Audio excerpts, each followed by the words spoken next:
The courtyard buzzed with excitement. Students gathered beneath the crystal dome of Velun Academy, standing in neat rows as sunlight filtered through the barrier glass ceiling. Today was the awakening ceremony, the moment every 16-year-old discovered their unique skill. For most, it was the beginning of their journey to power, fame, or purpose. For me, it felt more like a verdict. I stood near the back, quiet, watching names get called one by one. The orb at the center of the ritual circle shimmered with every awakening. Fire. Earth-shaping. Wind blades. The courtyard was alive with light and envy. Lina Marveil, the professor called. A girl with silver hair stepped forward confidently. I knew her from herbology class. Friendly, popular, always smiled at everyone, even me. She touched the orb. Light burst upward. Skill registered, holy thread. Tier B. Category, support. Cheers followed. Tier B skills were rare, especially in healing. Lina returned to her place calmly, though a few classmates clapped louder than they needed to. And then, Kale Duran. The name hit harder than I expected. My legs moved before I could decide whether I wanted them to. I stepped into the circle, swallowed dry air, and placed my palm on the orb. It was cold, then warm. Faint green light flickered, then swirled into dark purple.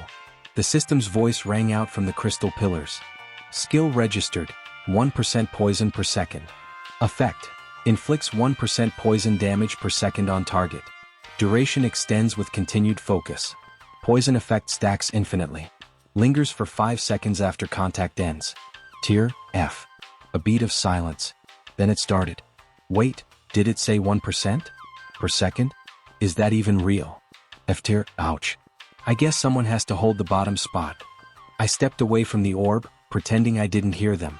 I'd expected something weak. But not this week. The professor gave me a brief, awkward nod. Thank you, Kale.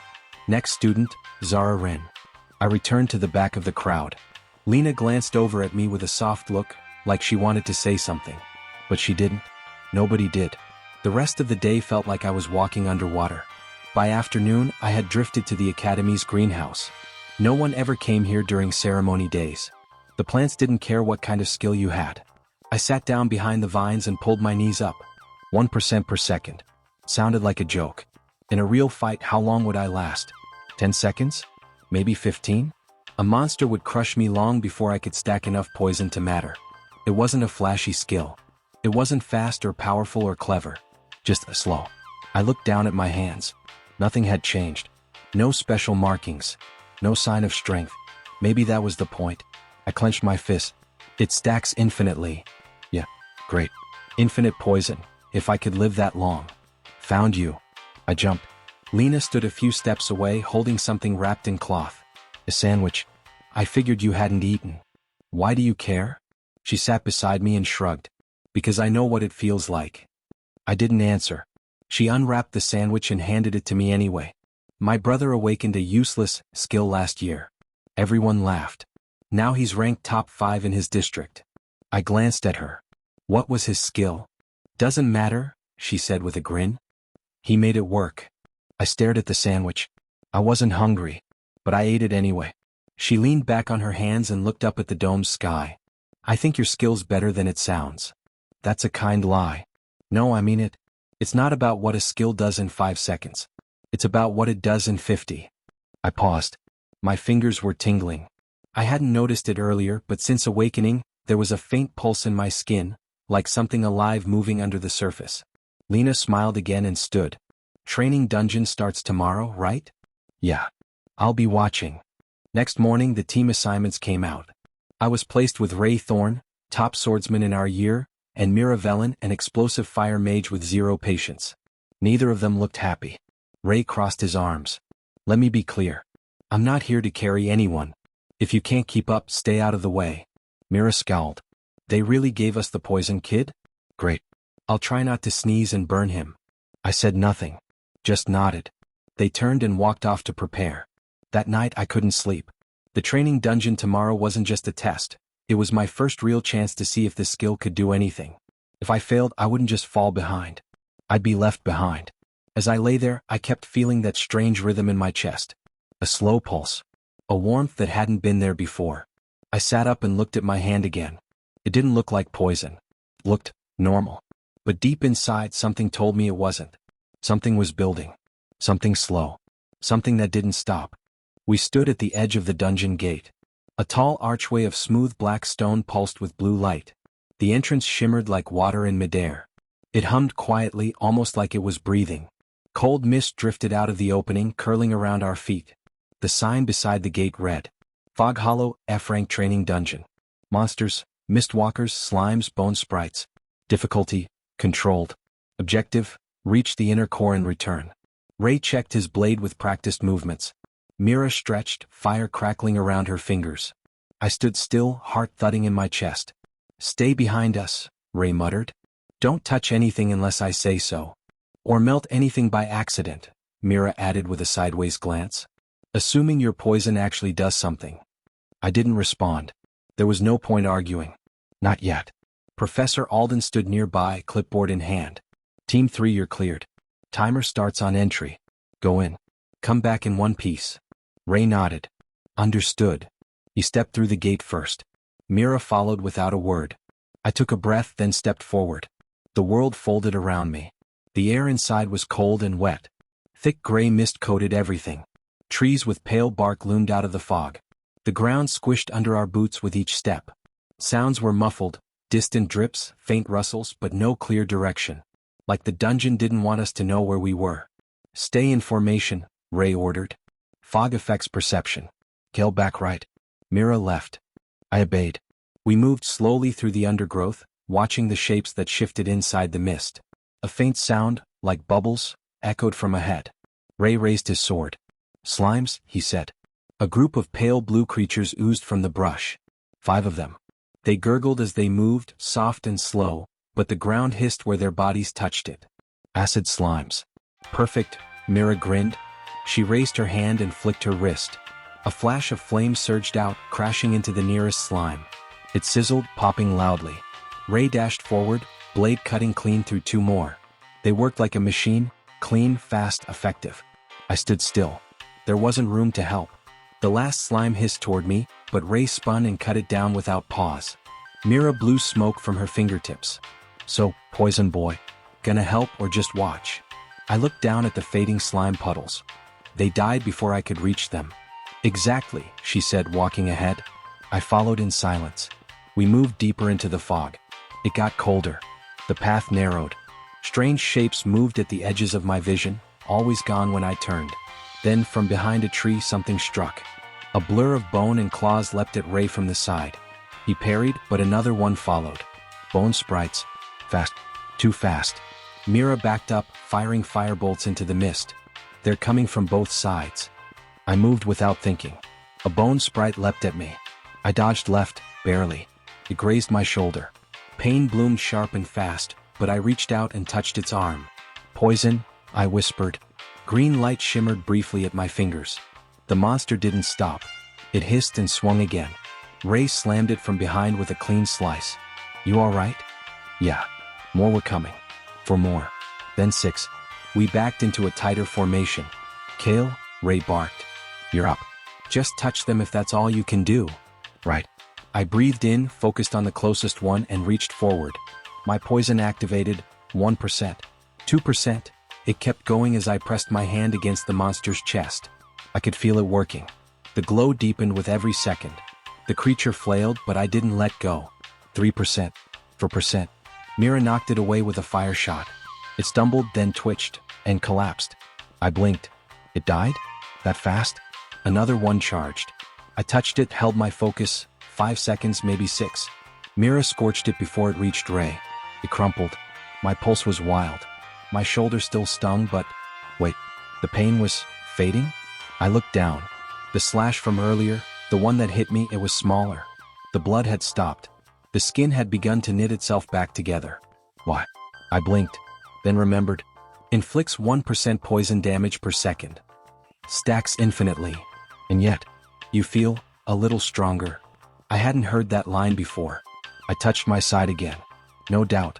I was healing. Not fast. Not all at once. But with every tick of poison, a thread of warmth returned to my body. Every bit of damage I dealt came back to me. Ray slashed down the last bone sprite. Mira sighed and dropped to a knee, catching her breath. That's the last of them, Ray muttered. You good, Kale? I nodded, still staring at my arm. I think my poison does more than damage, I whispered. Mira raised a brow. You suddenly sound less useless. I'm serious. Ray looked at me, really looked for the first time all day. You didn't take a potion, did you? No. Then how are you standing? That thing cut you. I looked up at him slowly. I think, every time I deal poison damage, I heal by the same amount. Silence. Even Mira didn't speak right away. Well, she said at last, brushing ash from her coat, that's annoying. Ray crossed his arms. That's not listed in your skill registration. I didn't know. He glanced at the fog behind us.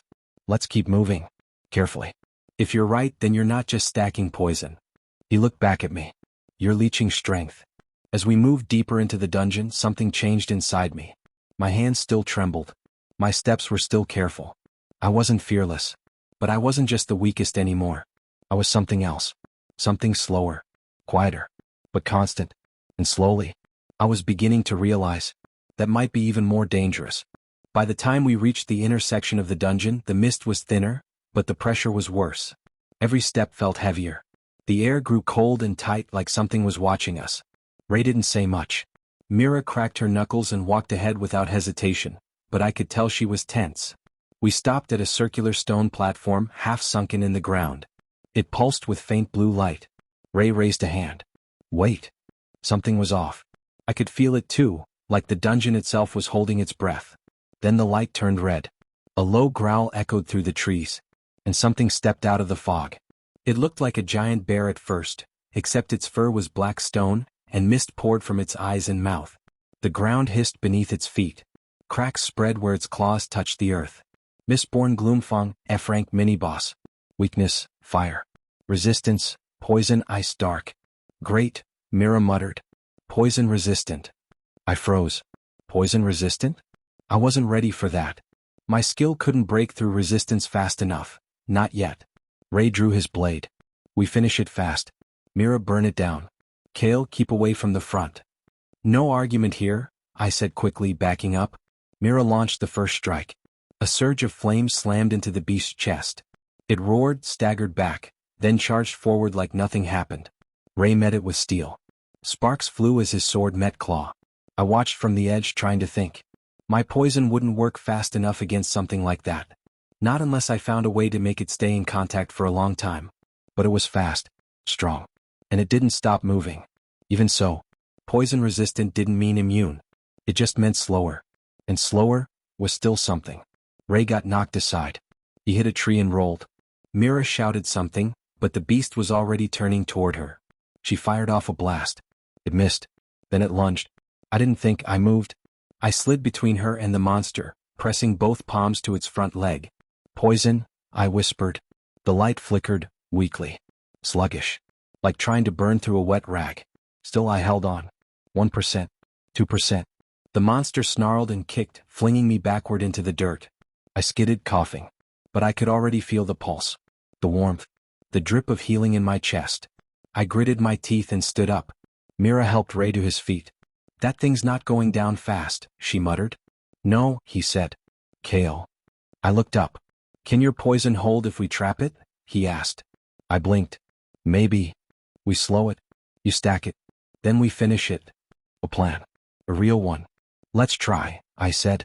Ray moved first. He circled the monster, striking from the sides, drawing its attention. Mira raised her hands. I can try to melt its legs. Give you a window. Go, I said. She fired a burst of flame. It hit the ground near its feet, turning stone to mud. The beast stumbled only slightly, but enough. I ran forward, slid low, pressed my hand to its side, and focused. The world narrowed. I could feel the poison ticking. 1%, 2%, 3%. It resisted, but the stack kept building, just slower. I gritted my teeth and held on. The healing ticked with it. My scraped arms started mending. My lungs felt stronger. 5%, 6%, 7%. It started roaring, thrashing, realizing something was wrong. 8%, 9%. Then Mira screamed. I turned. A claw came down on her shoulder. Blood sprayed. No. I let go. Rushed toward her. She was on the ground, coughing. Well, I dropped beside her. Stay with me. Ray was shouting. The monster turned again. No time. I pressed my hand to the monster's leg again, and then shoved my other hand onto Myra's arm. Come on. The poison ticked. I focused harder than I ever had, and something new happened. The healing spread. A green glow passed through my fingers from me to her. Her wound pulsed once, then began to close thread by thread.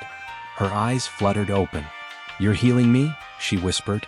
I didn't know I could. She blinked. That's actually pretty cool. Ray screamed from the other side of the clearing. The monster was collapsing. The poison had stacked past 20%. Even with resistance, it couldn't keep fighting. It staggered, legs shaking, then dropped. Dead. We stood in silence for a long second. Then Professor Alden's voice came through the crystal link. Training complete. Well done, Team 3. Extraction portal opening. Later, back in the academy field, Professor Alden pulled me aside. You're not listed as a dual effect skill, he said calmly. I didn't know I was, I replied. He looked me over, thoughtful. Poison damage that heals the user. And it seems others too, through shared contact. I nodded slowly. Keep that quiet for now, he said. Some abilities don't show their full form until stress unlocks them. Yours may still be changing. He patted my shoulder once, gently. Learn it, train it, don't rush. It's not the fast skills that survive. It's the ones that adapt. That night I sat in my room looking at my hands. They still looked ordinary, but I knew better now. 1% per second. Slow, quiet, weak at first, but the longer it stayed, the more it gave. And now it heals. I wasn't a damage dealer. Not really. I was something in between. Something harder to kill. Something harder to stop. And that might be the key to everything. 2 days later, I was back in the field training arena. My shoulder still ached faintly, not from the wound, but from the memory of it. Again, Professor Alden said, arms crossed. But this time, hold the effect for 10 full seconds. I nodded. In front of me stood a wooden dummy infused with a weak enchantment, just strong enough to register poison. I stepped forward, focused, and pressed my hand to the target. Green light flickered faintly. 1%, 2%. The air felt heavier as I forced the effect to linger. 3%, 4%. My skin itched. My head throbbed. Holding the connection for too long was tiring. By 9%, my breath was shallow. At 10%, I pulled away. The dummy smoked slightly. Professor Alden marked something down on his board. You're getting better. But your concentration needs time to grow. I nodded, wiping sweat from my brow. He looked at me with that same quiet intensity he always had. This skill of yours isn't just about damage. It's about timing, control, judging when to press and when to pull back. I nodded again, slower this time. I was starting to understand that. Later that afternoon, I was reassigned. Team reshuffle. Dungeon simulation level 2. New team, me, Mira again, and Zane Rith. Of all people. He stood across from us near the gate, arms crossed, lightning flickering faintly across his shoulders. Zane was ranked top 5 in our year. He'd been training off campus with private tutors for months. His awakening? A tier B lightning arc skill. Fast, lethal, flashy. Great, he said when he saw me.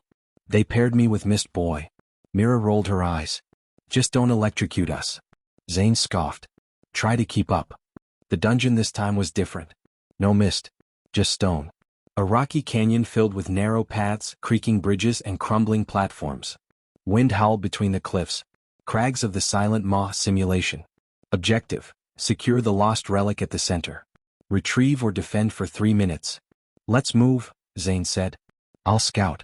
You two stay close. We followed. He was fast, too fast. He moved from ledge to ledge with crackling steps, barely waiting. Mira grumbled. He's gonna get himself killed showing off. I didn't answer. Something about this place felt wrong. We reached the central chamber. A raised platform stood at the center of a large, broken arena. On it, a silver orb floated gently. Relic secured, Zane said, grabbing it. Timer starts now. That's when the rocks around us moved. 6 of them. Golems. Stone and metal with glowing red cores. Stone sentinels, F rank. Weakness, poison, water. Immune, lightning, fire. Of course, Mira whispered. They're immune to us. Zane cursed. You've got to be kidding me. I stepped forward. I'm not fire. Or lightning. They looked at me. Then go. Zane shouted. You're the only one who can hurt them. The golems moved slowly but with crushing weight. I dashed forward, pressing my hand to the first one's core. Poison shimmered. 1%. 2%. It resisted but not fully. It stacked. I moved to the next, then the next, rotating between them, spreading the stacks thin.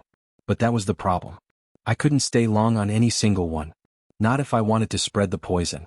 Not if I wanted to heal. The golems began pressing in. Zane and Mira shouted, pulling them back, stalling, but then the platform cracked. A deep rumble shook the arena. And suddenly, Mira slipped. The ground beneath her gave way. She caught the edge of the platform with one hand, legs dangling. Zane was across the field, pinned behind two golems. I was the only one close. And just like that, I had to choose. Save Mira. She was about to fall. If she let go, she'd drop into the dark below. Probably just a simulation floor, but no one knew how far it went. Or help Zane. His barrier was failing. One golem raised its arm to strike. A solid blow would knock him out, or worse. I hesitated. 1 second. 2. I looked at Mira. It's Zane. My poison couldn't be in two places at once. And my healing? It required contact. Who did I save? I ran. Straight to Mira. I grabbed her hand, pulled hard. Don't let go. Wasn't planning on it. I channeled poison into the stone beside us. The ledge crumbled slower.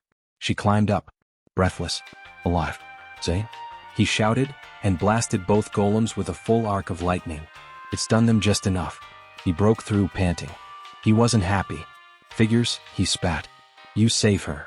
I said nothing. He stormed off toward the exit portal. Mira watched him go, then turned to me. You picked me. I nodded. I had to. Thank you. She punched my shoulder lightly. I would have picked you too. After the simulation, Professor Alden said nothing. Just nodded once when he saw me. Like he knew what happened. Like he approved. But Zane? He didn't speak to me again that day. Didn't need to. The look on his face said everything. To him, I was still a weakling. But to someone else, I had become a teammate worth trusting. And that meant more than a ranking ever could. The training yard was quiet at dawn. Frost clung to the wooden dummies, and the grass crunched underfoot. Most students were still asleep. Not me. I stood alone, hands out, breathing slow. Again, I whispered to myself. I reached forward and pressed my palm to the wood. 1%, 2%, 3%. The glow spread faintly over the surface. It was steady, controlled. I counted the seconds silently. At 10%, I pulled away. I hadn't even broken a sweat. It was getting easier. Faster too, not the damage itself but the act of holding on. The mental pressure, the focus drain. It no longer felt like I was forcing it. It was just there. Like a thought that never stopped growing. Like a presence. Professor Alden had told me something the day before. Your poison isn't just an attack. It's a reflection. If you learn to shape your thoughts, you'll shape the skill. I hadn't fully understood what he meant. But this morning I was beginning to. The poison wasn't wild. It responded to my mood. When I focused gently, it lingered softly. When I forced it, it lashed out harder, then vanished faster. It listened. Almost like it was thinking. Later that morning, I met with Mira by the field benches. She had a small flame hovering over her hand like a candle. You're getting stronger, she said without looking at me. Barely. I saw how long you held on yesterday. That golem would have gone down if you had 5 more seconds. I didn't respond. She was right. You made the right call, by the way, she added. In the canyon. Zane's a jerk. He would have let you fall without blinking. Still, I said, he was on our team. I should have. No, she said, cutting me off. You made a choice. That's better than hesitating. I looked at her. She looked back. You're allowed to value people, Kale. Not everything is about logic. That stuck with me more than I expected. That afternoon, we were excused from classes for independent training. I returned to the back courtyard, where the plants grew taller and the academy walls were wrapped in ivy. It was quiet here. Peaceful. I practiced again, this time without touching a target. Just holding the idea of poison in my hands. I imagined it curling, folding inward. Soft green lines shimmered at my fingertips. I didn't say anything. Just watched them. Then a voice broke the silence. You're the poison kid, aren't you? I turned. A tall boy in a dark uniform stood near the garden archway. Older. Maybe second year? His badge glinted silver, guild prep track. I'm Rin Velhart, he said.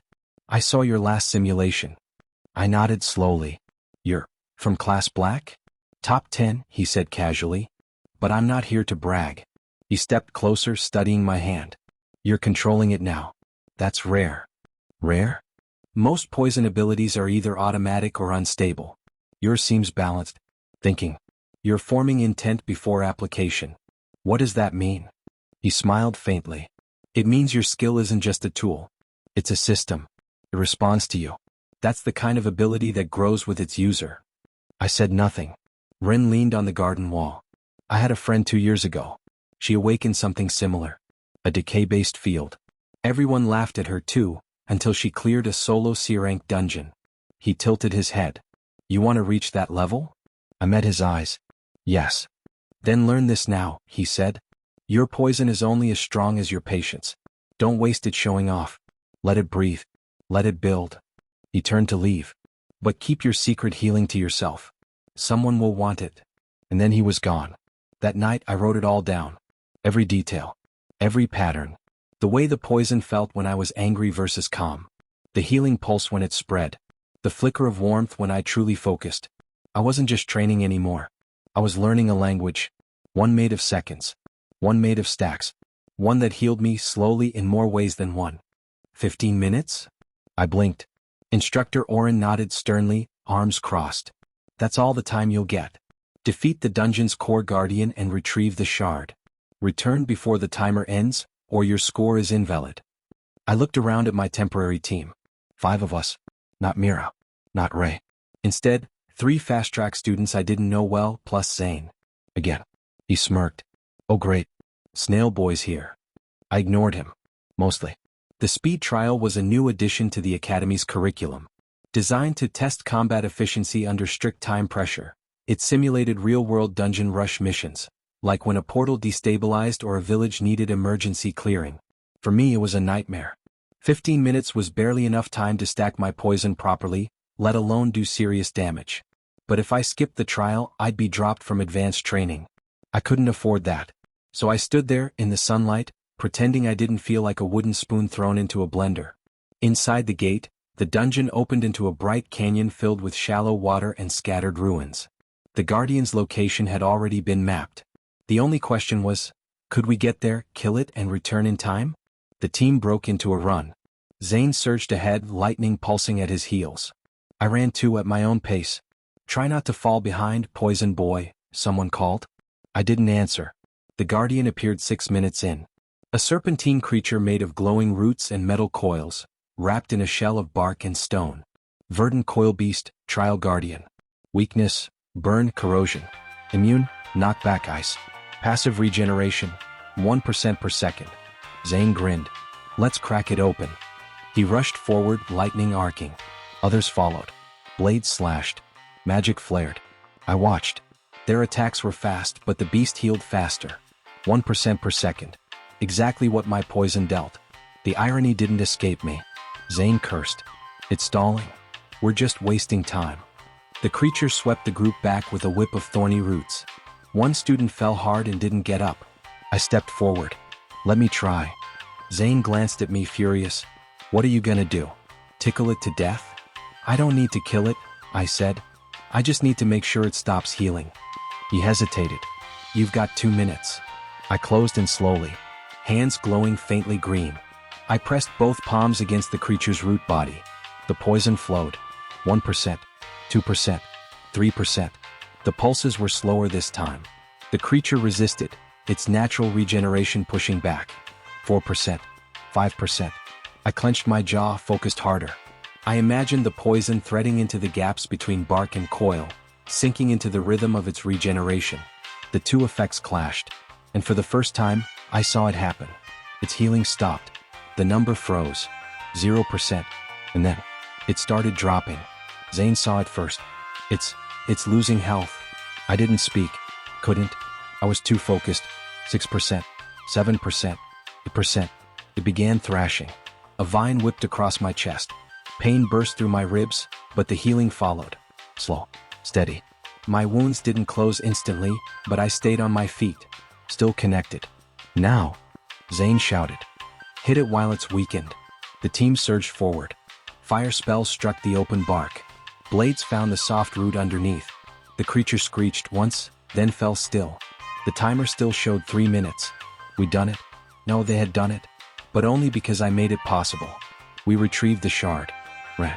Exited with 1 minute to spare. Back in the courtyard, the instructor marked our score on the board. Pass. The others panted in relief.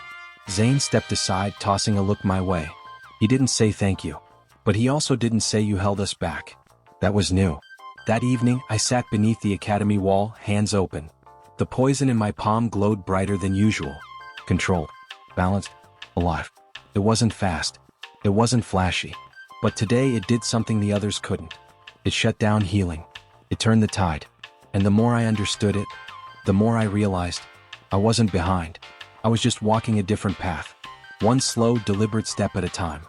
The letter came the next morning. A simple envelope, sealed with the black and gold mark of Class S, the elite track for students ranked in the Academy's top percentile.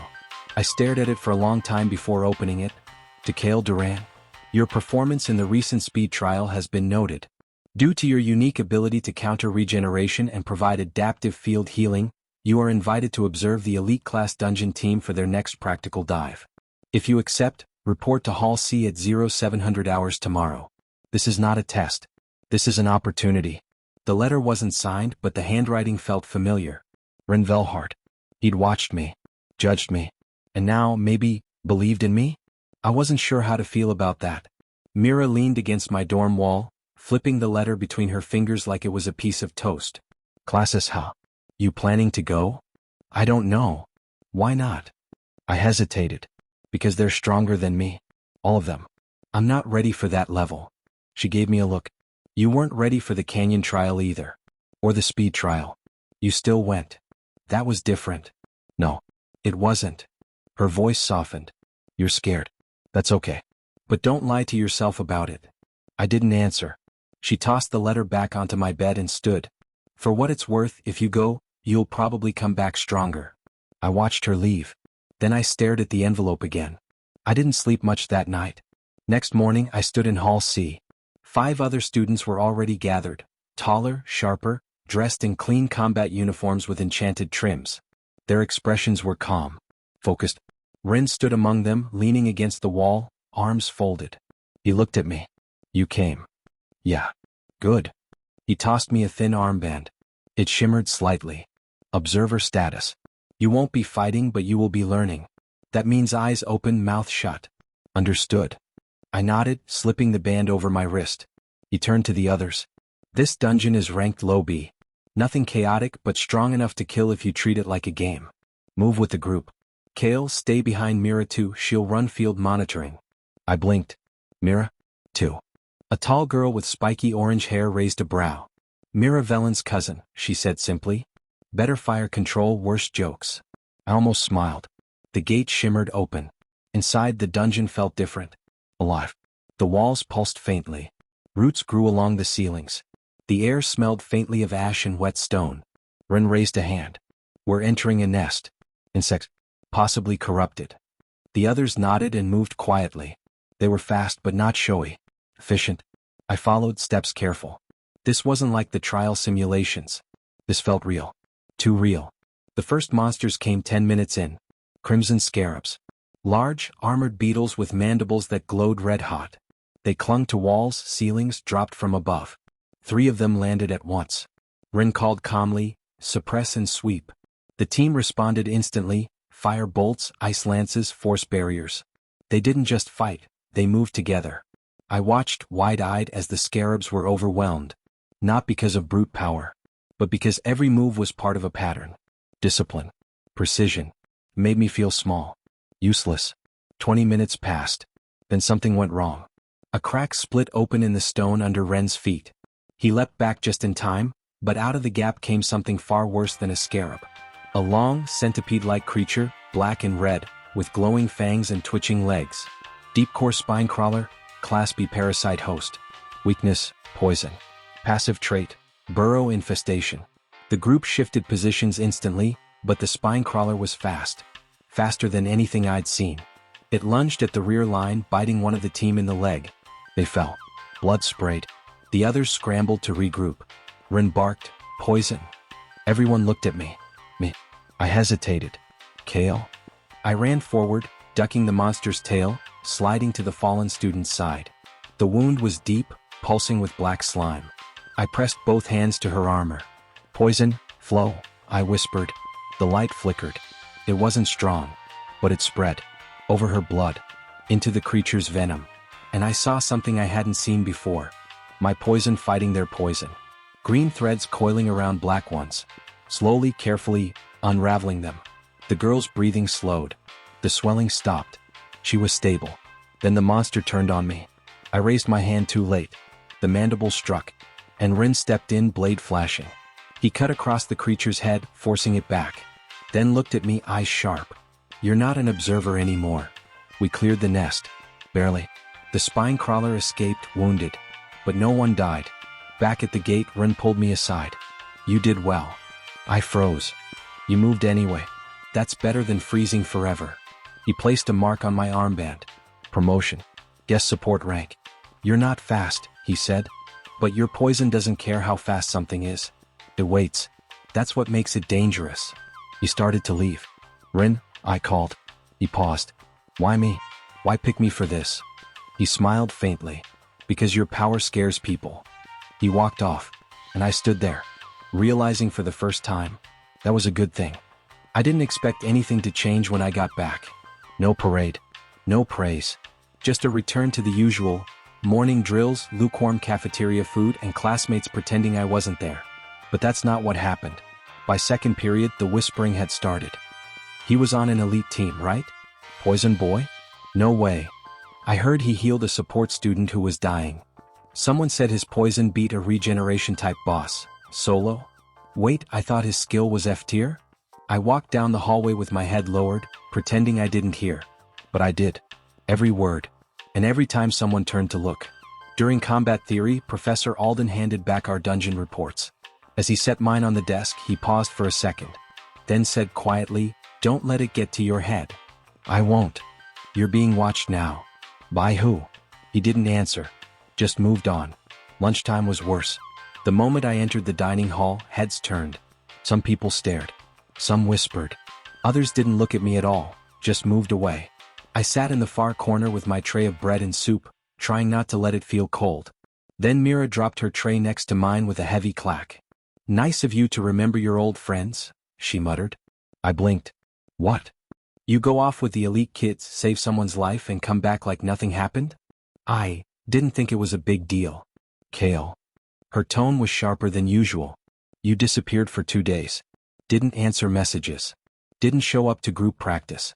We thought something happened to you. I looked down at my tray. I didn't mean to ignore you. Her voice softened just a little. I know. But people notice, Kale. And not just me. I looked up. That's when I saw Zane across the hall. He wasn't whispering.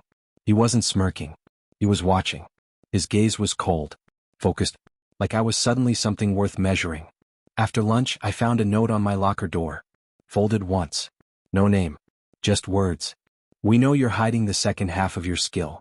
You're not the only one who listens. There was no signature. Just that sentence. And for the first time since my awakening, I felt something like fear. I went to Professor Alden's office after class. He listened quietly as I told him about the note. When I finished, he stood and poured tea into 2 small cups. I told you, he said. You're being watched now. But why? I asked. I'm not even strong.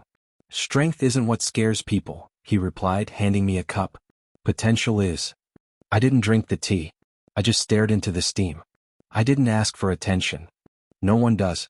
But people don't fear what you are, he said. They fear what you might become. Especially if they can't control it. So what do I do? He sat down across from me, quiet for a moment, then said simply, stay honest, stay sharp, and don't try to be what they want. Just be better than what they fear. That night, I walked the academy walls alone. The stars were clear. The air was cold. I watched my hands again, how calm they looked. How ordinary. But inside, I could feel the quiet hum of poison still ticking. Still healing. Still waiting. Let them talk. Let them doubt. Let them fear. My skill hadn't changed. But I had. This is just a friendly match, Instructor Oren said, pacing in front of the student teams. Team coordination. Quick thinking. Controlled environment. No real danger. I didn't believe a word of that. Not with the way everyone kept glancing at me. The courtyard was transformed into a closed field training zone. Natural obstacles, runic barriers, simulated hazards. The kind of place where friendly accidents happened all the time. 3 teams. 1 goal. Capture the flag at the center zone and hold it for 2 minutes. I stood with my temporary team waiting for the signal. Mira wasn't on this squad. Ray wasn't either. Instead I had a spear user named Denvaris, quiet, serious, top 10. A fire mage named Elira, quick hands, quicker temper. And Harlan Nesk, a boy with shifting brown eyes and a smile that never reached his face. It was him that made my neck itch. He stood a little too close. Watched me a little too long. And during warm-ups he asked just loud enough for others to hear. So, Kill, how long does your poison take to actually matter? The match started. Barriers dropped. We moved fast. Den took the lead, Elira covered flanks, and I followed behind, keeping my hands ready. I didn't need to be in front, not yet. Just close enough to touch if needed. The flag zone was an open ruin, pillars scattered across a sunlit clearing. Another team was already there. A clash began, fast, loud, chaotic. We dove in. Sparks. Blades. Shields. I tagged one enemy, 1%, 2%, 3%, before they pulled back. The poison stuck. They slowed. Our team pressed forward. For a moment I felt like I belonged. But then Harlan whispered, "Behind you." I turned. Too late. A pulse of kinetic magic slammed into my chest. I flew back into a stone pillar, breath knocked out. Warning, simulated injury. Minor fracture. My head swam. The world tilted. I looked up just in time to see Harlan turning away. He hadn't warned me in time. He let it hit. What? I pushed myself up, wincing. Elira shouted, "Kale, we need you." I staggered back toward the center. Harlan was there again. Too close. "I'm just curious," he said casually. "What happens if your poison keeps building without a break?" "What? I mean, how much can you handle?" He grabbed my wrist, hard, and yanked me toward an enemy mage holding my hand against their chest. Poison flared, 5%, 6%, 7%, way faster than I'd ever stacked in open battle. The enemy screamed and dropped. I stumbled back. The healing hit me instantly. My vision sharpened. My side burned hot. But something felt off. Too much. Too fast. "Why would you?" He smiled. "Orders." Then turned away before I could ask what that meant. We won the match. Held the flag. Team A was disqualified due to injuries, caused by me. Or by what he made me do. Afterward, I was summoned to the instructor's office. But not by Alden. This time it was Headmaster Ciro. She studied me across a wide desk of polished black stone. "You're not in trouble," she said. "Then why am I here?" "I hear your poison is evolving." I didn't answer. "I also hear some students are curious about your limits," she added. Still I said nothing. "I won't stop that," she said. "Pressure reveals truth. If your power is dangerous, better we learn it here than in the field." She paused. "But if anyone crosses the line, I expect you to say so. Even if they're told to push me?" Her gaze didn't flinch. Especially then. She handed me a slip of parchment. It was sealed but unmarked. "A request came in," she said. "A dungeon run. Real field work. You weren't on the list. Someone added your name." "Who?" She smiled faintly. "Why don't you go and find out?" That night I stared at the paper under candlelight. Real dungeon. Real danger. Maybe real respect. Or maybe a trap. The poison in my hands felt different now. Thicker. Quieter. It didn't feel like it wanted to hurt anyone. But it was ready to. If it had to. We entered the dungeon at dawn. 5 students. 1 instructor. A beginner field mission under guild supervision. It was supposed to be safe. It wasn't.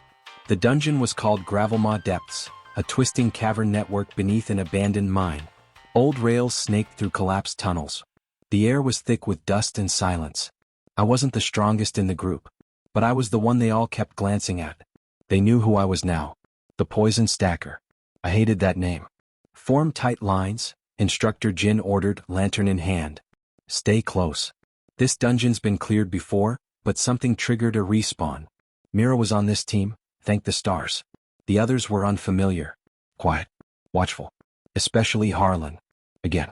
Of course. We walked for nearly half an hour with no sign of danger. Just creaking wood, dripping water, and the faint whine of echoing wind. Then we reached a chamber where the walls opened wide, too wide, and the ground cracked beneath our feet. A roar exploded through the cavern. Stone shattered, and something massive rose from the pit. A hulking beast of bone and shale, its ribcage glowing from within, eyes smoldering red. Rockcore Goliath, Class B+ Dungeon Guardian. Affliction type, corruption. Weakness, none listed. Traits, devours vitality, spreads disease, regenerates. Jin's voice rang out. Back. That wasn't on the report. That's a mutation, get clear. But it was too late. The beast slammed down, cutting us off. Rock fell. The tunnel collapsed. We were trapped. No gate. No retreat. Just us, and it. We struck first. Mira launched twin bursts of flame. Others followed with spells, arrows, light shots. It tanked everything. Then it struck. Jin deflected the first blow, but the second ripped through his side. He hit the wall with a sickening crack and didn't get up. My mind screamed. We were unsupervised now. This wasn't a test. This was real. I didn't wait. I ran forward, weaving between the others, ducking under the creature's claws, and touched it. My poison flowed. 1%. 2%. It resisted. But I held on. 3%. 4%. The glow in its ribs flickered, but its regeneration fought back. It was healing as fast as I could poison. Mira shouted something behind me. Then, Harlan shoved past me. What are you doing? He grabbed my shoulder and, for the second time, forced my hand deeper into the monster's chest plate. Stack it faster, Kale. This is your chance. My vision blurred. 7%. 8%. My body trembled. The healing hit me in return, hard, but it wasn't just health. It was energy. Power. I could feel something unraveling inside me, like my skill wasn't just stacking poison, but waking up a deeper thread. A second rhythm. One that hummed with knowledge. And danger. The longer I stayed connected, the more I understood the thing I was fighting. And then, I heard it. A voice. No one else reacted, but it echoed in my skull like a drumbeat. You stack because you refuse to be seen, but in the end, even rot must bloom. My eyes widened. The monster wasn't just healing. It was adapting. I pulled my hand away. Everyone stop. It's mimicking my poison. They hesitated. Then the Rotcore Goliath roared. A wave of green energy pulsed outward, infecting the floor, the ceiling, the air. Poison, my poison, spread across the chamber like a mist. Mira fell to one knee. The others began choking. I was the only one still standing, because the poison wasn't hurting me. It was mine. And it had been copied. I had a choice. Stay back. Hide. Let someone stronger come later. I stepped forward. I touched it again. And this time I didn't hold back. 10%. 20%. 30%. Faster now. The stacks weren't just building, they were collapsing the thing from the inside out. I focused everything. Not on pain. Not on anger. Just control. My poison flooded its core, fighting the corrupted mimicry. And in the final second, I saw something flicker behind its eyes. Fear. Then silence. The creature collapsed. Its body disintegrated into ash and green vapor. We didn't speak for a long time. Everyone was alive. Jin stirred. Broken ribs but breathing. Mira looked at me like I was someone else. Harlan just smiled, and for once it wasn't mocking. We returned hours later through the backup gate. The guild rep stared at the creature log. This thing copied your skill? He asked. Yes. He nodded, unsettled. That's not in the system records. That shouldn't even be possible. I didn't respond. Not out loud. But inside I was already wondering, if my poison could be copied, what else could it become? Back in my room that night, I wrote it down. The poison doesn't just stack. It learns. It reflects. It grows.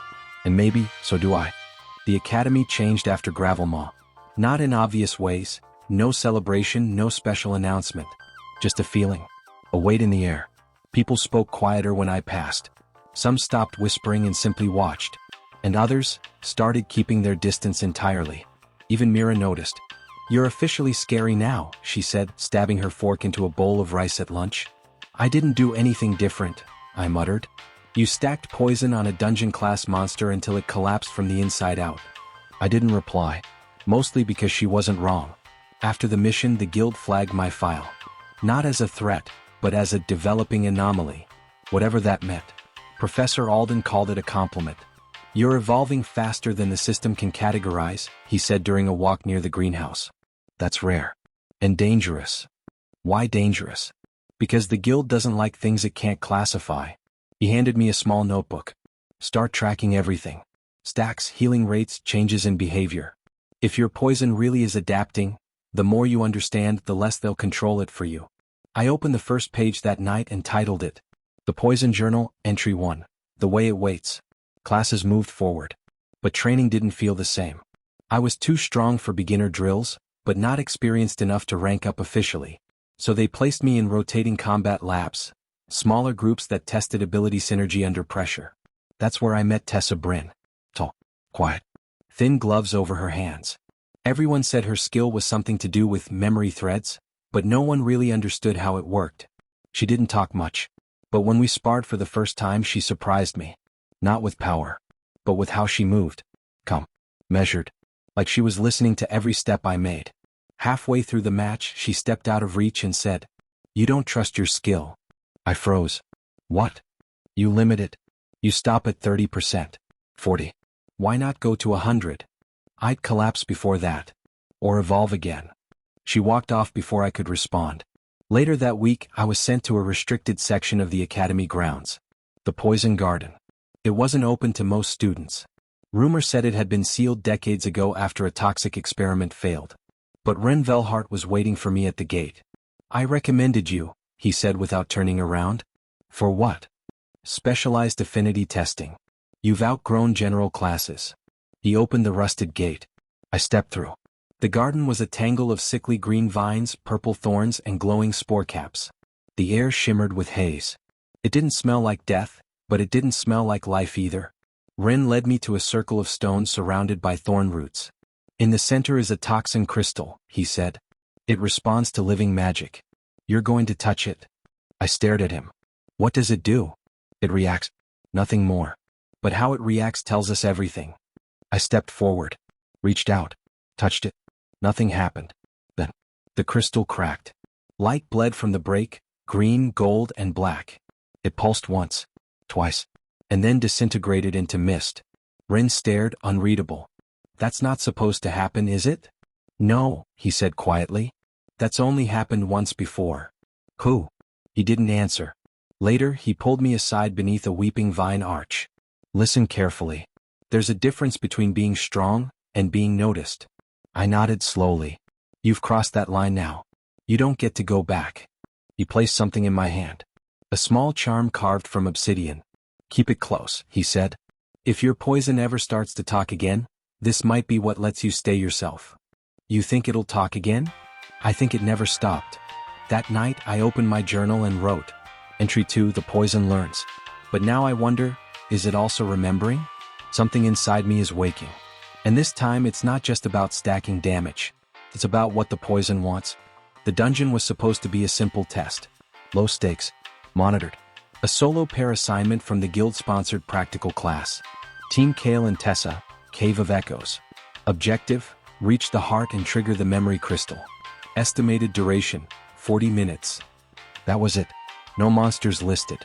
No traps. No expected danger. Just a cave filled with old resonance magic and forgotten thoughts. I should have known better. Tessa didn't speak much on the way in. She walked a few paces ahead, her pale coat fluttering behind her, gloves still covering her fingers. Her eyes stayed focused, sharp and still. The cave walls shimmered faintly with silver moss and dull crystal veins. It was quiet. Not a peaceful quiet. A listening quiet. "So," I said eventually, "your memory type, right?" Tessa didn't look at me. "That's what they call it. But what does it really do?" She stopped, turned. Her voice was calm. "I connect with echoes. Places, people, objects. If they felt something strong, pain, fear, joy, I can follow the thread." I blinked. "That's incredible." "It's not," she said. "It's intrusive." Then she turned again. "Let's keep moving." We reached the heart of the cave 20 minutes in. The crystal was waiting, an upright shard the size of a person, humming with gentle, pulsing light. Like a heartbeat slowed. Tessa stepped toward it. "I'll trigger the resonance. You stay close. If anything reacts, defend the perimeter." "Got it?" She pulled off her gloves, placed her hand on the stone. The moment she did, The air shuddered. The cave lit with violet light. The walls rippled. And the resonance began. Not a sound. A feeling. Fear. Heavy. Chained to the walls. I felt my knees buckle for a second. Tessa gasped. Then her voice broke, shaken, distant. This place, it remembers something alive. A pulse from the crystal slammed outward. The moss peeled back from the stone. And shadows poured in. They weren't monsters. Not exactly. Memories. Shapes of people long gone. Echoes of students and explorers. Fractured images frozen in terror. Silent screams stuck mid-breath. They filled the cave, clawing at the air like they were drowning. Tessa reeled back. I can't filter it, she said. Too many threads. Then the poison in my blood surged. My hand began to glow, unbidden. Green. Familiar. Alive. Tessa touched my hand. She didn't question it. She grabbed it. And the moment she did, everything changed. The memories froze. The cave went still. Then one by one, the echoes began to shrink. Collapse inward. Not from fear. Not from power. But from something I didn't understand. Tessa's breath hitched. She wasn't looking at the echoes anymore. She was looking at me. It's inside your poison. What is? Memories. She looked stunned.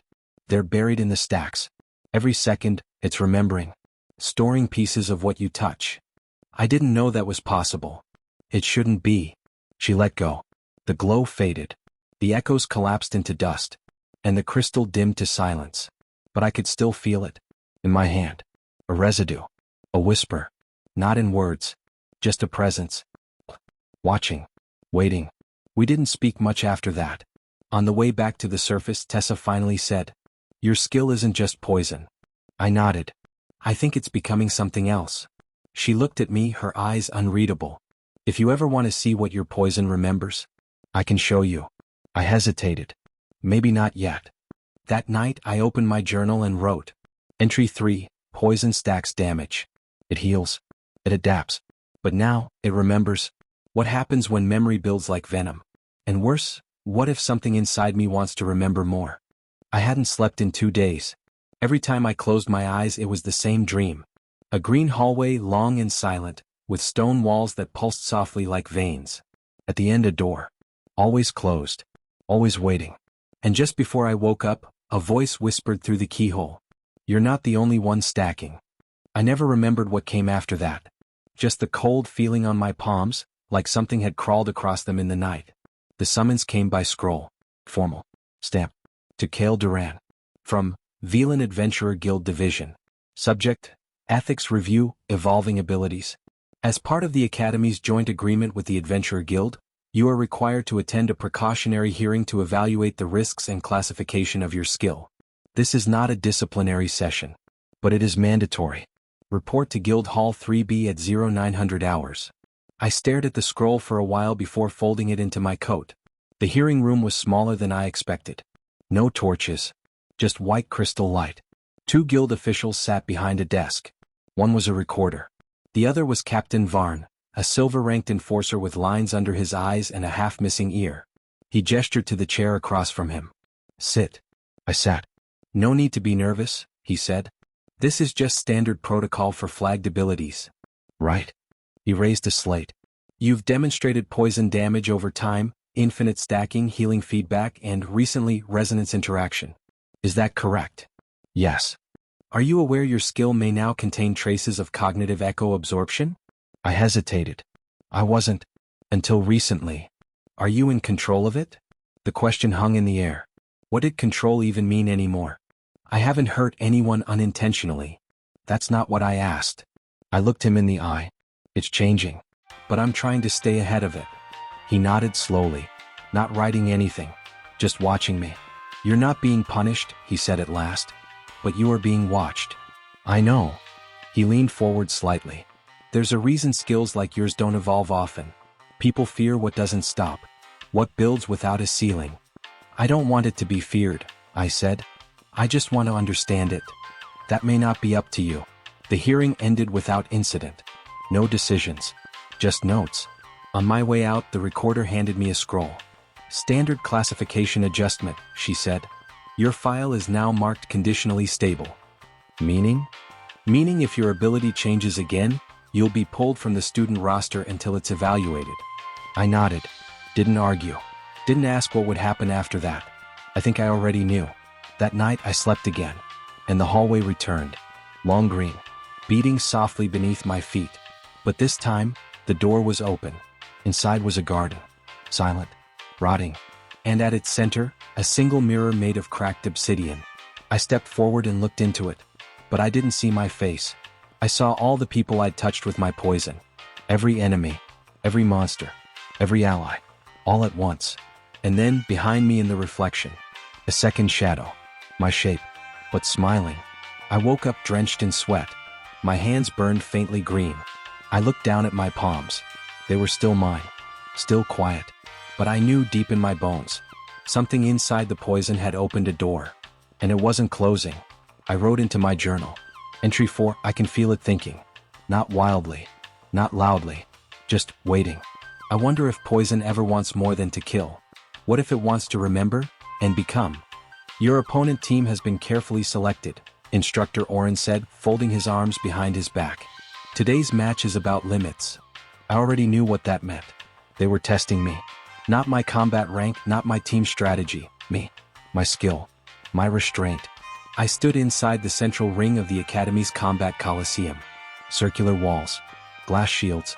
A small crowd of students and instructors filled the surrounding seats. Just enough to feel the pressure of eyes. My opponents entered opposite me. 3 students. All handpicked. Rice Velden, a wind user with speed buffs and stagger tactics. Eula Finn, a mirror summoner who could reflect spells and redirect abilities. And Dylan Morn, a white robe purifier whose whole class was trained to neutralize lingering effects, like poison. They weren't here to win. They were here to see if I'd lose control. Professor Alden stood at the sideline. He didn't speak. He just nodded once. It was the kind of nod that meant be sharp and don't trust anyone. The match started with a burst of wind. Rice blurred toward me, blades slicing at the air. I ducked, narrowly dodged. The arena wasn't big, but it was enough for movement-based fighters to swarm.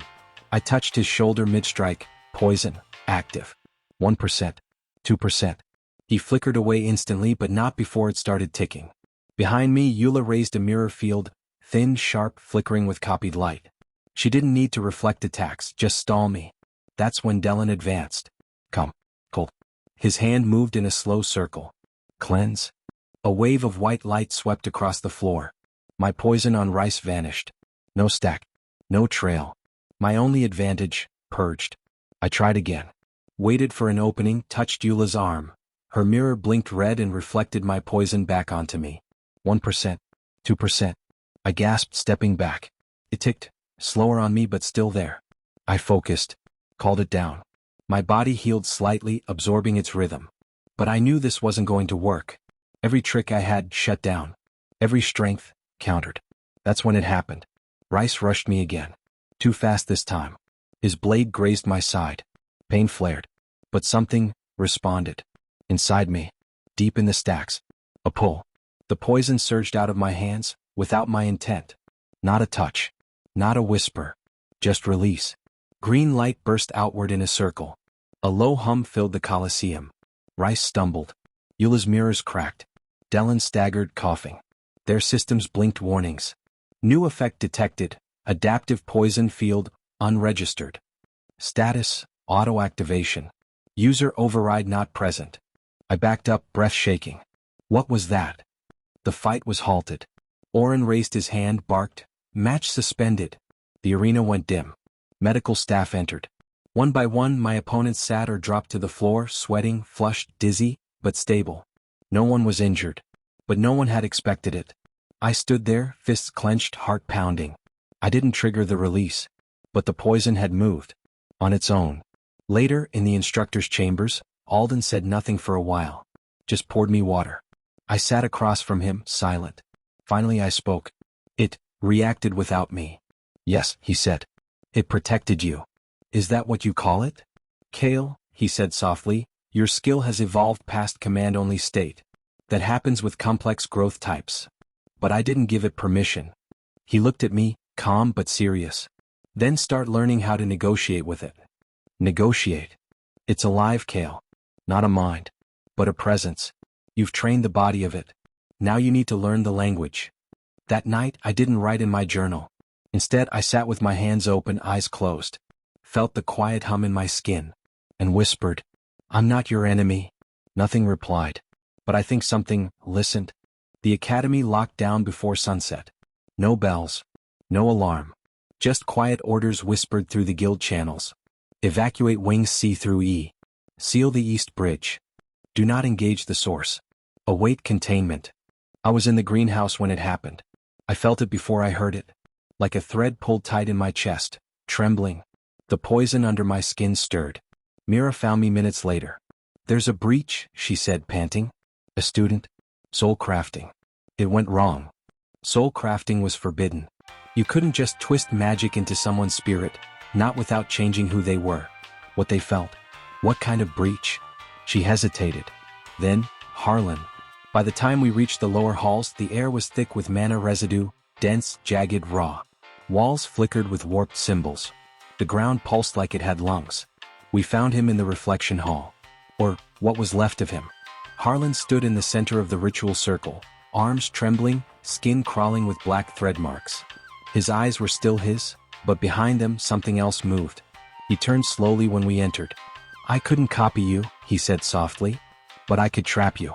Shape what you gave me." "What did you do?" I asked. "I took the poison." His voice cracked. "I grew it. I made it mine." And he had. The air reeked of it. Not my poison exactly, but a mutated copy wrapped in soulcraft and pain. He raised his hand. A spire of twisted green flame burst from the floor. Mira shouted, dodging left. I jumped forward. The poison didn't wait this time. It surged. From my arms into the floor, spreading in pulses like waves. The rogue poison shrieked as mine collided with it, rejecting it, burning it back. I understood then. My poison remembered itself. It knew what it was. And it refused to be reshaped. I reached him, pressed a hand to his chest. Poison, active. Not to kill. To see. My vision blurred. I saw what he did. The hours of obsession. The copying. The binding. The moment it broke and whispered back to him like it had to me. But where I listened, he tried to own it. And it consumed him. Harlan dropped to his knees. His skin cracked. "Make it stop," he whispered. "Please." I could end him. 1% more. 1 more second. Would be over. But instead, I pressed my other hand to his arm. Let the poison pulse evenly. Reverse. Heal. The rogue trail fought. Screamed. Tried to burn me, bite me, bury me. But I held on. Because I remembered what Alden said. You have to negotiate with it. So I did. Inside my mind I whispered, "He doesn't need to die. You don't need to end him. Let's unstack." And slowly, carefully, the poison listened. The threads faded. The ritual lines cracked and collapsed. Harlan gasped and passed out, alive. Afterward the guild took him. No trial. Just silence. No one said what would happen. But they didn't thank me either. They were afraid. Alden found me that night sitting outside by the greenhouse. "You made a choice," he said. "Was it the right one?" He looked at the stars for a long time before answering. "That depends on what your poison remembers." I opened my journal that night with trembling hands. Wrote slow. Deliberate. Entry 5. I didn't kill him. But I could have. The poison would have done it. Easily. I'm not my skill. But maybe it's a part of me now. Not a weapon. Not a curse. A memory. And memories can learn mercy. 3 weeks passed after Harlan was taken. The academy never spoke of him again. No announcements. No investigation. Just silence. And in that silence something began to shift. Not in the poison. In the people. They called it the list. A printed scroll pinned to the guild hall's north wall, updated every quarter. It ranked the top 100 students across all classes based on dungeon performance, solo matches and instructor evaluations. The top 30 would be allowed to sit for the university entrance exam. The rest would stay behind. Until this morning, I hadn't cared much about rankings. But now, standing in the crowd with Mira at my side, I felt the pressure twisting in my gut like a vine. The students around us buzzed as the names lit up across the parchment. I scanned the scroll quickly. Rank 28, Mira Velun. She exhaled. Barely made it. Then, rank 30, Kale Duran. My heart stopped. Then started again. Barely. The whispers returned immediately. He actually made it? Poison boy's going to the exam? He's dangerous, not qualified. Didn't his skill activate on its own last time? I turned away before I could hear more. Later, Professor Alden found me outside the East Wing. He held a list of his own, scribbled notes, folded parchment, red ink. "You're in," he said. "I'm not surprised." "I am." "You shouldn't be." I looked up. "There's still one trial left. The Cave of Mirrors." "Yeah." He was quiet for a moment, then said, "This time they'll design the trial to scare you, not to fail you." I frowned. "Why?" "Because people don't like what they don't control. And you? Kale, you're not in a box anymore." That afternoon I was called into the simulation wing. Inside waiting for me was Zane Rith, lightning prodigy, rank 9. He leaned on the training rail with his arms crossed. "They told me to test you," he said, "before the exam." "Test me?" "You know," he said with a slight smirk. "See if you can keep up with a real spell." I didn't rise to it. He stepped closer. "I'm not going easy. And I'm not scared of your stacks." "I don't want you to be," I said. And for once it wasn't a threat, just truth. We entered the simulator, an open plain with artificial wind and rock pillars. Time limit, 8 minutes. I didn't try to rush. Zane came in fast, bolts arcing, sword glowing, pressure high. He slashed close. I dodged. Barely. Tapped his shoulder. "Poison, 1%. He flinched. Not from pain, from memory. He knew what that 1% could become. But instead of retreating, he laughed. "You think that scares me now? You're just slow death." And he hit me with a lightning arc, full body. My vision flared white. Warning: burn, minor. Internal conduction, active. I dropped to one knee. But my poison healed 1%. Then 2%. Then 3%. My skin began to cool. The pain faded. Zane froze. "You're healing faster now." I stood up. "No. I'm healing steadier." I didn't press him.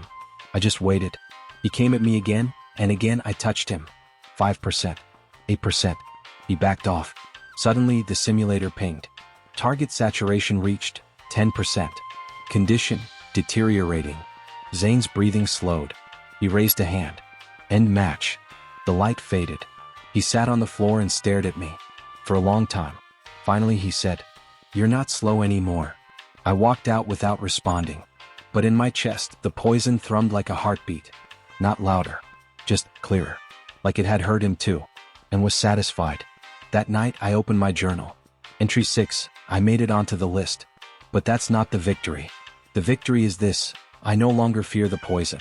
I listened to it. And for the first time, it listens back. The Cave of Mirrors wasn't made of glass. It was stone, black, curved, smooth as water. It didn't show reflections on the surface. It showed them in your mind. Every student feared it. Not because it was dangerous, but because it knew. Final placement trial, Guild Examiner Sarah said as I stepped through the rune gate. "No time limit. You pass if you exit on your own. And if I don't? You won't be disqualified," she said calmly. "Just reassigned." The unspoken words hung in the air. Back to the lower track. No university. No future. I nodded once. Then entered the cave. The moment I crossed the threshold, sound vanished. The air turned cold, damp, heavy with breath I couldn't place. Torches lit themselves along the path. Their flames burned green. My own poison's color. Of course. The first chamber was empty. Just a wide, circular room of stone and silence. But then a ripple passed across the far wall. And I stepped out of it. Another me. Same hair. Same face. Same clothes. But his eyes. They glowed faintly green. "I'm what they fear," he said calmly. "No," I whispered. "You're not me." "I am," he said. "I'm what happens if you let the poison guide you instead of the other way around." His hand sparked. Poison pooled at his feet like oil. "I'm the part of you that gets tired of patience." He struck first. Quick. Precise. I dodged, barely, and felt a flicker of poison brush my sleeve. Warning, stack initiated. "He can poison me?" My skill didn't hesitate. It flared in return, spreading counterpoison through my bloodstream to block his buildup. "The poison is fighting itself." He smirked. "You see? Even your skill knows which of us is stronger." The fight wasn't physical. It wasn't about speed or damage. It was about who could hold the stack longer. I touched him once. He touched me once. 2 timers ticking. 10%. 15%. I staggered. He laughed. "You heal? but I corrode. My knees buckled. But I remembered Tessa's words. You limit yourself. Why not go to 100? Not because I couldn't. Because I didn't trust what I'd find at the end. But now, maybe I needed to. I closed my eyes. Stopped dodging. And focused. Let the stacks build. 30%. 40%. The pain vanished. Replaced by a calm, endless hum. The poison didn't feel like a burden anymore. It felt like a bridge. And I crossed it. My hands lit green and gold. The miracle blinked. What are you doing? Listening. The poison pulsed outward. Not to kill. To reclaim. To pull him back into me. He fought, screamed, his body turning to mist, threads unraveling. You'll lose yourself, he hissed. I stepped forward. No. I'll become someone new. The mirror shattered. Light poured in. And when I opened my eyes, I was standing alone in the cave. Hand steady. Heart calm. Poison, silent but present. I walked out without a scratch. Sarah watched me step into the light. Her expression unreadable. You passed. I know. She handed me a slip of parchment. Admitted, University Entrance Exam qualified candidate number 30. I didn't need to read it twice. I just nodded. And walked away. That night I wrote only one line in my journal. Entry 7. The poison isn't mine. It never was. But I am now part of it. And together we've stopped fearing what we might become. The capital city of Nostera didn't feel like part of the blue planet. It felt like something built above it. Towers of white crystal stretched into the clouds. Bridges floated between rooftops. Magic lanterns hovered in air too thin to hold them. And below, beneath the glitter, the streets murmured with too many voices. Everyone here seemed to have somewhere important to go, except me. I stood near the main gate with my travel pack on one shoulder, staring up at the massive stone arch engraved with 7 words. Welcome to the Pillars of Ascension. That was the name of the university. It sounded more like a warning than a title. The group of exam-qualified students from Velun was smaller than I expected. Just 6 of us. Mira stuck close, eyes darting between buildings. You know, she said, this place doesn't feel safe.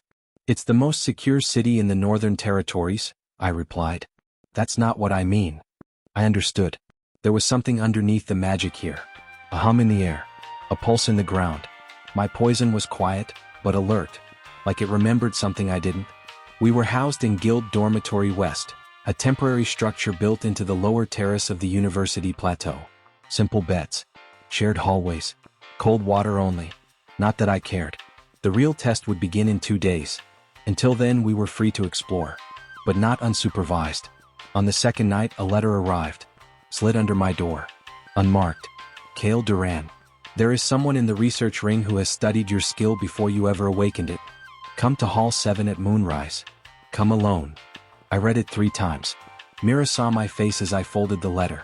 Another poison stalker? Could be a trap. Then I'm coming. I looked at her. She raised an eyebrow. You're not actually dumb enough to go alone, right? I sighed. Fine. But you don't talk. Just stand nearby. The research ring was part of the university's core district. A sprawling sector of laboratories, spell banks, containment vaults, and experimental classrooms. Hall 7 was the oldest. Abandoned, supposedly. But when we arrived, its main gate creaked open like it had been waiting. Inside, nothing but dust, paper, and silence. Until a voice. Close the door, Kale. I turned. A man stepped from the shadows. Thin. Mid-40s maybe. White robes. His left hand was missing. His right held a cane with a green glowing crystal. His eyes were the same color as my poison. My name is Professor Elrin Voss, he said. I used to teach advanced curse theory here. Before my research was shut down. Let me guess, I said. Poison studies? Worse, he said. Poison that evolves. Poison that stacks. Poison that listens. My throat went dry. Mira stepped closer. You've seen it before, I whispered. No, he replied. I created it. The room fell silent. I stared at him, heart thudding in my ears. That's impossible. He smiled faintly. I didn't mean I created your skill. I meant the system your ability is built on. The stacking effect. The memory bleed. The field pulse. He tapped his cane once. They were theoretical applications of a lost curse model, based on ancient plague weavings from the southern ruin fields. The council shut it down before I could test it. Too dangerous, they said. I swallowed hard. And yet here you are, he said. Walking proof that someone did test it. Or that the planet did without us. I didn't know what to say. He walked slowly toward a metal box on a nearby table. Opened it. Inside, a black crystal vial swirling with green mist.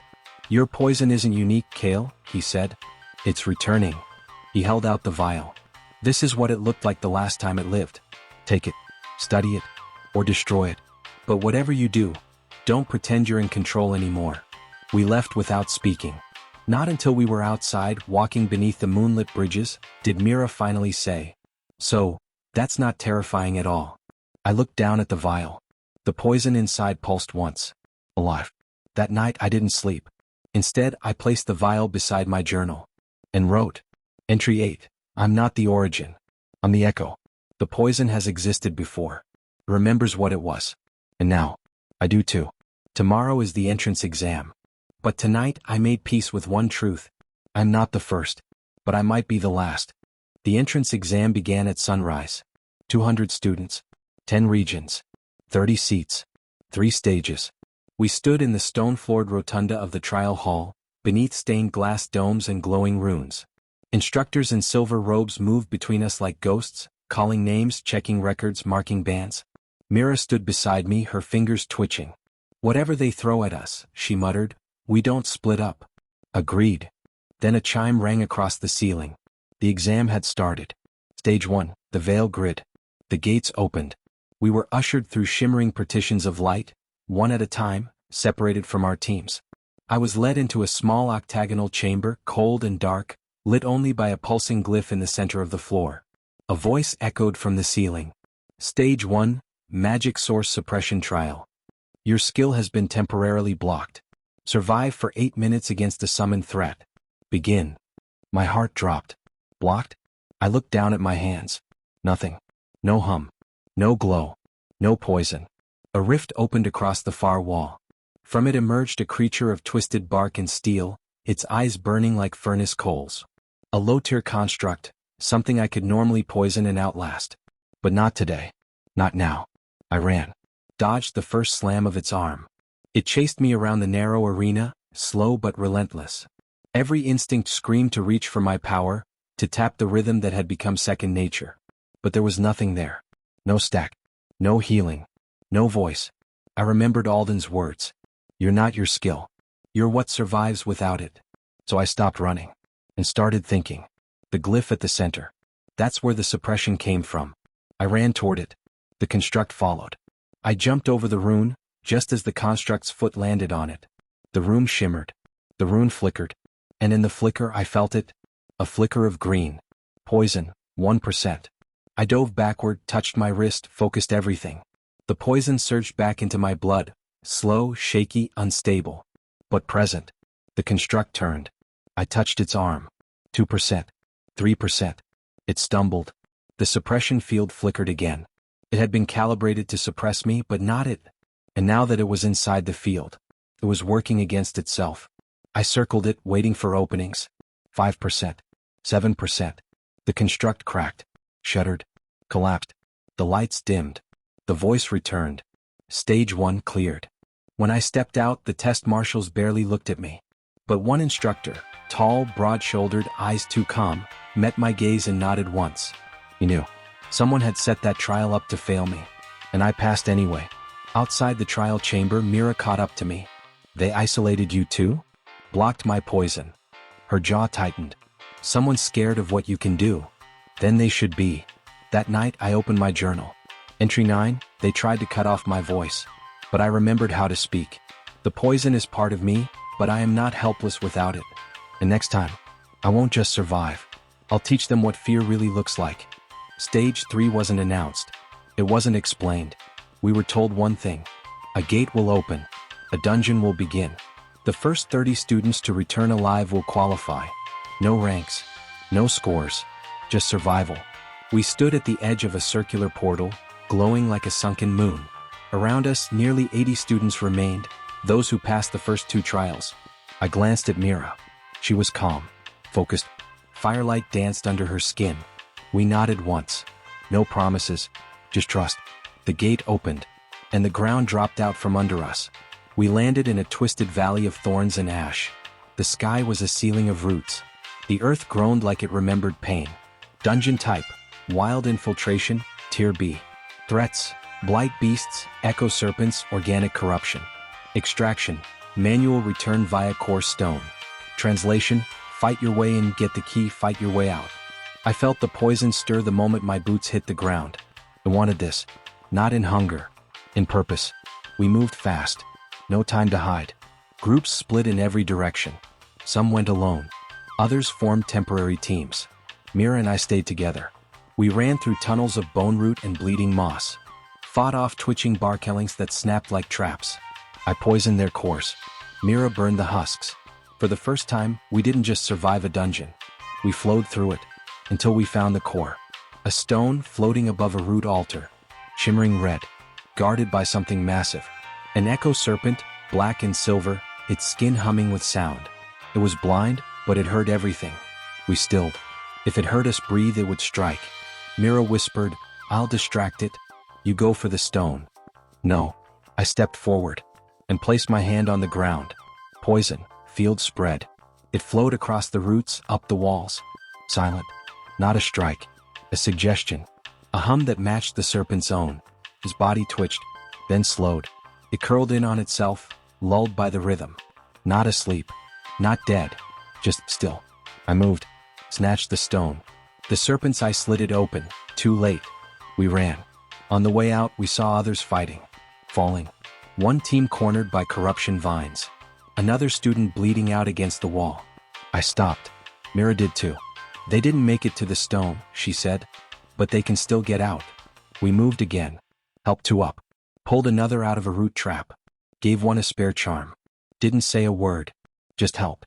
Because we could. We reached the gate with seconds to spare.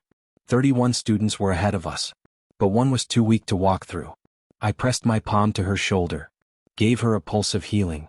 She crossed the line. I was number 30. When it was over, the officials took names. Announced the list. I stood still, heart pounding. Then heard it. Rank 30, Kale Duran. I'd made it. Mira too. We didn't smile. We didn't cheer. We just breathed. And nodded. That night I wrote in my journal. Entry 10, they made survival the only rule. But we didn't just survive. We carried others. We poisoned the path that tried to stop us, and left it better behind us. If this is what the university calls the beginning, then I'm ready to show them what comes next. The gates of the Adventure University open like a living thing.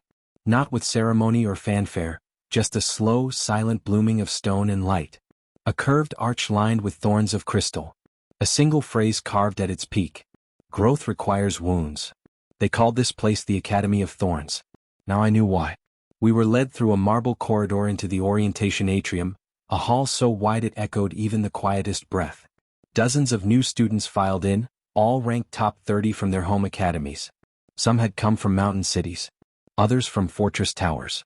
All of them had talent. And all of them watched each other like wolves in uniform. I stood near the back with Mira. Neither of us spoke. Not yet. Not until the dean arrived. A woman in green robes. Hair pulled tight. A single vine-shaped brooch at her throat. She stepped to the center, hands folded. "Welcome," she said. "You are the best your cities have offered." No applause. No warmth. "Here," she continued, "your past victories mean nothing. Your survival here will depend on how well you adapt, not how brightly you once shined." Her eyes scanned the room. I could feel her pause when she looked at me. She knew. They all did. After orientation, we were assigned divisions. Not classes. Not years. Factions. I was placed in Division 9, also called the Hollow Ring. I'd heard the rumors. Only the strange end up in Hollow. Cursed kids. Quiet ones. Skills that don't make sense. Perfect. The Hollow Ring dormitory was nestled at the edge of the living campus, near the root lake. It didn't look like a building. It looked like a grown shell, wide, cracked, made of softwood and moss. Inside, 15 beds, 5 common spaces, 0 structure. We weren't even given schedules. Just a note. You will be tested when the soil calls you. Wait. Mira was placed in Division 4, Crimson Ash. A combat-heavy group. We wouldn't train together anymore. She wasn't happy about it. "Who even runs the Hollow Ring?" she asked that night, visiting my dorm. "I don't know. They do it on purpose." Split the strongest from their anchors. Force them to grow alone. I didn't disagree. We stood at the hollow entrance for a long while. She finally said, "You still listening to it? The poison?" "Yeah. Every day." She nodded. "Keep doing that." The next morning the test arrived. No announcement. Just a whisper through the wall vines. A single word. Garden. I followed the trail through the underwood path behind the dorm. No one else around. Until I stepped into a clearing. There waiting for me was a ring of standing stones. Inside the circle stood a figure. Hooded. Hands gloved. When they spoke, their voice was sharp, melodic. "You walk with poison. But you have not yet planted it. Who are you?" "Your soil." The figure extended a hand. "Show me the shape of your rot." I raised my palm. The poison flowed. Green shimmered over my fingers. They stepped closer. Pressed their hand to mine. And I felt it. The poison split. Half of it stayed in me. Half of it flowed into the ground. The soil breathed. Vines rose. Spines bloomed. Not thorns. "Thanks." The figure pulled back. "You are not the first," they said. "But you may be the last." Then they vanished. I stood in the stone ring alone. Hands shaking. The poison in me now felt bigger. Like it had roots. That night I wrote in my journal. Entry 11. The university doesn't teach. It tests. My poison is no longer just a weapon. It's becoming a system. A cycle. A garden. And now something is growing in me that I didn't plant, but will need to tend. Carefully. The hollow ring didn't train. It drifted. We weren't given a schedule. We weren't given teachers. Just whispers from the walls, requests written in leaves, and doors that opened when they were ready. I learned quickly, the hollow ring wasn't about control. It was about chaos with a pulse. And now I had to lead part of it. Team 5, the message Vine read. Assemble at the Bone Garden before dusk. Objective, reclaim the lost bloom. No instructor oversight. Success or failure will be recorded. I didn't even know I was in a team until that note arrived. But by late afternoon, I found the others waiting at the garden's edge. 4 students. All hollow. All strange. Team 5. Kale Duran, poison stacker. Quiet. Untrusted. Aaron Yell, white-haired swordsman with a blade he never draws. Said to control air, or something near air. Lita Marn, alchemist with half of her speech missing. Communicates in symbols drawn mid-air with silver ink. Adrim, a walking shell of armor with a red moss cloak. Doesn't speak. Doesn't eat. Nobody knows if he's even human. We stared at each other. No one spoke. Eventually I broke the silence. So, the bloom? Aaron shrugged. Somewhere in the Bone Garden. Lita drew a half circle in the air. The rune flashed once. I wasn't sure what it meant. Drim tilted his head slowly. Helpful. The Bone Garden was a real place. A field of pale white plants and twisted stone columns.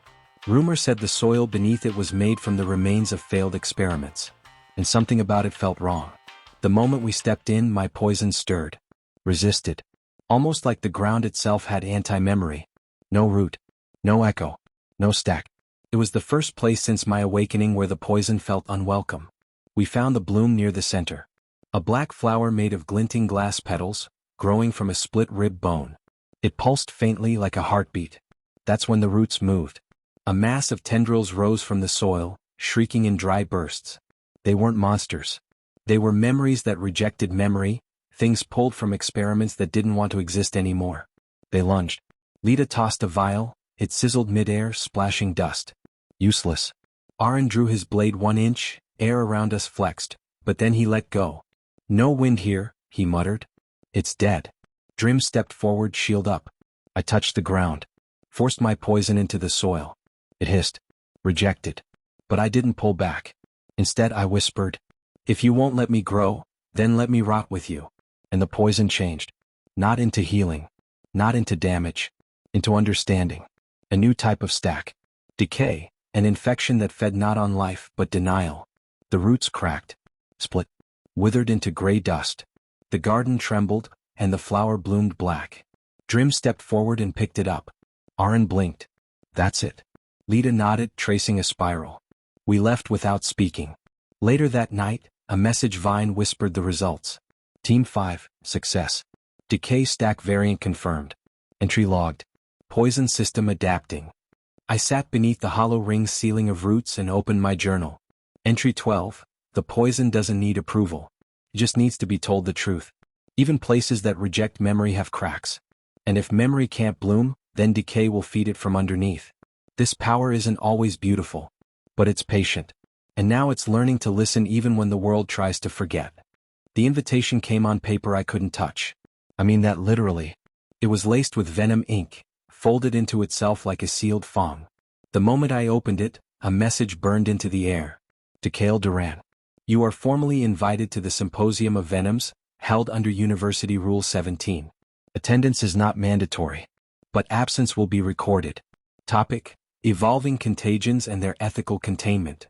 Location: Sublecture Hall 6F. Host: Professor Elrin Voss. I stared at it, then burned it. The ink hissed like it was alive. Mira wasn't allowed to come. No guests, she said, reading the note over my shoulder before it went up in smoke. Yeah. You know it's a setup, right? Of course it is. She stared at me. You going anyway? I nodded. Sublecture Hall 6F was deep beneath the university's southern wing. Not listed on any maps. Not registered in any training rotations. It felt less like a classroom, and more like a chamber. I stepped inside. Rows of darkwood seats arched around a glass-floored center. At the far end, 7 instructors sat behind a stone table.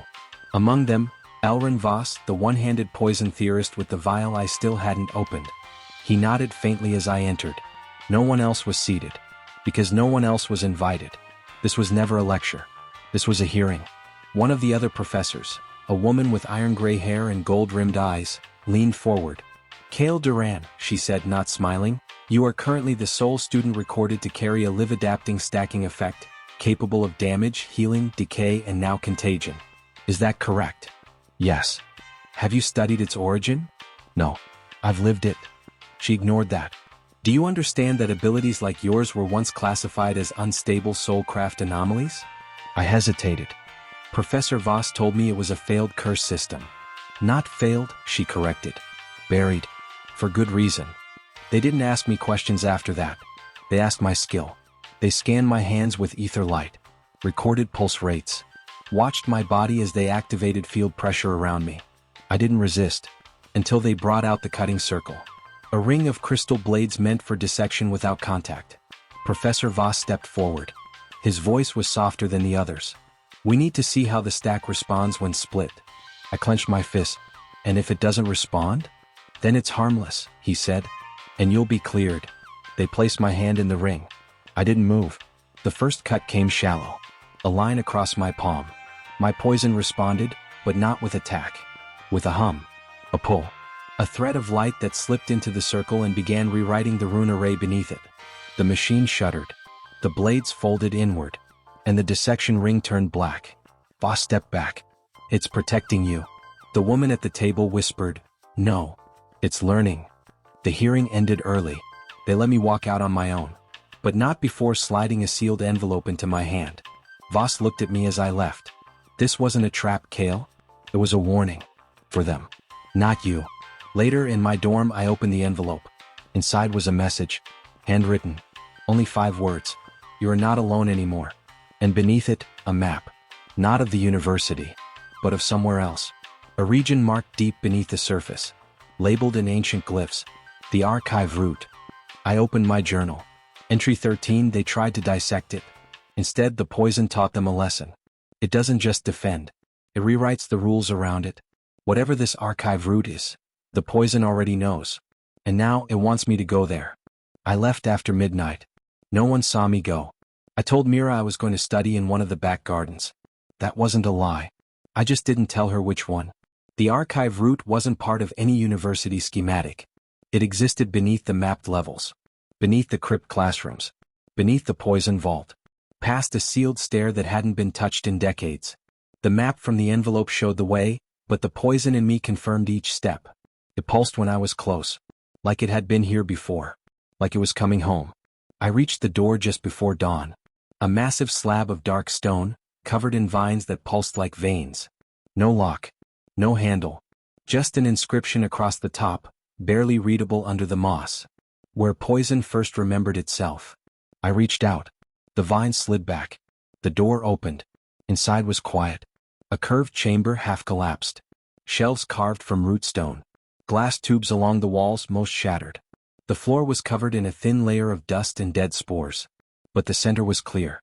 A pedestal. And on it, a single object. A black-stemmed flower made of crystal. The same flower I'd helped reclaim in the bone garden. But this one was alive. Its petals opened as I stepped closer. And I heard it. A voice not spoken. Just remembered. You have brought it back. I froze. Who are you? No reply. Just a slow hum through the stone beneath me. Then light poured from the walls. And visions began.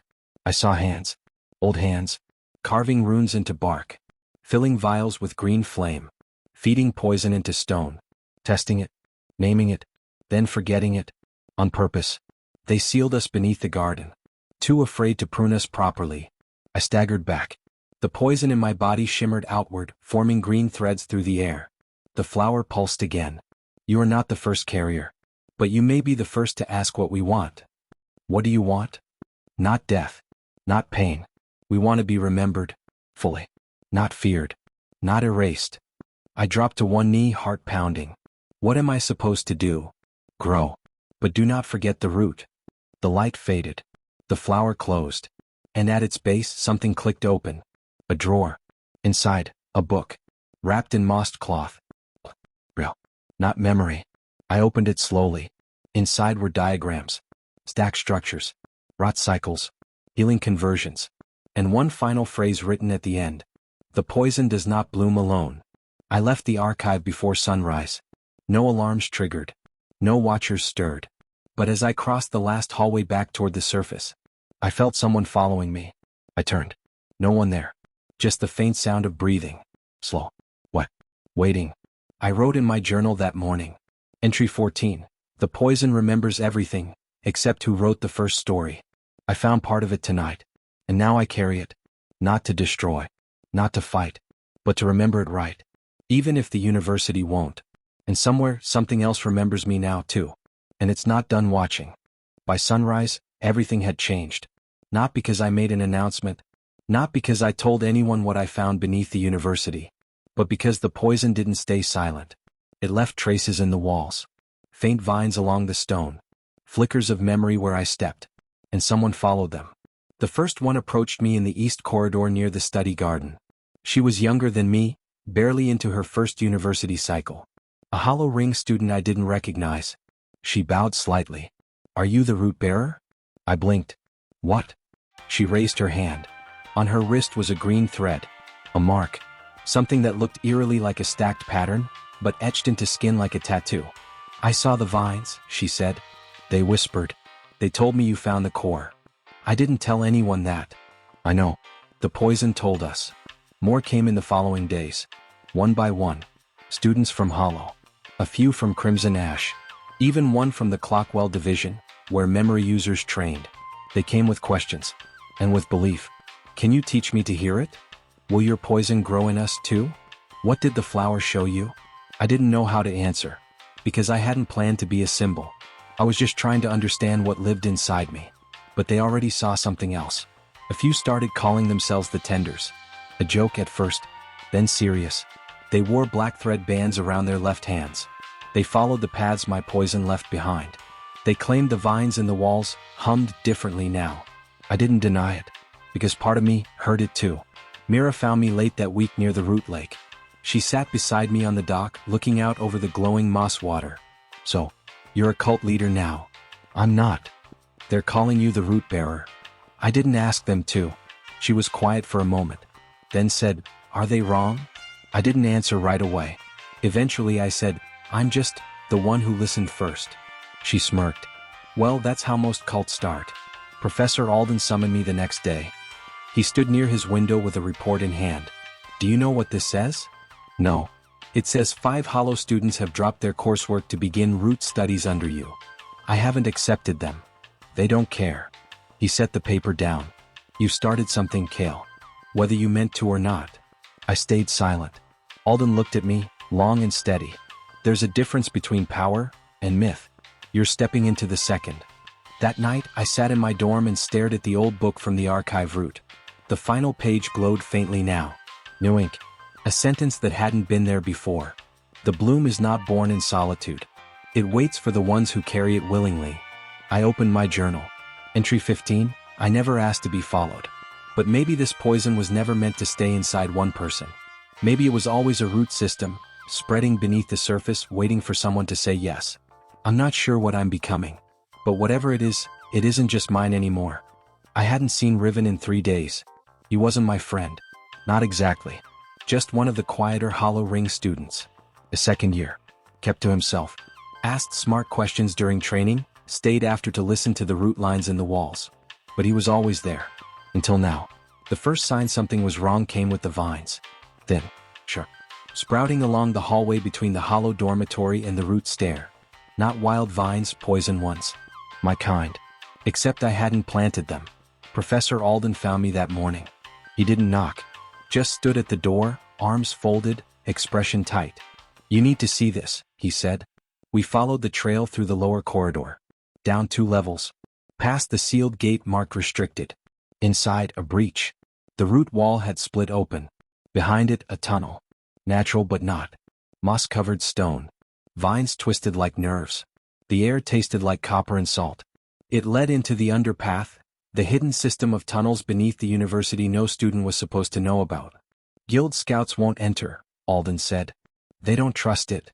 You think Riven went down there? He didn't just go, he said quietly. He took something. He showed me the vial. My poison. Or a version of it. Diluted. Carried. Found missing from the Hollow Lab 3 days ago. Why would he take that? I asked. Alden looked at me. You gave people permission to grow. I didn't argue. Because I had. I followed the path alone. Alden didn't stop me. He knew the poison would reject anyone else. Down past the carved roots. Past the shrines long covered in dust. Into a tunnel where the walls trembled faintly, alive with memory. The poison knew I was coming. And the further I walked, the more it guided me. Until I found him. Riven knelt in the center of an open chamber, surrounded by black flowers made of bark and breath. His body was still. But his veins glowed green. Not bright. Not burning. Just softly. Like moss on a stone that had forgotten its name. Riven, I whispered. He looked up slowly. His eyes shimmered. Did it work? He asked. What did you do? I wanted to hear it like you do. So I let it in. His voice cracked. It didn't hurt. Not at first. I knelt beside him. The vines had grown around his legs. Not strangling. Supporting. I don't know how to get back, he said. I reached out. Placed a hand on his shoulder. The poison in me flowed into him, gently. Not to purge. Not to erase. To remind. And slowly the glow in his veins began to dim. His breath steadied. The flowers faded. But not completely. I carried him back. The vines didn't fight. They moved aside. Let us pass. Alden stood at the gate as I emerged. He's alive, I said. Alden didn't speak. He just opened the door and stepped aside. Later, as I sat by the hollow dorm window, the other tenders approached. No speeches. No cheers. Just one quiet question. Did the poison accept him? I thought for a long time. Then answered. It didn't reject him. That's enough. I wrote in my journal that night. Entry 16. We think poison spreads outward. But it doesn't. It spreads downward. Into the soil. Into the self. Riven didn't break because he was weak. He broke because he thought it would save him. And the poison listened, too much. If this is what a bloom looks like when it consumes, then I need to learn how to prune. The summons came as a spoken message. A tendril of vines slipped from the hollow dorm ceiling and whispered the words directly into my ear. Kale Duran. Guildmaster's Hall. Noon. No note. No reason. No refusal. Just go. I'd never met the university guildmaster. No one had, not really. They said he didn't attend lectures, didn't appear at assemblies, didn't even walk the surface halls. Only students who crossed a certain line were asked to see him. Not for discipline. Not for guidance. Just to be measured. The hall wasn't grand. It was quiet. Shaded stone and thick moss floors, lit by slow-burning amber lanterns. The only decoration was a glass carving on the far wall. We grow what we cannot predict. I wasn't sure if it was encouragement or warning. He stood near a low table, pouring tea with steady hands. Gray robe. No rings. No title badge. He looked like a gardener. Not a leader. When he turned, his eyes weren't sharp. They were tired. Not from age. From carrying things too long. Kale, he said. Thank you for coming. Was I supposed to say no? He almost smiled. Few do. Fewer should. He gestured to the other chair. I sat. Then he placed a thin scroll between us. Sealed in black wax. This is your classification report, he said. I didn't know I had one. You didn't? Until last week. I didn't open it. Not yet. He poured tea for me without asking. I've watched you since your arrival, he said. Not with suspicion. With curiosity. You weren't loud. You didn't chase ranks. You didn't ask to lead. I waited. But the poison grew anyway. Around you. Under you. Into others. I said nothing. He looked directly at me. There is a threshold in the guild system, something known as contagion class. It isn't about illness. It's about influence without boundary. And you think I'm that? No, he said quietly. The council does. He tapped the scroll once. They want to label you, monitor you, fence you in. For your safety, or theirs. I opened the scroll. Inside, my file. Skill, unknown evolutionary poison type. Category, stack/field/regenerative/cognitive memory linked. Current classification, pending, contagion risk. Below that, a note. Should tenders multiply beyond hollow division control, containment measures may be advised. My mouth was dry. You're going to lock me up? No, he said. Someone else will? Not yet. He met my eyes again. Tell me, Kale. Can you stop it? I don't know. He nodded slowly. That's the first honest answer I've heard in this hall. When I stood to leave, he didn't follow. He said only one more thing. If your poison is a forest, then know this. Roots grow deep, but they also crack stone. Back in my dorm, I called the tenders. 10 came. Riven was among them, still pale but awake. I'm not your leader, I told them. I don't want you worshipping me. One girl with a mark on her hand whispered, We're not following you. We're following the seed you carry. Then stop feeding it blindly. That night, I sat by the root lake and wrote in my journal. Entry 17, they want to contain me. Maybe they're right. Not because the poison is evil, but because it doesn't stop growing.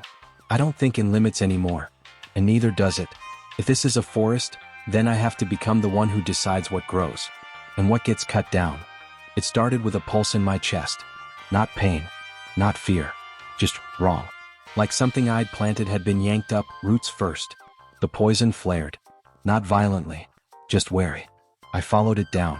The old Greenwell vaults under the west wing had long been sealed, abandoned after a failed botanical binding class caved in a floor. No one used them now, except someone had. The poison led me to the shattered entrance. Cracks in the wall, dust in the air, and the sound of chanting. Soft, precise, structured. I stepped inside, and I saw them. 4 students. 3 I didn't recognize. The 4th, Lina Marveil. One of mine. A hollow ring alchemist. Usually silent. Usually careful. Now she stood in the center of a crude binding circle, green ink symbols scrawled across the stone. In her hands, a small black seed pulsing faintly. My poison. She didn't steal it. She called it. The air around them shimmered as the binding rite began. I felt it instantly, a split. A tearing. Like part of me had been peeled off and caged. They were trying to bind a fragment of my field, cutting off a piece and shaping it into something new. I stepped into the light. The circle faltered. Lita turned. Her eyes were wide but not guilty. Just burning with belief. You weren't using this part, she whispered. It's mine. It wants to grow. So we're giving it roots. I felt the hum of it, alive, scared, trapped. It didn't understand what they were doing. But I did. I raised my hand. The poison surged. Not to strike. To reclaim. The field shattered. The ink flared green and hissed out. The seed dropped from her hands. Dead. Just ash now. The others stepped back in fear. Lita did not. She looked at me like I'd burned a forest. We weren't trying to harm it, she said. You were trying to own it. It came from you. But it doesn't belong to you anymore. That cut deeper than I expected. Because part of me agreed. But part of me, the part that still remembered the door in the archive, knew what came next if I let people splinter it. Not growth. Not learning. Just division. Just decay of something that was never supposed to be shared like this. I'm not a god, I said. This isn't a religion. She didn't respond. Just picked up the empty seed husk. And left without another word. I sealed the vault behind me, burned the binding runes, didn't report them, didn't tell Alden, because this wasn't a violation of rules. It was a warning. Curiosity turns to hunger fast. That night I sat alone near the hollow wall.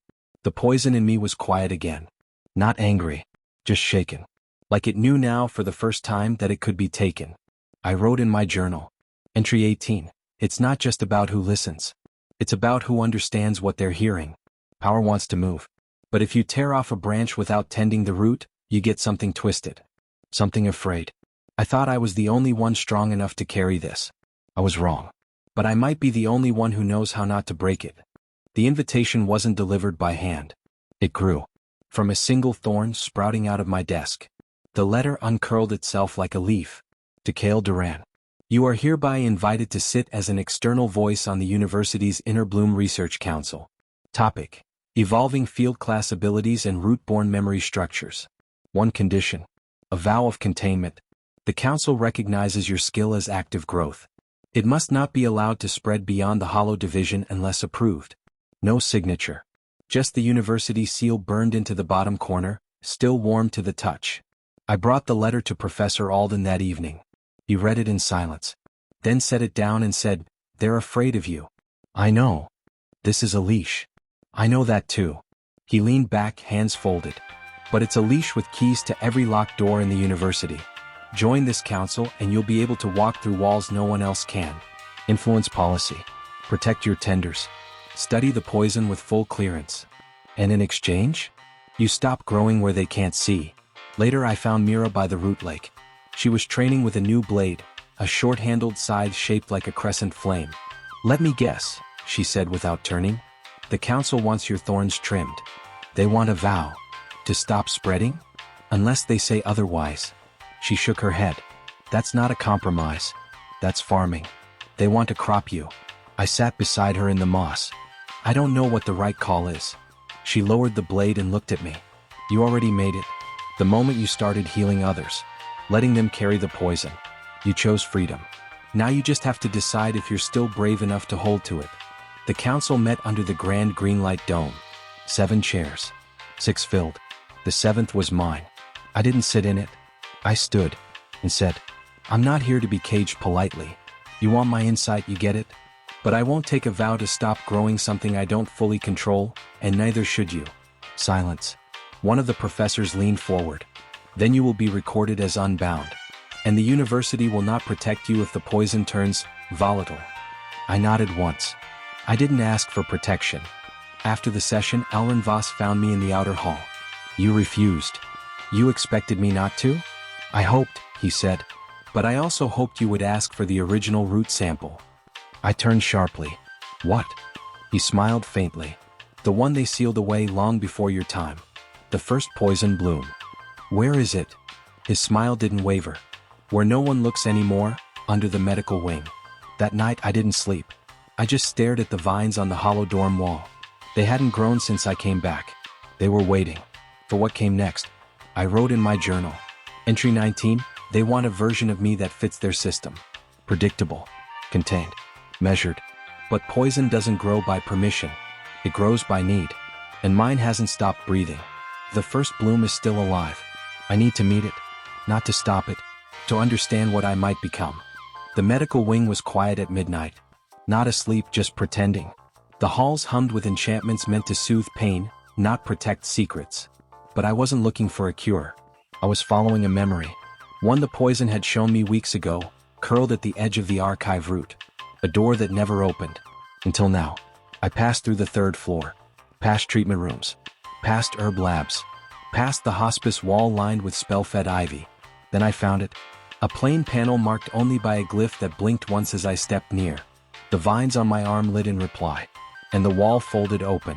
Inside, a stairwell. Unsealed. Alive. It led down. Not to storage. To something buried. The stone turned to root. The root turned to black glass. Then the stair ended in a single chamber, round and silent. And at its center, a containment cradle. Inside it, floating in green crystal, was a person. She looked young. Maybe my age. Maybe younger. Short black hair. Faint markings along her arms like tree rings burned into the skin. Her eyes were shut. Her chest barely moved. But her presence, I felt it before I saw her. The poison in me bowed to it. Not with fear. With recognition. This wasn't the first carrier. This was the seed. A console blinked at the edge of the cradle. Words scrawled themselves onto the glass as I stepped near. Subject, Lina Marveil. Status, dormant. Origin, root bond trial 001.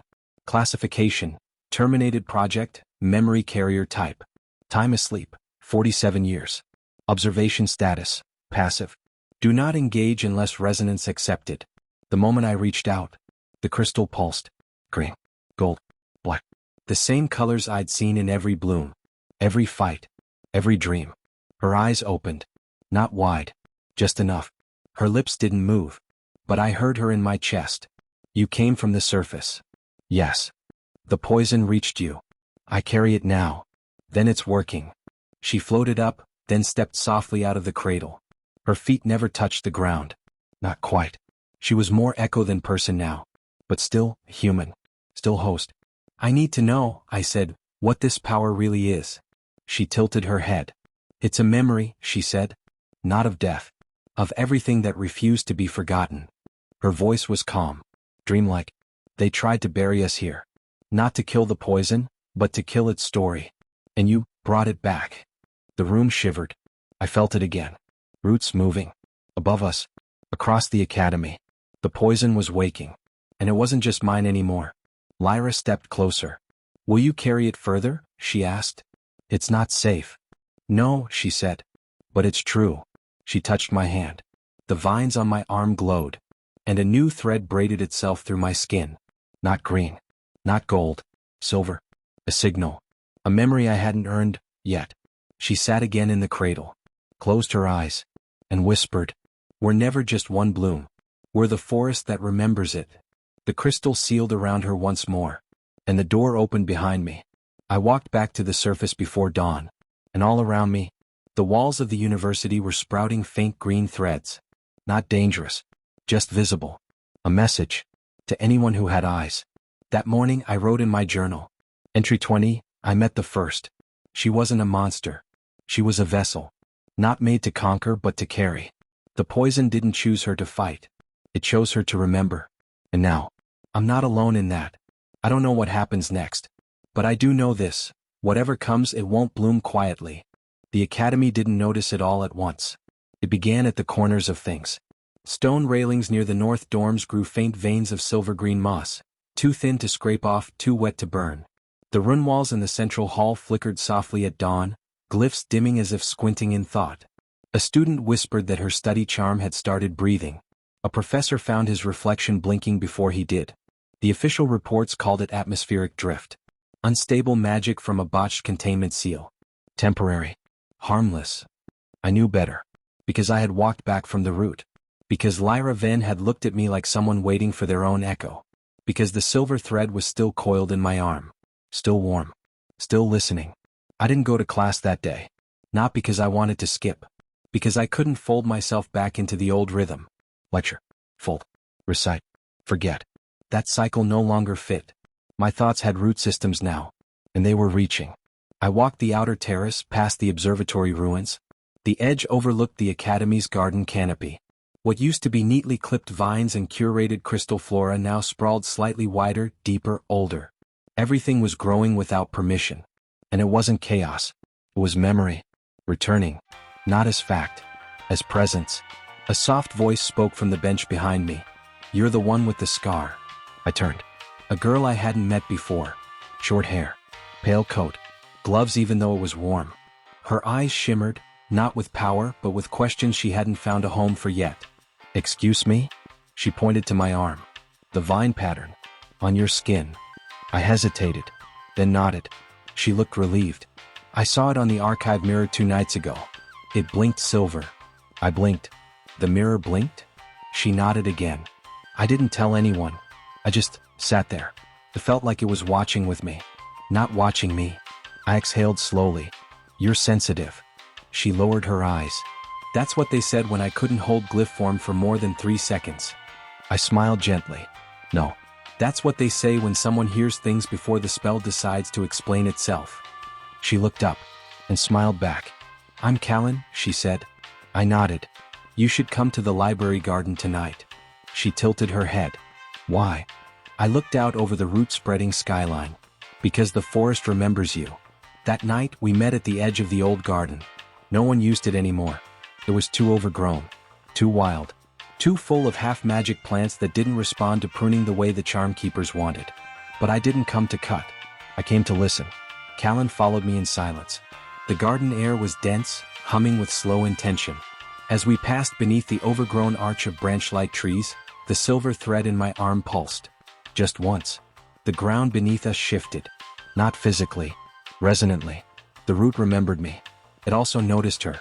Callan froze. What was that? I turned to her. It's saying hello. She looked down at her hands.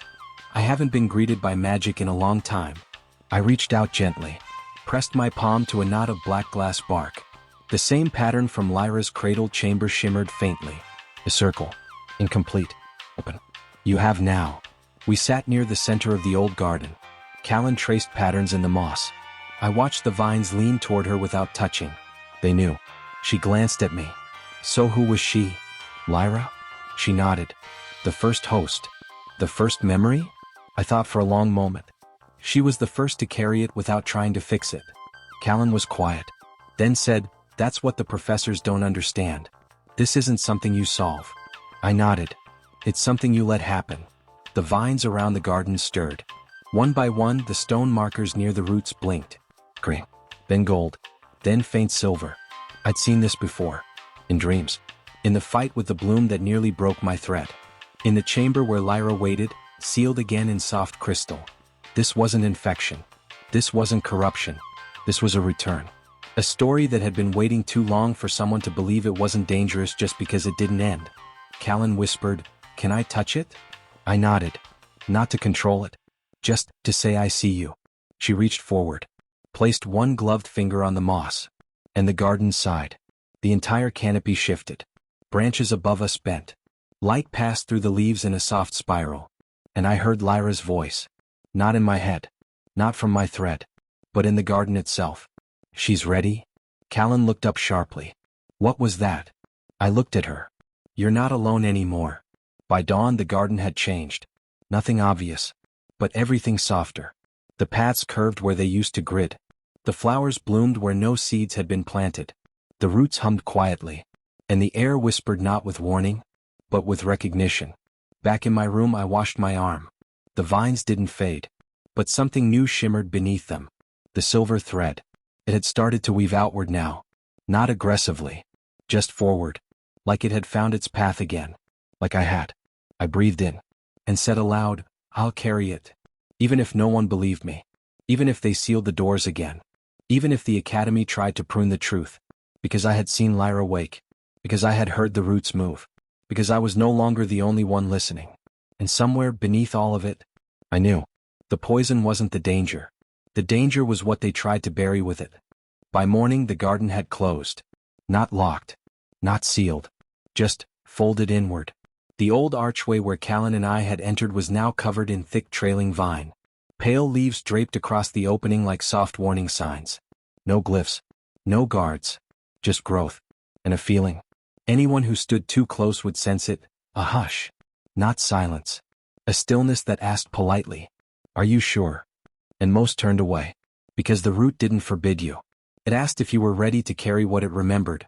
I heard the whispers in the hall by noon. Did you see the moss on the archive stairs? Someone said a student touched the wall and the stone sighed. They're saying the poison has a second form. No one said my name. But they didn't need to. The green veins that ran up my arm had spread slightly overnight. The silver thread shimmered faintly near my wrist now, coiling like a question mark I didn't know how to answer. And every time I passed by a charm glyph, it flickered. Not with alarm. But with recognition. As if even the magic written into this place had started to remember me. Professor Rin met me outside the Eastern Lecture Wing. She stood with her hands clasped behind her back, eyes narrowed like I was a misplaced footnote in a book she hadn't finished reading. I hear you've been spending time in the neglected garden, she said. I nodded. She studied my arm. I also hear you've been exhibiting unregulated magical resonance. I didn't respond. She stepped forward. This academy exists to control what we study. To preserve what's worth remembering.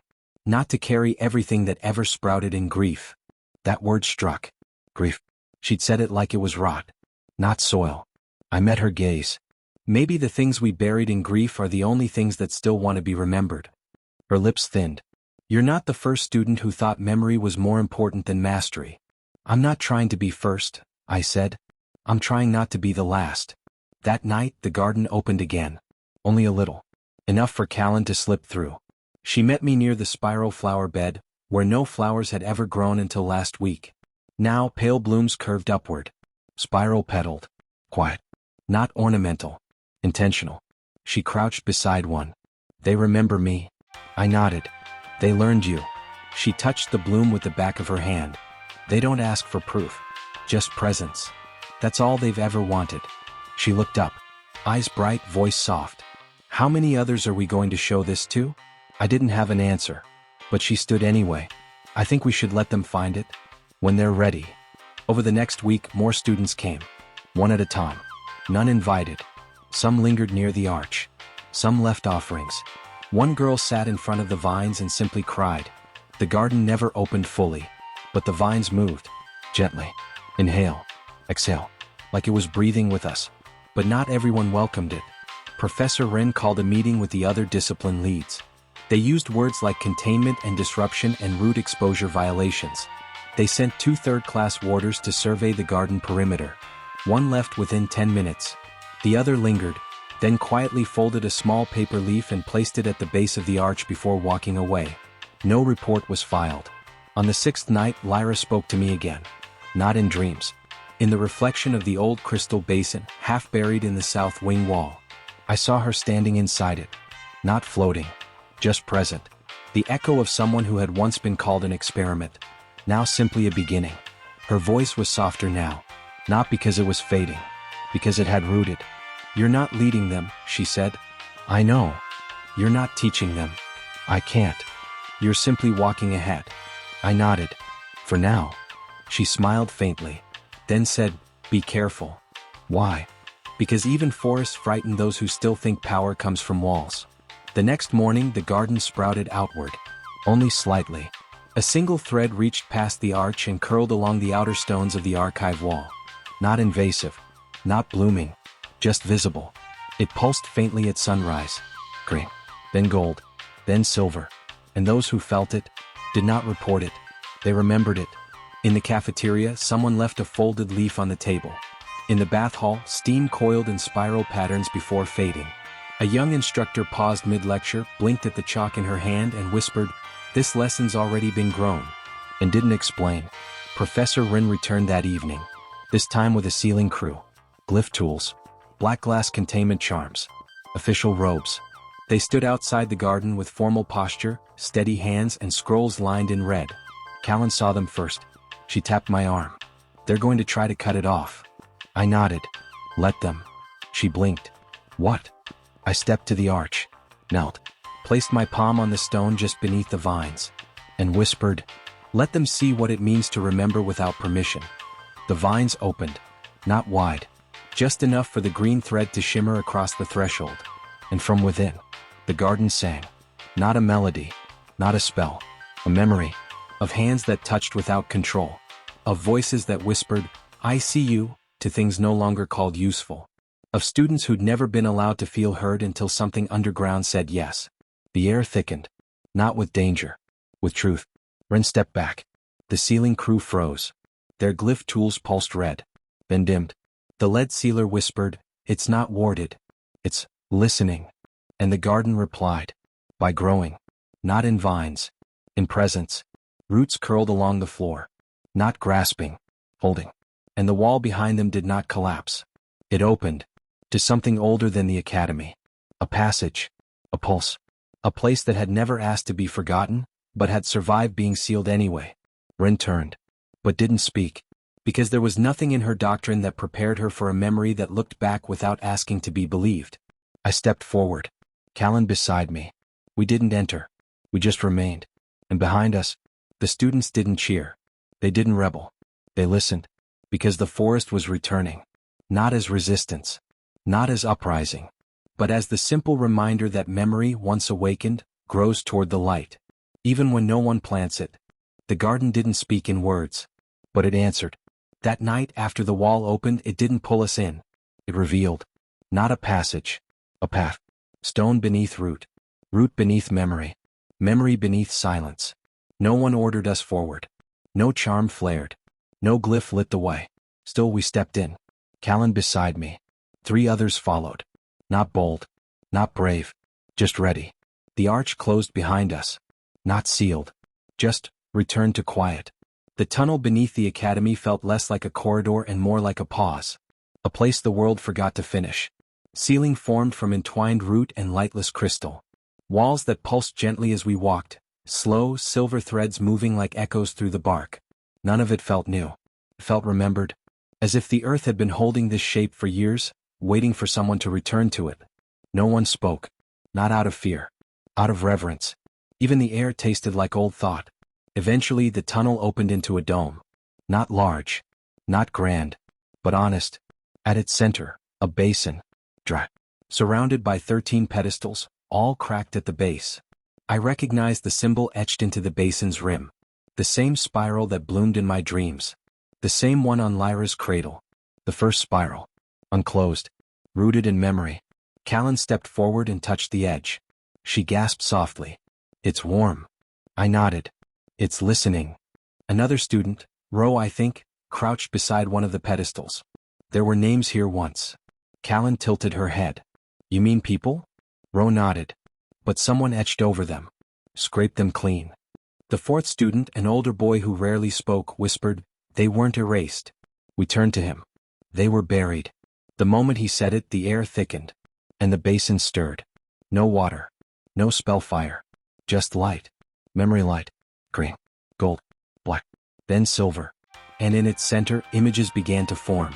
Not visions. Memories. Sure. Offered. Alive.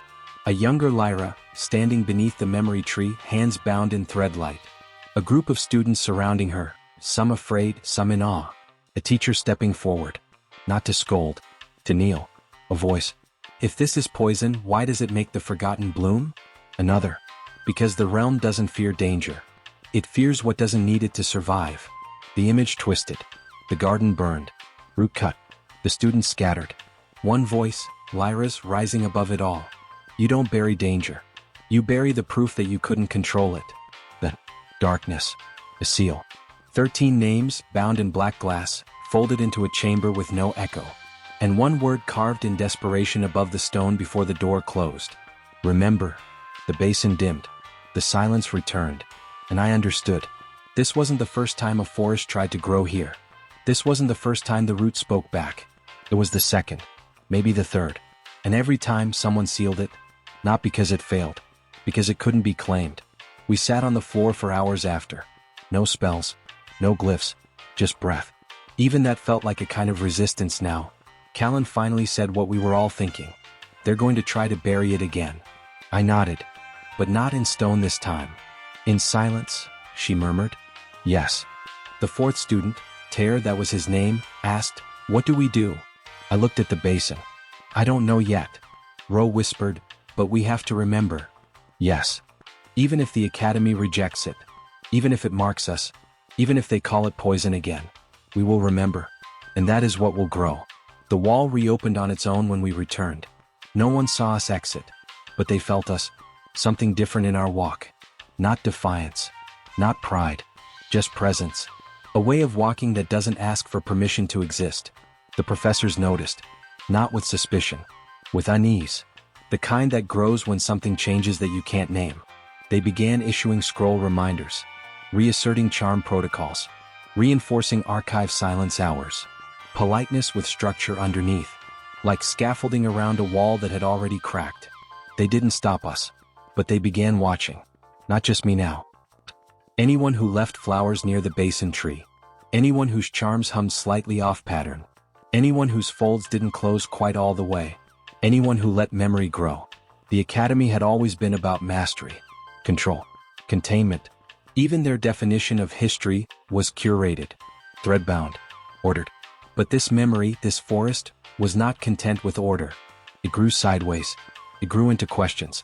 It whispered gently that truth didn't need to be managed. It only needed to be carried. And now it was blooming again. I stood before the memory tree the next morning, watched it drop 13 leaves. One for each pedestal. One for each name that had been buried. They were not forgotten. Only waiting for someone to make space. Not to retell their story. To let it grow again. And I knew then. The garden was never the secret. The garden was the door. What waited beneath was a story. A buried one. But still alive. They came at dawn. 6 faculty members. 3 warders in full seal coat. 2 archivists. And 1 unfamiliar face wrapped in black veil cloth, marked at the brow with the sigil of the disciplinary root. They stood outside the garden gate, silent as stone. They didn't speak. They didn't try to break the vines. They simply waited, as if expecting the garden to explain itself. It didn't. It only grew, softly, leaf by leaf. A single silver thread curled outward across the threshold, brushing against the stone in a spiral no one had etched. The wind held its breath. I stood beside the garden. Didn't challenge them. Didn't shield it. Just watched. Because the moment I raised my hand in defense, they would call it resistance. And this was not resistance. It was presence. That was more dangerous than any spell. The veiled one stepped forward at last. Voice cold. Precise. This route has not been sanctioned. It has not been registered.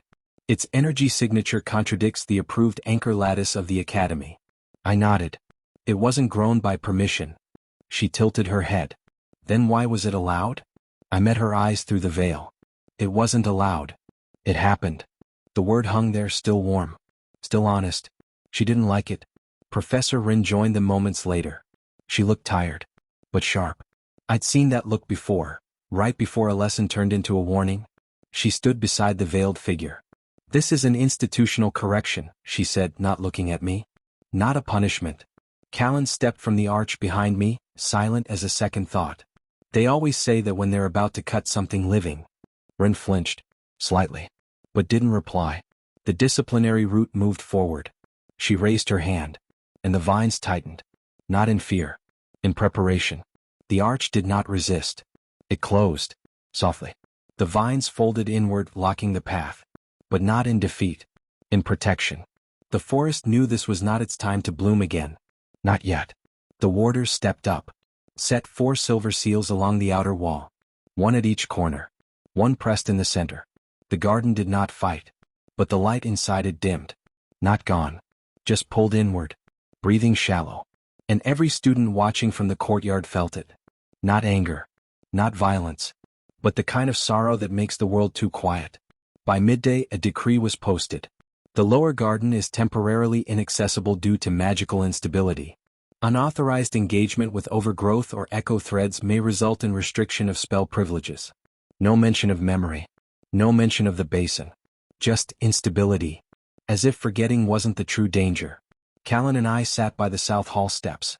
Neither of us spoke for a long time. She stared at her gloves. I watched the light curl along my forearm, where the silver thread had begun to quiet. They're afraid, she said. Yes. Not of us. No. They're afraid of the story. I nodded. Because if it was alive once, it could be alive again. That night I returned to the sealed gate. No guards. No warnings. Just 4 silver seals blinking softly, and vines that refused to bloom beneath them. I knelt at the base of the stone, placed my hand against the root line, and whispered, I haven't stopped listening. Nothing moved. But the seal on the leftmost corner blinked slower, and my thread pulsed gently in reply. In the following days, changes rippled through the school. Small, quiet ones. Glyphs paused before binding. Spellbooks failed to close. A training charm meant to fold inward stayed open after the incantation. One instructor described it as a loss of structure fidelity. Another called it an atmospheric resonance issue. But Callan and I knew what it was. The memory wasn't buried. It was unfolding somewhere else. Students began leaving notes beneath the tree. No names. No signatures. Just sentences. I saw a dream of green and gold and it didn't burn. I think my magic changed. It listens now. I touched a vine and remembered someone I'd never met. She spoke to me. I don't know her name, but she said I carry a root. We're not meant to be gardens. We're meant to remember them. Lien helped gather the notes. He didn't catalog them. He tied them together with silver thread and placed them beside the basin in the sealed hall. The one below the academy. The one only some of us could still hear when we slept. Ro returned with a map. Not of land. Of echo. Drawn from memory lines the academy had stopped tracking generations ago. She traced it with a fingertip. There are other places like this, she said, where memory rooted itself and the world folded over it. Callan looked up. What if they're all waking up? Ro didn't answer, because the garden wasn't just a place anymore. It was a pattern. And it had already begun to spread. That night I dreamed of Lyra again. But she didn't speak. She sat beneath a black glass tree. Silent. Silver threads wrapped around her arms. Not binding. Connecting. I stood across from her. We looked at each other.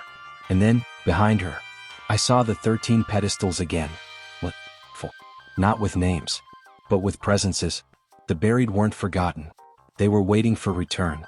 When I woke, the seal on the lower left corner of the garden wall was cracked. Not broken. But softened. Just a little. Just enough for the silver thread in my arm to pulse again. They can't stop it. Because this isn't resistance. It isn't revolution. It's remembering.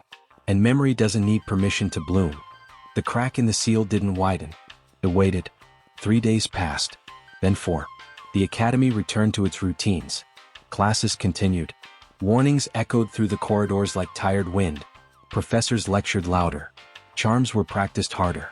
Every hallway buzzed with the sound of people pretending not to feel the tension beneath the stone. But I noticed it. So did Callan. So did Ro. And the others, quiet ones who had walked beneath the garden once, or simply sat too long beside the basin and found their thoughts echoing with green. The memory wasn't retreating. It was listening. Waiting for the right moment to surface again. But not here. Not yet. Somewhere else. Ro brought us word that evening. A scroll, half-cracked, taken from an old academy storeroom mislabeled as herb storage, outdated. She unrolled it across the study table, fingers shaking slightly. I found another basin. My breath stilled. Callan leaned in. Where? Ro pointed to a marked point west of the academy border. A forgotten ridge. No path. No threads recorded since the founding years. But the spiral was there. Etched into the parchment in faded green ink. Not symmetrical. Not stylized. Just drawn. Freehand. Alive. Was it sealed? I asked. Ro shook her head. That's just it. There's no record of any containment effort. No trials. No collapse glyphs. No suppression rings. Callan frowned. So the academy didn't find it? They found it, Ro whispered. They just didn't touch it. That night we prepared to leave. No announcement. No plan. Just a quiet agreement. Me, Callan, Ro. And Tear, who had stopped speaking in class entirely but had taken to sketching half-rooted spirals on every surface he passed. He nodded once when we told him. Nothing else. And that was enough. We left before dawn. Through the south path. Past the garden wall, still sealed. Still watching. The cracked corner pulsed once as we passed. A silver thread brushed my wrist. And I whispered, "We'll carry it further." The wind pulled the words into the trees. The journey took most of the day. The ridge was steep, lined with broken barkstone and memory-drained soil. The kind of place the realm had stopped mapping because it no longer responded to thread pulses. But the further we walked, the warmer my arm became. The silver thread tingled. Callan said her gloves felt too tight. Ro began humming without realizing it, an old tune none of us had ever heard before. We didn't question it. The air was changing. So were we. Near twilight we found it. A dip in the land. A natural hollow, ringed with low black trees that bore no fruit, no leaves. Only root. Each one curled toward the center as if bowing. In the middle stood the basin. Half covered in moss. Cracked at the rim. But unmistakable. Spiral etching across the surface. Still faintly glowing. Still waiting. We approached together. Step by step. No one spoke. Not because we feared waking it. Because it was already awake. The basin pulsed once. Green. Then again. Gold. Then, slow, quiet, silver. I knelt first. Placed my hand on the rim. Felt not warmth. Not power. But recognition. Callan stepped beside me. She placed her gloves on the ground, bare hands trembling. And said, "It already knows us." Ro traced the spiral with a fingertip. It was never sealed because it never fought back. Tear stood silently at the edge of the basin, eyes wide. His voice barely rose above the wind. It was waiting for us to be ready. Then the light deepened. Not brighter. Fuller. The basin shimmered. And opened. Not physically. Not like a trapdoor. But like a thought that finally allowed itself to be spoken. And the memory rose. Not vision. Not echo. Just presence. We saw them. People, not professors, not warders. Just keepers. Hands in soil. Roots in arms. Threads wrapped not as seals but as promises. No spoken names. Only gestures. They hadn't tried to master the root. They had lived beside it. And then, they were gone. Not buried. Not broken. Just absorbed. Returned to something older. Something that did not require explanation. Callan whispered. This basin never needed to be awakened. It chose to wait. I nodded. And for the first time, the spiral inside my arm glowed without touching magic. Not in defense. Not in strain. But in sync. The silver thread curved out into the air. And met the basin's light. No spell. No ritual. Just recognition. That night we didn't sleep. We stayed beside the basin in quiet. Not guarding it. Not studying it. Just present. And the ridge changed. The black trees didn't grow. But they leaned. Toward us. Not in hunger. In welcome. I dreamed again. But not of Lyra. Not this time. I saw the 13. From the sealed chamber. Their pedestals now mirrored in this place. But they weren't echoes. They were tending. Planting something I couldn't name. Not in soil. In thought. The memory wasn't buried here. It had been planted. When I woke, the sun was just rising. Anro was tracing a new path into the dirt beside the basin. A spiral with 13 soft arcs. Each left open. Each pointing outward. I sat beside her. What's it for? She looked at me. For those who come next. I blinked. Will they find us? No, she said. They'll find what we remembered. Because the second route wasn't an answer. It was a question that had never been asked aloud. Not until now. They knew we were gone by the second day. Not because anyone told them. Because the sealed garden stopped pulsing. The silver thread on the wall curled back into the vine work. And the air around the arch stiffened, like something waiting for breath that didn't come. The professors checked our dorms. The head archivist sent runners. The warders read the echo logs 3 times. Nothing. No spell breach. No departure glyph. No declared drift route. We hadn't left. We had simply stepped sideways, into something they couldn't fold.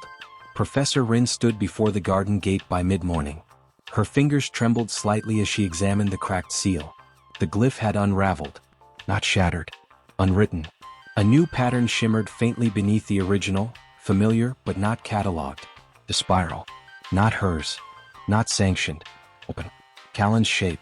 Kale's pulse. The garden had rewritten the barrier from the inside. Ren stepped back. For the first time in years she didn't know what to do. That afternoon the veiled one returned. Same black cloth. Same unreadable sigil on her brow. But her voice was colder now. Sharper. Like she'd been asked one too many questions without answers. She spoke before reaching the seal. Bring them back. No instruction. No pretense. Just command. Ren didn't reply. Not at first. She looked at the garden. Listened to the wind brushing softly through the vines. And said, "They're not gone." The veiled figure turned her head. "Then where are they?" Ren hesitated. "I think they've gone where memory doesn't close." The veiled one stepped forward. Pressed a gloved hand to the seal. And the silver thread burned. Not with flame. With rejection. She pulled back. Glared at the wall. And whispered, "Then we'll dig them out." We didn't feel it until nightfall. Ro was the first to stir. She looked up from her spiral sketch and said, "They're tracing." Tear's breath hitched. Callan rose, placing a hand on the basin's edge. "They're trying to locate us through the root." I sat still. Let the thread in my arm respond. It pulsed once. Then coiled tightly. The ridge itself shivered. And the light in the basin dimmed. Not in fear. In choice. The root pulled inward. Not to hide us. To carry us deeper. The spiral beneath the basin widened. The soil split without tearing. A path opened. Not carved. Not summoned. Grown. Roots shifted aside like a curtain. And for a moment I felt Lyra again. Not speaking. Just guiding. I stood first. Callan behind me. Then Ro. Then Tear. No words. We stepped in. The spiral closed behind us. Beneath the ridge was not dark. It was layered. Threadlight hummed through the earth. Green, gold, silver. No black this time. This wasn't a prison. This wasn't a cradle. This was a memory vault the world had never finished dreaming. We passed through chamber after chamber. Some filled with carved root lines. Others with old artifacts, pages too soft to lift, woven memory strings, whispers that never finished forming. And in the center, we found the root seat. A single spiral tree. No branches. Just curves. Built upward in a slow twist. Like someone had asked the forest to sit still long enough to become. I stepped forward. And the silver thread in my arm unwound. Not falling away. Not breaking. Just joining. It curved into the tree's base and became part of it. And suddenly, I could hear everything. Not with ears. Not with thought. With presence. Lyra's first breath in the cradle. The moment the garden blinked open during the first trial. The 13 choosing to be remembered by root, not stone. The warders who had stepped aside and said nothing. The student who once refused to bind her charm because it didn't want to be finished. And something else. A rhythm beneath it all. Not human. Not magic. The root itself. The forest remembering forward. Callan touched the spiral tree. Her gloves vanished. Not disintegrated, absorbed. Her arms shimmered faintly. Ro knelt beside a faded echo page. It hummed in her hands. Ter leaned against the wall and began to breathe like the spiral. And I sat at the root's base, closed my eyes, and waited, because I knew what came next. They would try to cut their way down. They would call it protection. They would call it rescue. But what they wanted wasn't us. It was containment. The memory had grown too loud. It was blooming without their name on it. Far above, the warders circled the sealed garden. But the vines had stopped responding. The soil beneath the academy had grown thick with quiet resistance. Glyphs wouldn't bind. Echo trails wouldn't hold. The path we took couldn't be traced anymore. Because it hadn't existed. Not until we walked it. The veiled one stood beside the gate. Hands tense. Fists wrapped in thread steel. And for the first time she asked, not aloud, inward, what if they weren't wrong? What if this wasn't poison? What if this was simply the world remembering what it had been before someone tried to write it in lines? The garden pulsed once. A new vine bloomed, right across the seal. A single flower, open, soft, silver, and everyone watching felt it. Not defiance, not pride, just presence. A soft voice the wind carried through every corridor of the academy. We're not lost. We've just begun to take root where you stopped looking. No more roots unfolded beneath us that night. No more chambers opened. The spiral tree at the center of the root seat had stopped humming. But not from exhaustion. From stillness. It was waiting. Not for growth. For choice. The root does not bloom without trust. That's what Lyra had said. Not in speech. Not in command. In how she returned to silence. She had trusted us not to speak for her, not to echo her name like a banner. She had trusted us to listen to the earth as it remembered. And now the memory had opened enough to ask us the question that sat beneath all the others. Will you speak aloud what I have only whispered? I sat by the spiral tree for hours, knees folded, spine straight, breath slow. The silver thread in my arm had thinned. Not faded. Sharpened. Like it had become a line between two truths. Callan sat across from me, her palms on the soil. She was still wearing no gloves. She hadn't asked for them back. Ro had fallen asleep leaning against a page of echo vine that pulsed gently with each exhale. Ter was quiet as ever, sketching again. But his lines had changed. No longer spirals. Now roots. Roots in the shapes of people. We can't stay down here, Callan said softly. I didn't respond at first. She didn't press. Just let the words find shape in the chamber. After a while I answered, no. They'll keep trying to silence it. Yes. She looked at the spiral tree. Then back at me. Then what do we do? I didn't say anything. Because it wasn't a decision. It was a reveal. The memory doesn't ask to be shouted. It asks to be carried. So when I stood up I did not feel heavy. I felt held. Callan followed. Then Ro. Then Ter. We didn't pack anything. Didn't gather scrolls or relics or samples. We brought only what had grown in us. The spiral at the base of the root seat tree opened. A soft arc of light. And we rose into it. Not like a corridor. Like a thread lifted from the soil. When we stepped back onto the ridge, the sky was already waiting. A thin wind passed through the grass. And the basin shimmered faintly. The spiral we'd etched before had deepened overnight. 13 arcs. Still open. Still pointing outward. I placed my palm on the earth beside it. The thread in my arm pulsed once. and every silver flower in the ridge bloomed. The first to see it was a scout from the eastern echo halls. She had been walking the outer paths, searching for a boundary line that didn't answer to glyph. She saw the ridge shimmer, saw the silver arc rise like a slow exhale, and felt her thread ring snap. Not in pain, in release. The forest had spoken, not with fury, with truth. And she turned back toward the academy, not with a report, but with news. By evening, the garden seal had cracked a second time. Not from force, from resonance. Vines curled inward, then opened just enough to release a single pulse. Not a warning, not an alarm. A direction, toward the ridge, toward us, toward what the academy hadn't buried, but hoped no one would ever return to. Professor Rin sat alone in her office that night, hands folded, eyes on the old scroll she'd once dismissed as symbolic. Now she saw it for what it was. A map with no center, only movement, not a doctrine, a rhythm. And she remembered something Lyra had said before the first seal was drawn.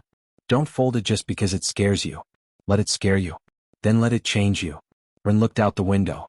The sky shimmered faintly with green. She didn't call the warders. Didn't reach for control. She whispered instead. Let them come back. We arrived before dawn. Walked through the gate. 4 of us. No robe. No crest. No scroll. Only presence. Some students were already waiting. None had been told. They simply felt.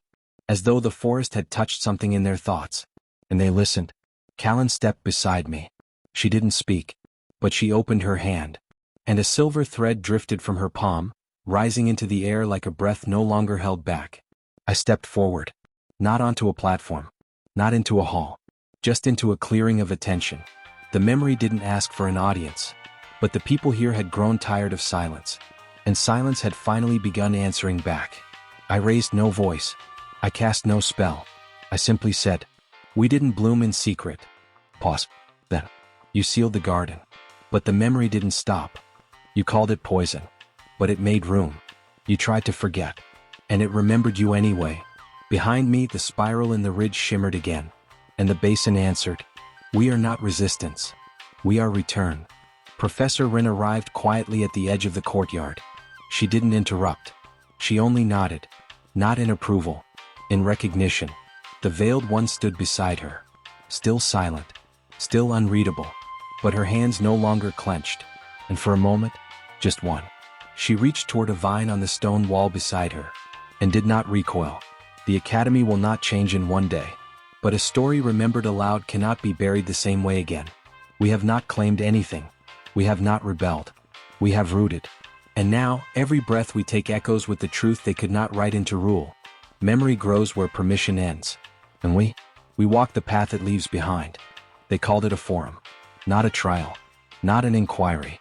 Just a conversation. The circle hall was cleared for it, benches pushed aside, run walls dimmed. No dais. No warders.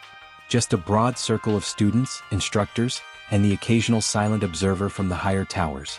The echo transcription thread hummed quietly in the center. I sat with Callan beside me, row 2 seats to the left, Tear farther back with his sketchbook half closed across his knees. No guards. No restraints. But the air carried tension like a thread pulled too tight. They'd asked me to speak first. And that was the problem. I stood slowly, not to address the room, but to settle into it, like setting my hand on warm soil before deciding whether to dig. Dozens of eyes watched me. Curious, anxious, guarded. Professor Rin sat in the outer ring. The veiled one remained in shadow. Others lingered in the open arches, too far to be counted but close enough to listen. I looked around and said, I don't have a presentation. Some shifted. One scribe looked confused. I continued, you asked me to define the spiral. But that assumes it was meant to be explained. I waited. The silence held. Then I spoke softer. It isn't a spell. It isn't a code. It isn't a message. It's a memory that doesn't want to be translated. Someone raised a hand. A student I didn't know. Then why is it spreading? I looked at them and answered simply, because it wasn't planted. A few murmurs stirred. I continued, the root isn't a doctrine. It's an old rhythm. Something beneath the ground we walked over for so long we forgot it wasn't dead. We didn't start it. We heard it. And now it's remembering us. Rose stood next. She held up a scroll from the Southern Drift Records. This is a containment plan from 72 years ago. It outlines protocol for sealing magic with no known source. At the bottom it reads, if recurrence exceeds 3 instances, assess for sentience. She looked around the room. Why is there no record of the garden in the official archive if that clause was written before we were born? No answer. Just more silence. But silence today meant acknowledgement. Callan took a different approach. She didn't speak at all. She walked to the center of the room, pulled off her gloves, and placed them gently on the floor beside the transcription thread. Then she opened her hands. The silver line curled from her fingers, dancing once across the stone before fading. Not vanishing. Settling. Everyone saw it. No one spoke. Because something that moves without force does not demand reaction. It invites reflection. Tear rose and unfolded a page. He didn't show it. He simply placed it face down on the floor. And said, I'm still drawing the spiral. But I stopped trying to finish it. Then sat down again. And I saw 3 others nod slowly. Not out of agreement. Out of recognition. One of the older professors finally broke the silence. Voice calm. Tired. Then what do you want us to do? I thought for a moment. Then said, stop trying to own it. More murmurs. I stepped closer to the center. Stop treating memory like something that's only valid when it comes with a seal. Let things bloom without folding them into categories. Let students listen to the world before you translate it for them. Someone else called out. But the spiral is a threat to structure. We've seen it unbind charms, interrupt protocols. No. I said it gently. Not to interrupt. To unfold. The spiral doesn't break structure. It reminds us that structure isn't sacred. It's just a choice. The transcription thread pulsed, echoing everything. Not just my words. The pauses. The tone. The rhythm. And the thread curled in the center. Not as a sentence. As a spiral. Soft. Unfinished. Alive. Professor Rin stood last. She looked at me. At Callan. At the page tear had left face down. Then said, we've been taught that history protects us. I nodded. So we buried what didn't fit, she said. Even when it wasn't dangerous. I nodded again. She turned to the others. Maybe it's time we stop folding every truth into obedience. She stepped to the center. Picked up Callan's gloves. And held them to the light. The silver shimmer danced. Then settled. And Rin said, I won't fight what grows. Then looked at me. And added, just promise me it won't grow alone. After the forum ended, no announcement was made. No policy was rewritten. But 3 new students sat under the memory tree that night. Not because they were assigned to. Because they felt something pull. The garden gate stayed sealed. But the vines now bloomed in soft arcs across its face. Silver petals at the tips. And from the higher towers some began saying, the spiral hasn't ended anything. It's begun something we were never brave enough to ask for. We never called it a movement. We never needed to. Because movements organize. They sharpen. They march. This didn't. This breathed. And now it grows in places where no one left instructions. Not rebellion. Not resistance. Just quiet inheritance. It began as a hum. Not loud. Not structured. Just a sound carried by the wind between the east tower and the reflecting pool. Soft, uncertain. Callan heard it first. She paused mid-step, brow furrowed, head tilted like she was trying to remember the tune of something she'd never been taught. I turned to ask what she heard. And then I felt it too. Not in my ears. In my thread. A rhythm. Unfolding quietly through the stones underfoot. The echo lines pulsed slightly off-sequence that day. The transcription threads in the forum hall stopped for 3 seconds mid-cycle. Professors blamed a calibration shift. But I knew what that pause meant. Memory had begun singing. Not in rebellion. Not in protest. But as a reminder. Some truths aren't written. They're carried. We followed the sound. Not toward any class hall or shrine or sealed route. But to the music room no one used anymore. The one built into the side of the academy's older wing. Stone slightly warped. Door that never quite closed. Inside, the instruments were still in their places. Harp with no strings, drum with cracked hide, shell chimes that never rang even when the wind howled. Callan stepped in first. The hum stopped. But the silence held it. Like the room itself had been waiting. There was dust everywhere. But it wasn't just settled. It was curved. Swept in slow arcs, spiraled faintly around the floor in a pattern no one had bothered to clean. It wasn't dirt. It was preserved memory. She crouched beside a shallow dip in the floor near the old rhythm stones. Ran her hand through the arc. and sang a note. Not high, not precise, just honest, and the room shivered. I heard it too then, beneath the surface. A harmony wrapped in breath. Something someone once left behind, not in spell work but in song. Not a spell at all. An echo given willingly. I whispered, "It's a thread without words." Callan closed her eyes. "It's older than the spiral." She sang again. This time 2 notes, gently rising then curving downward. The air responded. The chimes trembled. The walls dimmed. And a voice, not hers, not mine, breathed softly through the stone. I gave the first bloom a melody. Not spoken aloud. Just remembered into the room. A light shimmered in the far wall. Not a door. A resonance. We stepped through it. No lock. No glyph. Just the willingness to enter without needing to define. And found a vault of song. Chambers made of curved shellstone. Echoes folded into crystals suspended on silk. No labels. No keys. Just sound waiting to be heard again. Ro joined us an hour later. She brought nothing but a tuning scroll from her childhood. One her sister had taught her before they'd been separated by academy assignments.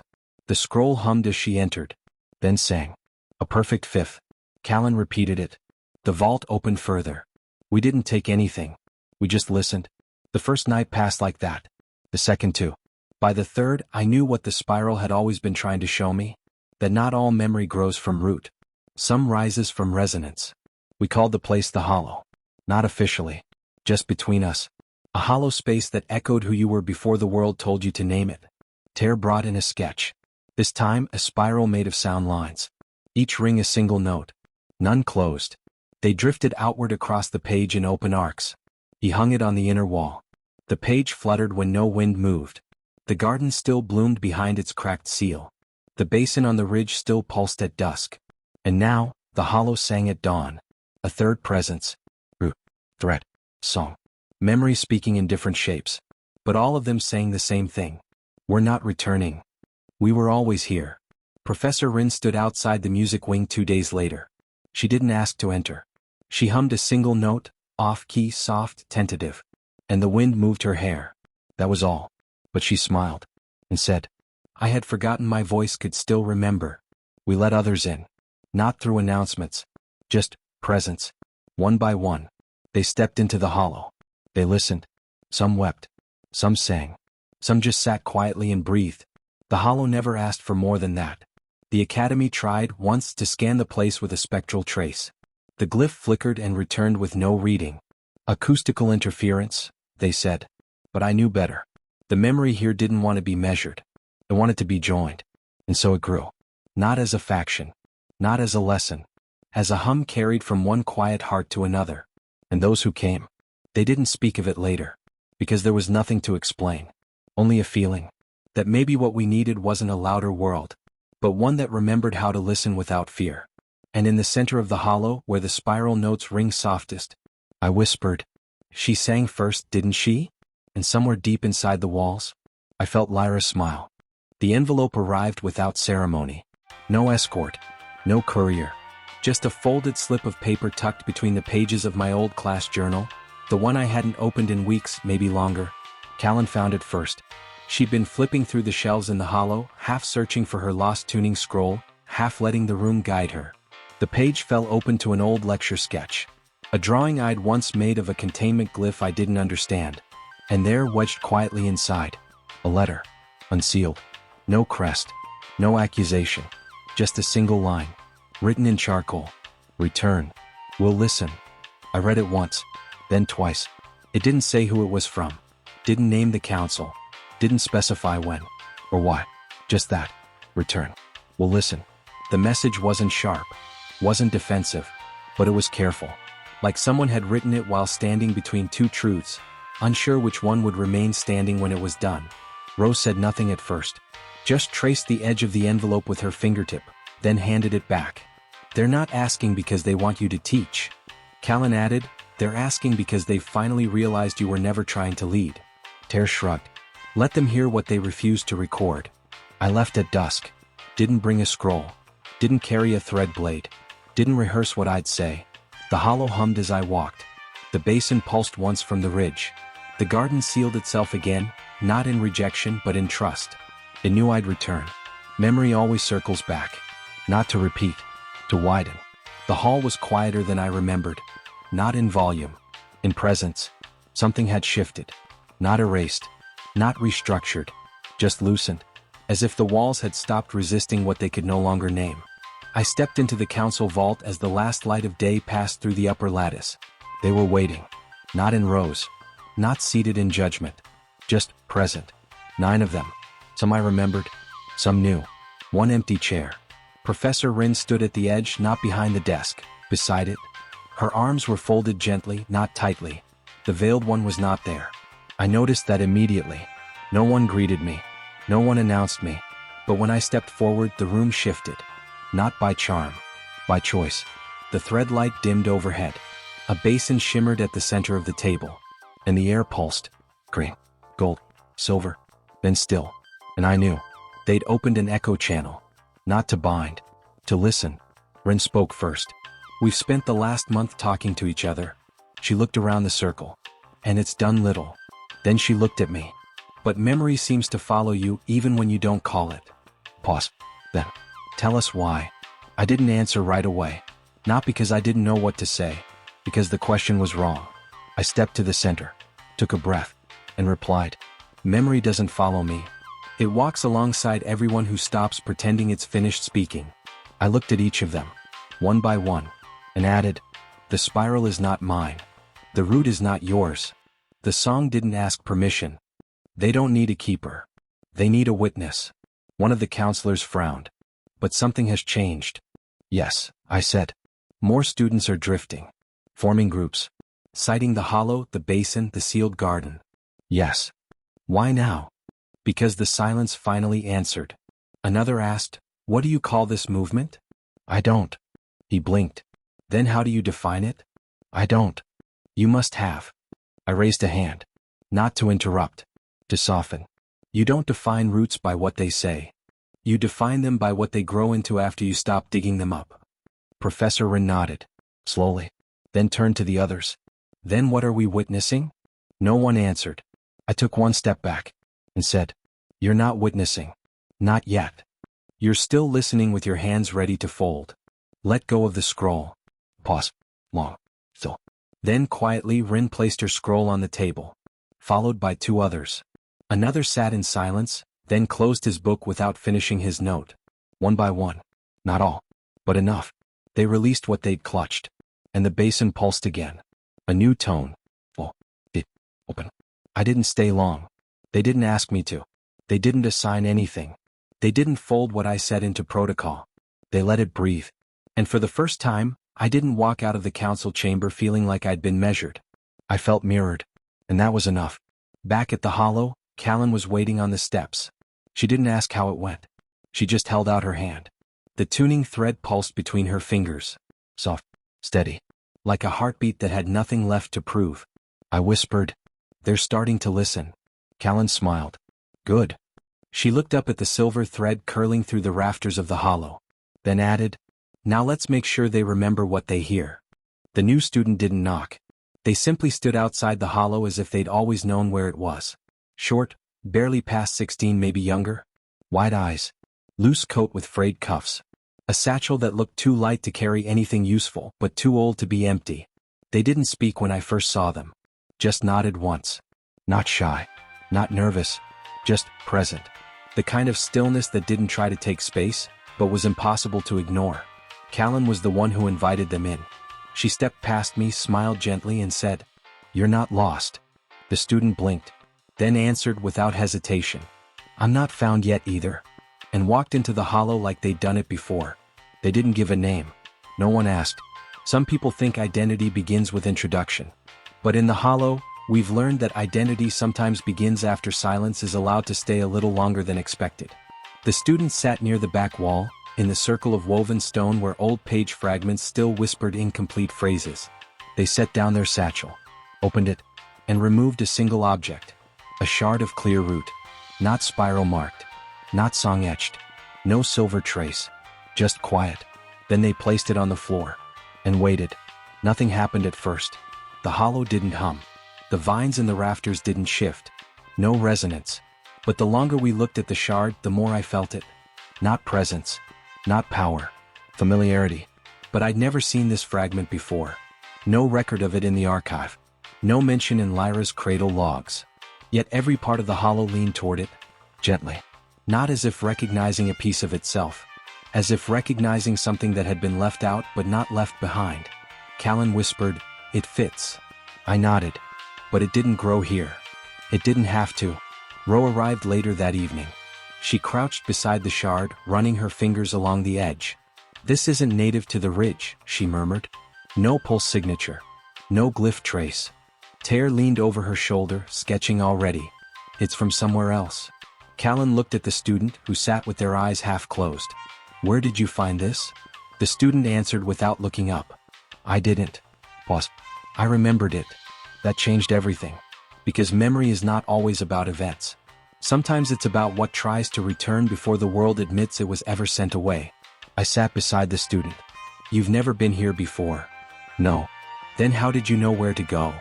"I dreamed of a place that made silence feel welcomed." This felt like the answer. The shard pulsed once. Only once. And the hollow replied. A soft hum passed through the stone. The basin shimmered behind the vines. And I understood. This wasn't a piece of something lost. It was something that had been waiting for its time. That night the hollow stayed lit. No flame. No charm. Just the shimmer of presence that doesn't need a name. We listened. The shard didn't speak. But the air around it remembered a shape. I traced the outline into the dust with one finger. Not a spiral. Not a root. A wave. Unfolded sideways. A memory that traveled not through soil, but through carried breath. Ro traced it again. Matched it to an unfinished glyph from a fractured page in the ridge basin. One of Lyra's earliest folds. An experiment abandoned because it never held anchor. "It wasn't a failure," Ro said, staring at the pattern. "It just needed something we didn't have yet." Tear added softly, "Someone?" We still didn't ask the student for their name. They didn't offer it. But by morning, the shard had begun to hum in rhythm with the basin's pulses. 3 beats. Then 1 pause. Then 3 again. And in that space I felt it clearly for the first time. This wasn't a new memory. It was a bridge. Something that would allow other kinds of memory to reach us. Ones we hadn't dreamed yet. Ones we hadn't earned yet. The student stood at midday. Faced me. Faced Callan. And said without fear. "I think I came from one of the places that sealed itself too tightly." Callan tilted her head. "You mean?" The student nodded. "Not all gardens cracked open. Not all voices returned. Some tried to forget so deeply that they swallowed themselves whole." They gestured to the shard.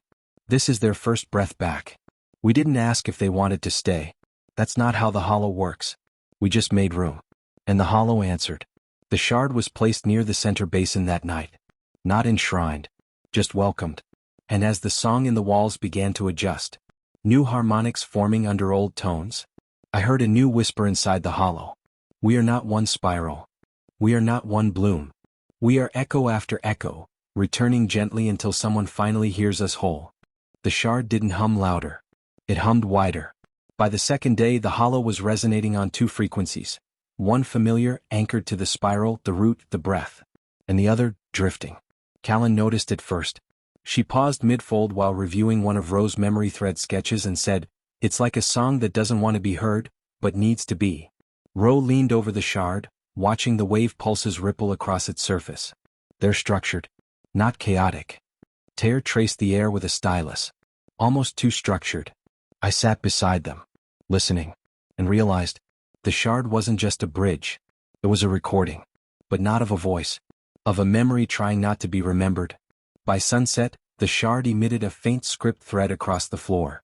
It drifted like breath across dust, coiling into a language I hadn't seen before. Not glyph. Not root line. Not song script. A blend of all 3. Callan crouched to trace it. "It's not trying to tell us something," she murmured. "It's trying to hold something in." Ro nodded. "The melody is defensive." We looked at each other. And that's when I knew. This shard came from a place where memory wasn't buried by silence. It was wrapped in song to be locked inside itself. We followed the resonance. Not physically. Through pattern. Script. Archive drift. It took 3 days. But eventually we found a name. Not a person. A place. Kirian Hall. An older academy. Closed. Archive. Unsealed. Resealed. then vanished from all known training charts. His last transmission 74 years ago. We have chosen stillness. Professor Rin helped us access the old maps. Quietly. She didn't sign the request under her title. She didn't ask what we were looking for. She only looked at me as she slid the paper across the table and whispered, "Some music ends a little too neatly." We left before dawn. Me, Callan, oh, dear. And the new student, still unnamed, still silent in ways that didn't feel hollow. They carried the shard in both hands as we crossed into the outer hills. Kyrian Hall was nowhere on the echo grid, but the shard remembered, and we followed that rhythm. By dusk, we reached the remnants of the hall. What was left of it sat carved into the cliffs above a river bend, half swallowed by vine, half still standing in eerie balance. No sounds came from within, not even birds nearby. The shard pulsed once, and the wind stilled, not as a warning, as a pause. The kind that comes before a story decides whether it should begin again. We entered slowly. The main chamber was circular, like the hollow but colder, sharper. The stone echoed not with welcome but with rehearsal. Like every note ever sung here had been calculated, filed, and flattened. Ro knelt by the far wall. Sound glyphs, old ones, tuned to suppress echo drift. Tear brushed dust from a sigil half scratched into the floor. A containment song, he muttered, written to bind a memory. Callan stood in the center of the room. Eyes closed. She hummed a single note. The room winced. Literally, cracks in the glyph lines flickered red. And the shard in the new student's hand began to shake. They didn't speak, just moved to the wall, touched the stone, and began to breathe through their palms. Not spell work, not charm, just presence. The wall opened, and behind it, a vault, shallow, dark, filled not with scrolls or sealed artifacts, but threads of sound, tangled, mute, held in place by a lattice of containment melodies so precise they pulsed with their own heartbeat. In the center of the vault was a name, faded, folded into silence, but not gone. Ro traced the glyph, whispered it aloud. Sail. Callan blinked. Lyra mentioned that name once. Tear nodded. She said he tried to sing the spiral into stillness. The shard pulsed brighter. And in the moment of quiet that followed, we heard him. Not a voice. An impression. A sound that bent inward like regret trying to take the shape of discipline. I tried to quiet it, because I feared what would grow if I left it alone. So I sang it into a form no one could open. But it still hums, doesn't it? Callan knelt near the vault. Whispered, yes.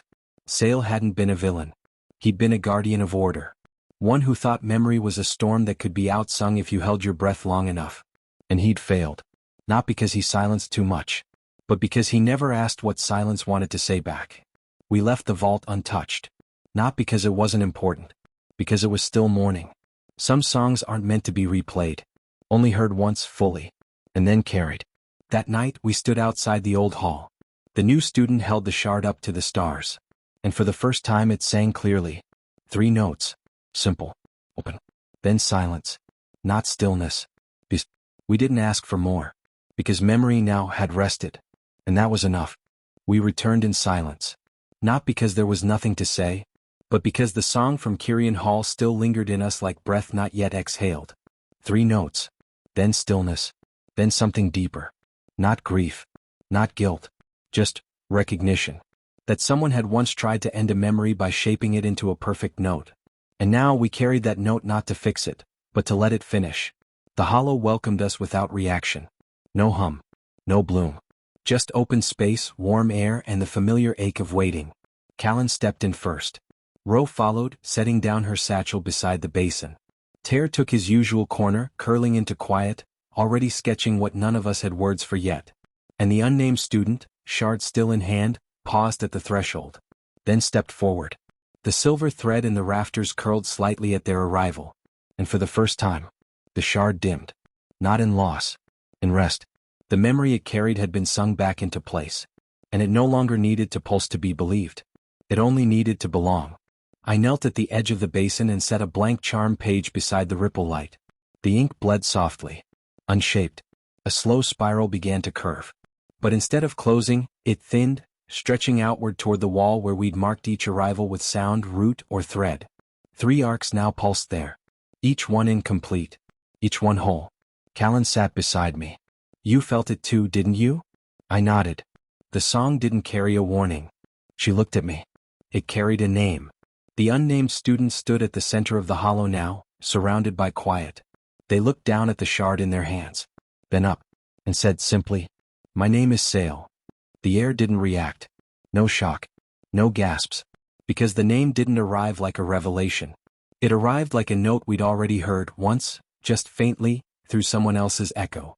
The voice that had whispered from the sealed vault. I tried to quiet it. That wasn't history speaking. It had been this Sale. Not the same. But somehow held by the same thread. Callan stood. Stepped toward them. "You're not the one from the song." Sale nodded. "No. But the shard knew you." Another nod. "I don't carry his mistake." She tilted her head. "Then what do you carry?" Sale looked down at the shard. Then answered with soft certainty. "I carry what he never forgave himself for. A memory that wanted to become something softer and wasn't allowed to." Ro whispered, "A resonance." Tear finished her thought, "Not inheritance. Reflection." I stood with them then. Sale met my gaze. They didn't ask for welcome. They didn't need it. Because the hollow doesn't require permission. Only presence. The shard was placed beside the original basin that evening. Not buried. Not enshrined. Just laid flat, like a page that didn't need to be folded anymore. And in the stillness that followed, the basin pulsed. A soft tone. Lower than before. Gentler. And the spiral it projected onto the ceiling shimmered in 4 arcs. Not 3. 4. One for root. One for thread. One for song. And now, one for remembrance born not from history but from healing. The hollow didn't grow louder. It grew quieter. As if the air no longer needed to ask what we were building. New. We were not forming a movement. We were becoming a place where memory came to forgive itself. That night, Sale sat alone beneath the silver thread rafters. I found them just before sleep. They looked up. Asked, "Was I always going to find this place?" I sat down beside them. And said, "No, boss. But it waited for you anyway." Sale nodded slowly. And whispered, "Then I'll stay until it stops waiting." It began before Sale touched the shard again. The hollow shifted first. Subtle. Not in sound or scent, but in how the space held its silence. Like the air had turned toward them, listening with something deeper than attention. The shard rested still at the basin's edge, unchanged for days now. But the moment Sale sat beside it, the quiet stretched. A breath paused. A note, waiting. They didn't force it. Didn't activate any thread. Didn't cast or press or hum. They just placed their hand, palm down, over the shard like someone greeting a heartbeat not their own. And the shard pulsed. Not bright, but wide. The basin rippled. The rafters swayed. And in the far corner of the hollow, a wall began to sing. It wasn't a song of words, or even melody. It was a sound I didn't know how to name. Somewhere between wind through woven bark and the low resonance of deep earth remembering rain. A note that found you not through your ears, but through the quiet parts of your thread. Callan turned from the vines overhead and whispered, "It's not the shard." Sale nodded. "It's what the shard was holding back." The song didn't build like before. It didn't swell. It branched. Outward. Each measure not rising or repeating but reaching. It moved across the hollow. Through the basin's edge. Into the rafters. Into the walls. And then beyond. We felt it leave us. Not in departure. In extension. Tear's head snapped up from his sketch. "I think someone else just heard that." Ro pressed her fingers to the soil beneath the tuning stones. "The melody's gone past the hollow." Callan blinked. "To where?" Sale stood slowly. Their face unreadable. Then they said softly, "Wherever memory still aches." We watched the resonance move. Not with eyes. With echo. Glyph threads in the archive shivered out of alignment. Tune charms in study halls hummed an unfamiliar key. A cracked flute in the old East dorm played a single note all on its own. Even the sealed garden gave a sound that night. Not the rustle of vines or the pulse of root light. The tone. Clear. Direct. Alive. The realm hadn't asked for the melody. But it was listening. Professor Rin sent no summons. She came herself. Walked into the hollow 2 hours before dawn. Eyes shadowed. Voice calm. I heard it in my sleep. We nodded. She didn't ask what it was. Only, where did it come from? Sale met her gaze. It was never sealed. Rin tilted her head. The shard? Sale shook theirs. The longing. They brought her to the basin. Placed a hand beside the shard. The song didn't play again. but the memory it carried stayed present. Rin touched it, closed her eyes, and for a long, long time, she just stood there, then said, "It's the kind of sound that doesn't need to echo." Sale nodded. Because it remembers itself. Later that morning, the hollow received its first letter. No seal. No signature. Just a single sheet of soft black parchment, folded in perfect thirds. Inside, a single line handwritten. I heard it. We all did. In the old chapel above the salt cliffs. The vines began humming. Callan read it aloud. Then smiled. It's already traveling. The song didn't demand belief. It didn't ask to be followed. It simply found the places still open to remembering. Places that hadn't bloomed, hadn't spiraled, hadn't rooted, but waited. A girl in a northern outpost folded a flower for the first time in years. An elder in the eastern archive laid down their order scroll midline and didn't finish it. A warder at a city gate looked up at the night sky and whispered, "It doesn't need our permission." The song was not spreading. It was returning. Like warmth to a place that had convinced itself it didn't miss the fire. Sale spent more time in silence after that. But their silence wasn't empty. It was invitation. People began sitting with them without needing to say anything. Some brought items they thought were broken. An old charm, a faded fold, a thread that didn't pulse anymore. Each time the hollow hummed gently. And the item glowed, briefly. Not repaired. Not transformed. Remembered. That was all the song ever did. It reminded things they hadn't stopped being. Only stopped believing they were allowed to be again. Ro made a map. Not of roads or sanctuaries. A map of resonance. She marked it with gentle curves, song lines tracing out from the hollow, connecting to gardens, echo basins, drift-buried towers. Callan looked at it and said, "It looks like a web." Ro replied, "It's a root system in reverse." Ter added, "Not growing down. Growing back up." The shard still rests in the basin. No longer pulsing. Just present. It doesn't need to shine. Its melody is now carried. By wind. By stone. By people who didn't ask to change anything. But who couldn't walk away once they remembered what silence felt like when it finally turned toward them. And Sale? They stand in the center of it all. Not leading. Not guiding. Just listening so deeply that the world finally starts to respond. The letter arrived folded in a way we didn't recognize. No spiral. No sigil. No seal. Just lines. Drawn and bent. Curved and notched. Some barely touching. It looked like music, but not any notation I'd seen before. No melody marks. No anchors. No tempo glyphs. Just a shape. Soft. Rising. Open at the top, like a gate drawn in breath. Ro found it on the hollow steps before dawn. No footprints. No courier name. Just the paper, weighted gently beneath a smooth stone the color of river glass. She brought it in, unwrapped it carefully, and laid it across the center basin. The shard in the basin flickered. What? Then hummed just faintly. And we all heard it. A tune we'd never studied. But somehow, remembered. Sale didn't speak at first. They only stared at the page like it had asked them a question they weren't ready to answer. Then finally they whispered. Someone opened a gate. We traced the pattern across Ro's resonance map. It pointed west. Far west. Beyond the hills. Beyond the drift-worn cliffs. Beyond the charted sanctuaries. To a place marked only once long ago. Sanctuary of Rinvei. Abandoned. Unlinked. Unspoken. A sanctuary that had never reopened after the sealings. One that had refused Drift Council orders to reintegrate.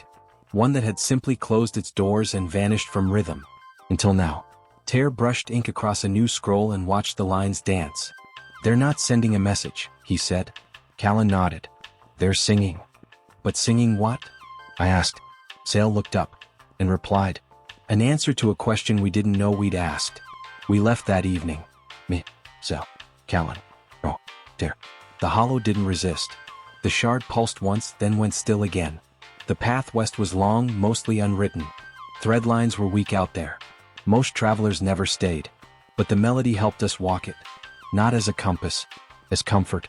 Every time the wind passed, it carried fragments of the pattern. Not loud. Not leading. Just reminding. We were being welcomed. Not summoned. Not challenged. Just invited to hear something we hadn't earned, but might still understand. We reached Rinvei after 4 days. A cliff sanctuary, nestled into pale stone. Its gate had no emblem. Its walls bore no memory glyphs. But the moment we stepped near, the melody resumed. Not in the air. In us. Each of us humming it, without meaning to. Each in our own tone. Our own key. And still somehow together. The gates did not open with force. They unfolded. Wood and stone parting like old friends making space. And inside. Not halls. Not chambers. Not doctrine. But an open amphitheater. Filled with wind. Filled with echoes. Filled with presence. We stepped in slowly. The ground was smooth. Threadlight ran along the floor, not in glyphs but in gentle waves, moving like breath across a sleeping lake. And at the center of the space, a bowl of silver light, floating, softly vibrating. No one touched it, but we heard it. The same melody as before, only now it was full, curved in on itself, not to trap but to complete. A song that knew how it wanted to end, but had waited for others to arrive before it did. A voice came then. Unhurried. From a figure seated behind the bowl, face lit in the shimmer but shadowed in distance. You brought the echo before the silence could dissolve. Sale stepped forward. I didn't bring anything, they said. You remembered, the voice replied. That was enough. We circled the bowl slowly. It wasn't just a sound well. It was a receiver. Built to collect not voices but tones of resonance from across the realm. It had been quiet for decades. And now it sang again. Not because someone played it, but because someone heard it first. Why now? Callan asked. The voice answered. Because only now did the hollow learn not to ask for definition. Only now did the spiral stop needing to explain itself. Only now did a memory become soft enough to receive. I stepped to the bowl's edge, felt the tone in my bones, and asked, was this song yours? The figure in the shadows smiled, and said, no. It was yours before you ever tried to sing it. That night we stayed in the amphitheater.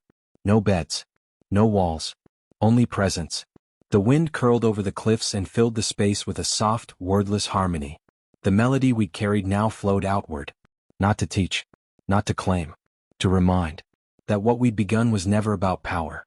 It was about permission. The kind you don't ask for. The kind that grows in you when someone finally tells you. You were always allowed to remember. The message was a stone.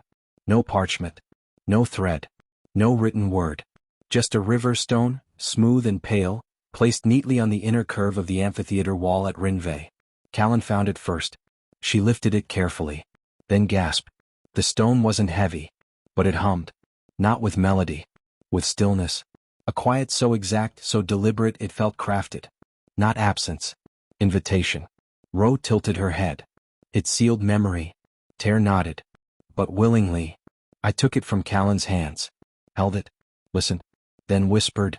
This isn't a forgotten sanctuary. This is a listening one.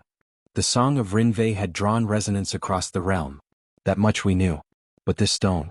It wasn't an echo. It was a question. From somewhere that had heard the song, and responded without sound. Sale traced a pattern across the stone's surface.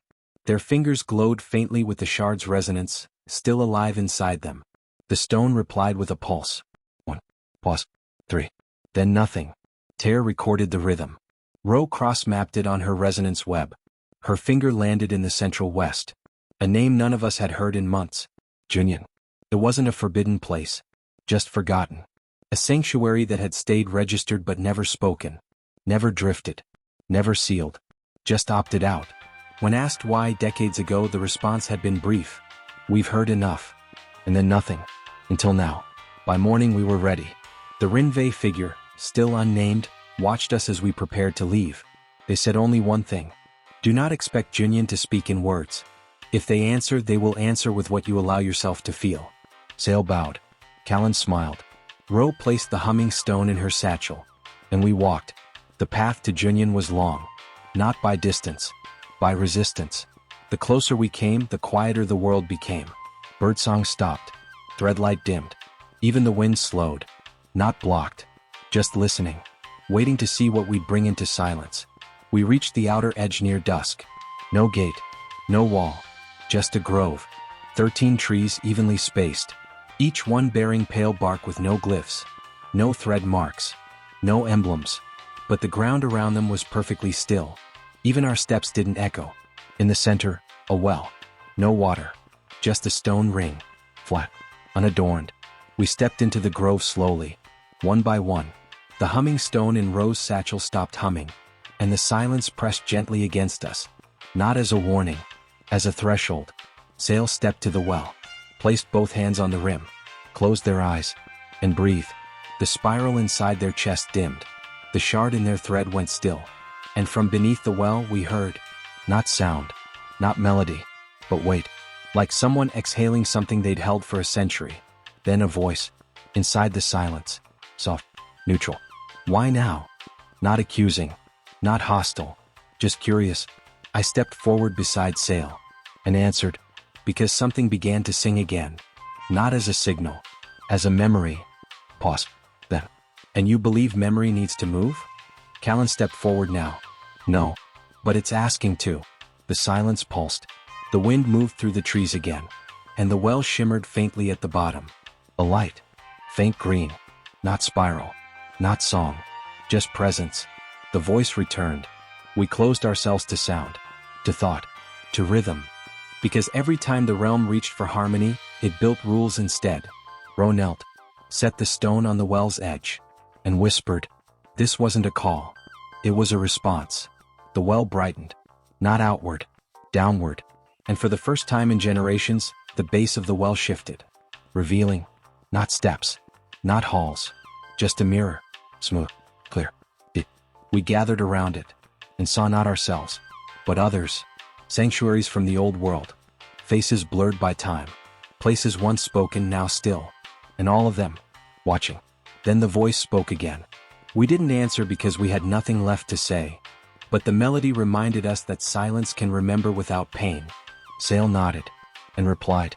Then maybe it's time to let silence answer back. The mirror pulsed once. And faded. But not into stillness. Into welcome. We understood. Junyan wouldn't sing. Wouldn't bloom. Wouldn't echo. But it would listen. And sometimes. That's what lets memory begin again. We left the grove before dawn. And behind us the trees finally moved. Not swaying. Bending. Slightly. Inward. As if acknowledging. We hear you now. Something shifted as we returned from Junyan. Not in the trees. Not in the wind. In the ground. The walk back to Rinvei should have been familiar. We'd followed it just days ago. But now the path bent. Not visibly. Not drastically. Just enough that when we crested the third ridge the slope was different. The stones we remembered weren't where we'd left them. The drift markers we'd used had shifted one handspan west. At first we thought we'd misremembered. But Callan stopped mid-step and whispered. It's not us. Sail turned slowly, eyes narrowed. The path moved. Tear dropped to one knee, pressing his hand against the soil. It's not trying to lose us, he murmured. Ro knelt beside him. It's responding. I stood still, heartbeat slow. Then said the only thing that made sense. It's remembering something older than our maps. We followed the new slope. Didn't resist it. Didn't question it. Because the hollow had taught us something vital. Not every change is a detour. Sometimes, it's a return to the shape things wanted to grow into before someone straightened them. That night, we camped at the edge of a grove none of us recalled seeing. The trees here curled upward in arcs. Not spiral. Not wild. Just deliberate. A geometry of softness. Their trunks bore no symbols. But the leaves hummed faintly when the wind passed. Not song. Not root. Something else. Sail sat beside the firelight and drew a new map in the dirt. No sanctuaries. No roads. Just connection points. Where resonance had passed. Where silence had replied. Where drift paths had bent without instruction. Callan watched quietly. Then said, that's not a chart. Sail nodded. It's a pattern. Ro unrolled her resonance thread, the one she'd been sketching since the basin first pulsed. Her fingers moved carefully now, following something she hadn't noticed before. The threads didn't form a grid. They formed layers. Crossing. Dipping. Curving. Folding. But never closing. Always shifting toward somewhere. Tear leaned over her shoulder. It's not a web.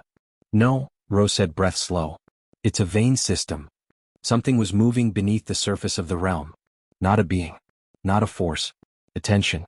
Like the world had been holding a breath so long that now, as it exhaled, the paths realigned to make space. At dawn we reached Rinvei again. But the gates had moved. Not gone. Just shifted inward. The amphitheater was still there. But its steps had widened. Its stones gleamed with dew that shimmered in a spiral never etched. The silverlight bowl in the center no longer sang. It pulsed. A low rhythm. Like a heartbeat, steady, unhurried, not for show. Sail approached it first. The shard in their thread stayed quiet. But the bowl shifted in response, revealing a second layer beneath the silver surface. A map. One none of us had seen. Not even Ro. Not even Ren. Not even the archives. Because it wasn't drawn in ink. It was formed in movement. The pattern beneath was subtle. The spiral, yes, but warped. Twisted gently by time and place. Lines where root sanctuaries had grown. Echo nodes. Song basins. And something else. Tiny marks placed irregularly. Not sites.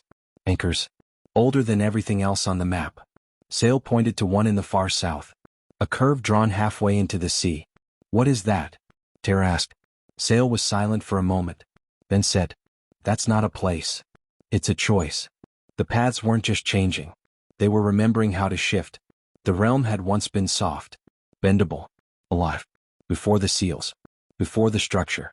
Before the naming of silence as threat. And now, it was returning to that state. Carefully. Quietly. We didn't speak much that day. We just watched the bowl. Watched the lines shift beneath its surface in slow, patient arcs. And we began to understand. The spiral had never been a symbol. The route had never been a destination. The song had never been a message. They were all preparations. So that when the realm began to stir beneath its own skin, someone would know how to listen. That night, we slept in the amphitheater. The bowl's hum kept time with the wind. And as I drifted off, I whispered to the air, you're moving again. And the stones beneath me pulsed once. In reply, we tried to map it. 3 times. Each attempt looked steady, arcs traced from the amphitheater bowl to the southern coast, then southeast where the sea turned pale with driftlight. But every time the ink dried, the lines bent. Only slightly at first, then more, then unrecognizably. Not from error. Not from magic interference. The map refused to hold still. Ter redrew the route in layered ink. Root glyphs beneath thread marks, spiral arcs nested gently across known coastlines. It lasted 2 hours. Then the paper curled inward. Not in heat. Not in damage. As if something inside the page had remembered a different shape. Ro tried next. Used her resonance threads, letting them follow where the pull was strongest. But each thread led somewhere different. Same starting point. Same ending feeling. But the lines between them? Never the same. She looked at me, frustration barely visible beneath her usual calm. It's not hiding from us. It's waiting for us to stop deciding how it should be reached. That night, we sat in silence beside the amphitheater bowl. The southern marker on its map glowed faintly now. A pulse. Oh, far away. Like breath held beneath deep water. Callan leaned against the stone rim and whispered, maybe this isn't a destination. Sail tilted their head. Then what is it? She met their gaze. A lesson. They nodded slowly. And stood. They didn't reach for a compass or scroll. They turned to me. And said, if we go without knowing. We walk until the path decides to remember us. I agreed. And so we prepared. No charts. No formal threads. Only breath. Only rhythm. Only memory of what the basin taught us. Some places are not found. They're followed. We left Rinvei just before dawn. Me, Sel, Callan, Ro, Ter. The sky was soft, the kind of color that doesn't last more than a few minutes. Silver blue with hints of green, like the world hadn't yet decided which story to wear.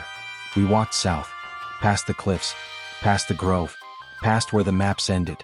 And every step after that, we did not record. Because this was not a record. It was permission. The terrain bent. Not impossibly.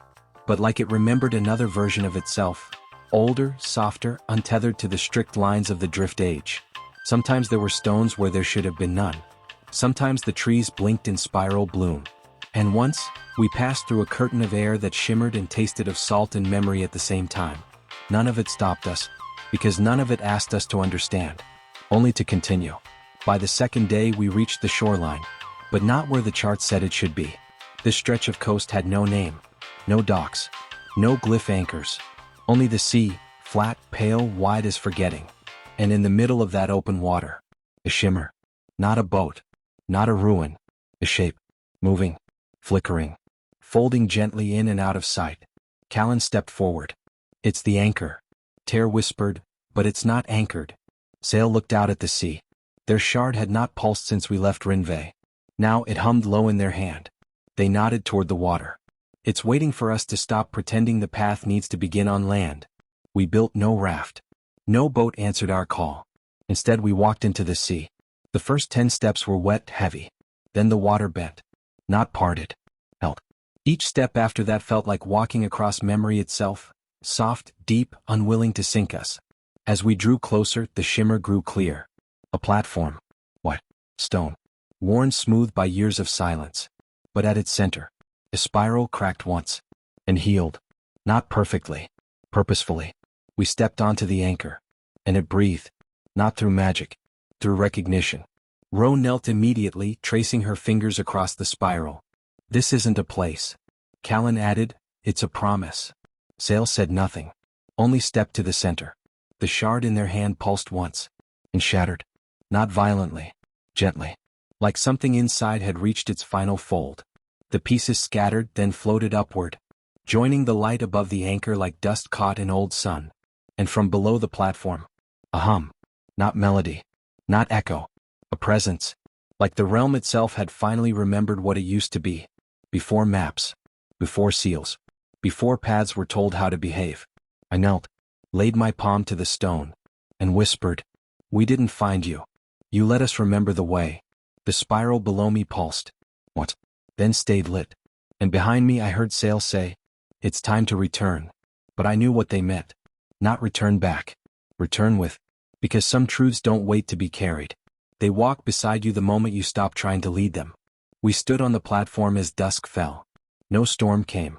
No gates opened. Just the steady presence of a path that had always been here. Beneath the sea, beneath forgetting, beneath the need to be understood. A path that had waited to be walked. When we returned to the hollow, it had not grown larger. It had not risen. It had not bloomed. But every step into its walls felt different. The way breath feels before a song. The way silence stretches right before you recognize someone's voice in a crowd. It wasn't changed. It had remembered something we hadn't yet noticed we brought back. The floor was still stone. But it curved differently. Not rebuilt, resonated. The arcs of the basin were wider. Not by width. By invitation. You could feel it even before stepping in fully. This space had listened while we were gone. And it had responded. Rose stepped in first. She knelt without speaking, traced the old spiral carved into the floor and blinked. The lines are different. She looked at me. They've woven. I joined her at the basin. She was right. What had once been a simple spiral, clear, unlooked, unfinished, had now laced itself into threaded crossings. Not symmetrical. Not planned. But purposeful. As if multiple paths had arrived here while we were away, and none of them had asked permission to enter. Callan ran her hand along the rafters. The silver thread is branching. Not breaking. Not fraying. Branching. Reaching for corners it hadn't touched before. Weaving itself between beams and old root crests. As if marking new thresholds without closing them. Sale stood near the center of the hollow, silent. They didn't move for a long time. The space around them didn't pulse. Didn't hum. But it felt thicker. Like the silence had learned their rhythm and made space for it. Finally they said, it's rewriting us. Ter sat down on the steps and pulled out an old sketch, one of the first he'd drawn here. A soft spiral, partially open. He laid it next to the basin. The two didn't match anymore.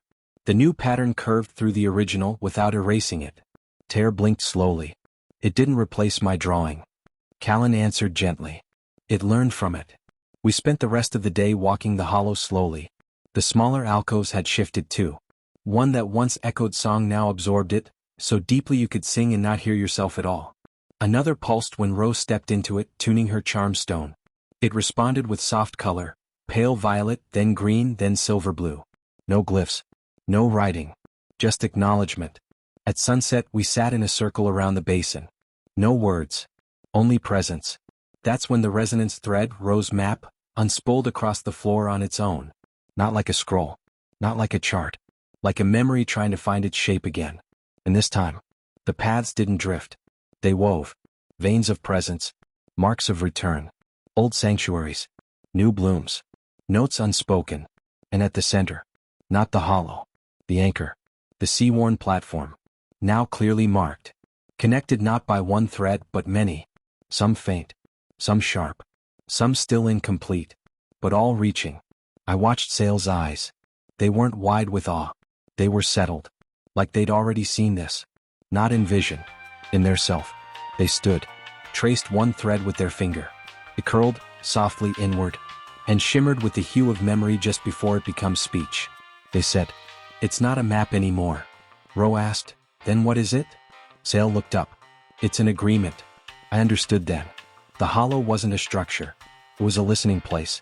A space that offered its shape to whatever memory chose to arrive. And in doing so, it changed itself to hold what no one else made space for. Not in rebellion. Not in declaration. In recognition. That night the basin lit on its own. Not bright. Not loud. Just enough to reveal something folded in its center. A small page. A spiral drawn in glimmering gray. 13 arcs. Still open. Still waiting. But not for someone to finish them. For someone to step into them. We didn't claim it. We didn't sign it. We didn't name it. We just sat. And in that quiet, the hollow rewrote us too. They came without summons. No banner. No message. No schedule. Just one by one. From sanctuaries we'd only known by echo. From paths that had only opened after we stopped drawing them.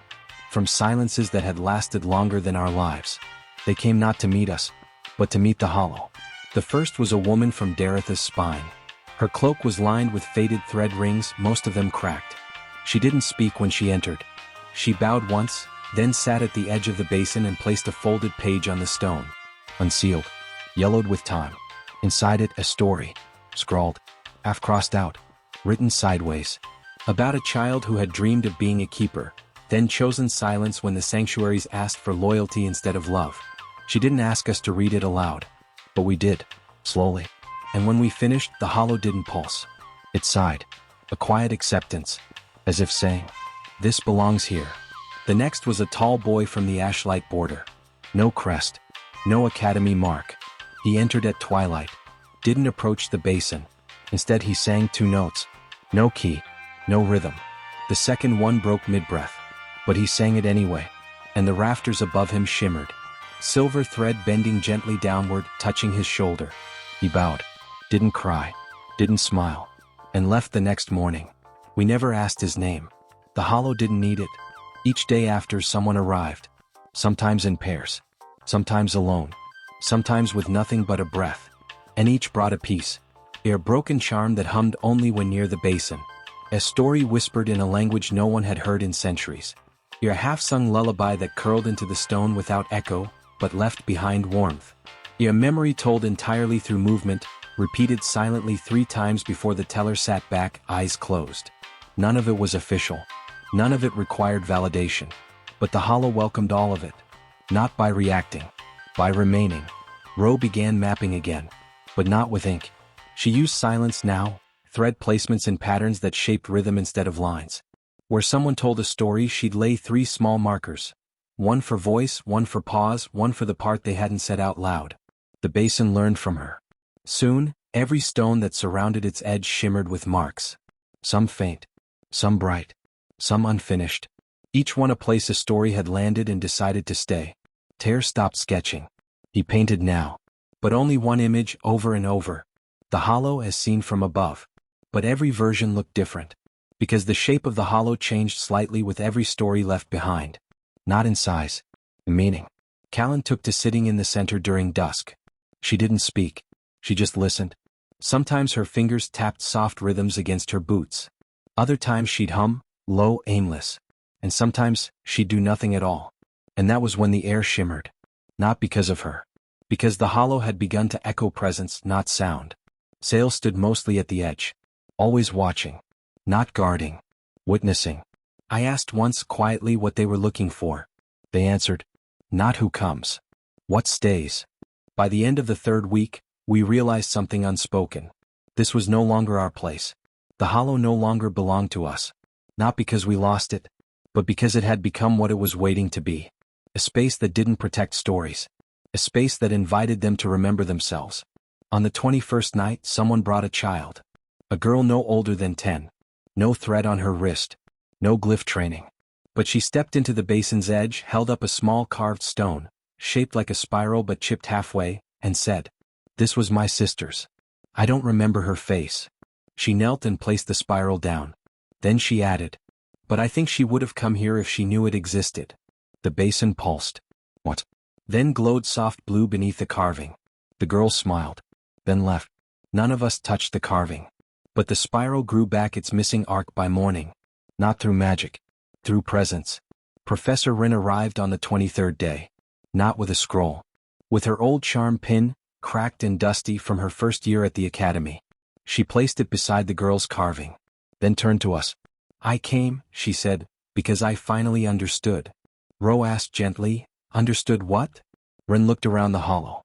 Then whispered, that this was never about unsealing the past. It was about giving the future somewhere to arrive without being told what shape it has to take. That night, Sale stood beside me. We watched the silver thread above weave another arc. Callan joined us. Ro too. Tear quiet as always. I looked at them and said, we never opened the hollow. Callan smiled. No. We just got out of the way. It happened on a morning like any other. Low mist along the outer stones. The basin barely pulsing. Tear asleep on the third step, charcoal smudged on his cheek. Callan walking the perimeter in soft spirals, humming under her breath. Sale still. Watching. Then came the shift. Not loud. Not sharp. Just a pause, subtle enough to be ignored by anyone not listening. But we were always listening. I felt it first in my wrist. The spiral shimmered, not brightly, just enough to remind me that presence can sometimes precede recognition. A shadow crossed the entrance. Then a figure stepped into the hollow. Alone. Slow. No cloak. No crest. Hands open. They stopped just past the threshold as though waiting for permission to go further. They didn't carry a weapon. Or a story. Or a gift. Only a single question carried in the way they stood. Am I too late? Sale noticed them next. Didn't move. Didn't frown. Just watched, eyes steady, heart unreadable. Callan's steps slowed. She made no signal. No words. Just turned slightly, facing the center with her palms open at her sides. Not in welcome. Not in defense. In neutrality. In choice. The figure stepped forward. 3 paces. Then stopped again. I stood beside the basin, breath even. And now I recognized them. Older now. Thinner. But unmistakable. The veiled one. The one who once tried to seal the garden. The one who stood beside Rin on the day we first spoke memory aloud. They had no veil now. Just tired eyes. And a voice low as dusk when they finally said, I was wrong. The hollow didn't react. No light flared. No song played. Because it wasn't waiting for confession. Only presence. They approached the basin slowly. Paused before crossing into its arc. Is there a place here for someone who once tried to keep it quiet? I looked at them. And replied without judgment. Only if you brought something that doesn't want to be quiet anymore. Their hands trembled. From a pocket they drew a page. Folded. Worn soft at the corners like something that had been carried for years but never opened. They held it up. I don't know if I wrote it to be kept. Then why carry it? Sale asked, stepping forward. The figure looked down. I was hoping someone else might hold it when I couldn't anymore. They stepped into the basin. Laid the page gently beside the girl's carving. Then stood back. No light. No pulse. Only stillness. And then, the basin breathed. A soft exhale. The page lifted slightly from the stone. Not by magic. By resonance. And as it hovered, it unfolded. One line. Written in an unsteady hand. I only knew silence as a weapon. I never imagined it could be held like a song. Callan whispered, it fits. Tear closed his sketchbook and nodded. Ro placed a resonance stone beside the page. It glowed. Soft green. Not approval. Inclusion. The hollow did not erase the veiled one's past. It did not redeem. It did not absolve. It simply held the story. And that was enough. They sat beside the basin. Not apart. Not at the edge. But within the circle. And for the first time their shoulders dropped. Their breath slowed. And they whispered, it's quieter than I feared. I smiled. It always was. That afternoon 2 more came. One from the edge of the moonfold sanctum. One from the salt coast beyond the anchor. Neither spoke at first. But they walked into the basin, circled once and placed fragments on the stone. A broken compass that never pointed home. A charm ring carved with no name, only 3 arcs. Open, hesitant, unfinished. The hollow received both. Not as offerings. As remembered threats. The veiled one asked no more questions that day. They just listened. The way we all had to once. And that night, as the basin shimmered in dusklight, they whispered, to no one in particular, "I don't need to be forgiven." Callan answered gently, "Then you're finally ready to belong." The hollow had never been for the perfect. It was for the ones still holding pieces of songs they weren't sure were safe to sing. Now they sang. And the space did what it always did. Listen. By the time the basin began to pulse on its own, we had stopped expecting anything new. Not because we'd grown tired, but because we had learned to listen without needing a rival. The hollow had become a place of still unfolding. A rhythm of small presence. Of slow courage. Stories came. Echoes stayed. Threads wove. And that was enough. Until the basin glowed. Not in memory, but in intention. It started at dusk. The girl who'd left the spiral carving had returned, this time with a different object. A threadstone too cracked to hold charge. She placed it beside her sister's carving, sat quietly and whispered, "I didn't bring this for her." She looked at us, then down. "I brought it for me." The basin pulsed once. Blue light. Then silver. And then green. We hadn't seen green since the anchor. Since the sea platform shimmered under our feet and reminded us that some paths were never meant to stay fixed. But this time it didn't signal depth. It signaled beginning. Sail stepped to the basin, eyes distant. The spiral on their wrist, long dim, glowed again. Soft, alive, and not alone. A second pulse emerged, low beneath the light. Not part of the girl's memory. Not part of the threadstone. Something else. It came from below. The hollow's floor had always felt rooted. Quiet. Settled. But now it hummed beneath us. Not in echo. Not in reply. In birth. Ro pressed her palm to the basin stone. "It's not resonance from above," she said, frowning slightly. "It's being generated here." Callan whispered, "But memory doesn't grow forward." And then she stopped. Because it was. Ter knelt, sketchbook forgotten. He stared at the spirals carved into the floor, spirals that had been gently layered by every story left here. And in their center, a new thread now curled. Small. Bright. Unclaimed. Sail breathed the words first. "It's not remembering anything. It's becoming something new." We had built the hollow for remembrance. For return. For breath. For the stories that needed to rest. But the hollow had grown. It had learned from every pulse, every offering, every silence. And now, without warning, it was making. Not a story. A memory that had no past. The basin lit in full spiral. 13 arcs. All open. None repeating. A glow lifted from the floor, forming slow, wide strands of silver-green light. They curved upward, folded over one another, and wove into a shape none of us could describe. Not a glyph. Not a song. Just possibility. The girl watched, eyes wide. She didn't move. Didn't flinch. When the light curved toward her, she simply whispered, "Is this mine?" No one answered. Because we didn't know. Because that wasn't the right question anymore. Sail stepped forward. Knelt beside her. And said, "Maybe it's ours." The hollow didn't hum in reply. It shifted. A slow widening of the center stones. A warmth rising through our feet. And in the air, something soft and curious. Not thought. Not sound. Just presence that wasn't trying to say anything. It simply waited. Like a blank page that trusted the hand still holding the pen. We sat around the basin that night. Not to speak. Not to analyze. To witness. The light didn't fade. It danced. And in its glow, I saw what we hadn't noticed until now. The hollow was no longer protecting memory. It was inviting memory to begin. Sail sat beside me quiet. They said, "All this time we thought the hollow was for stories that had already happened." I nodded. And maybe it was. Callan added from across the circle. "But now it's ready to hold what hasn't happened yet." And that changed everything. Because for the first time, we weren't waiting to be found by old truths. We were letting the hollow become a place where new ones could be born. By morning, the glow had woven into the floor. No trace left above. No written record. Only warmth where the stone used to feel cool. And in the space where the light had danced, there now lay a folded page. Blank. Untouched. Perfect. And on its top edge, in the faintest spiral arc. Not what was carried. Not what was lost. But what we choose to begin. The girl took the page. Not greedily. Not fearfully.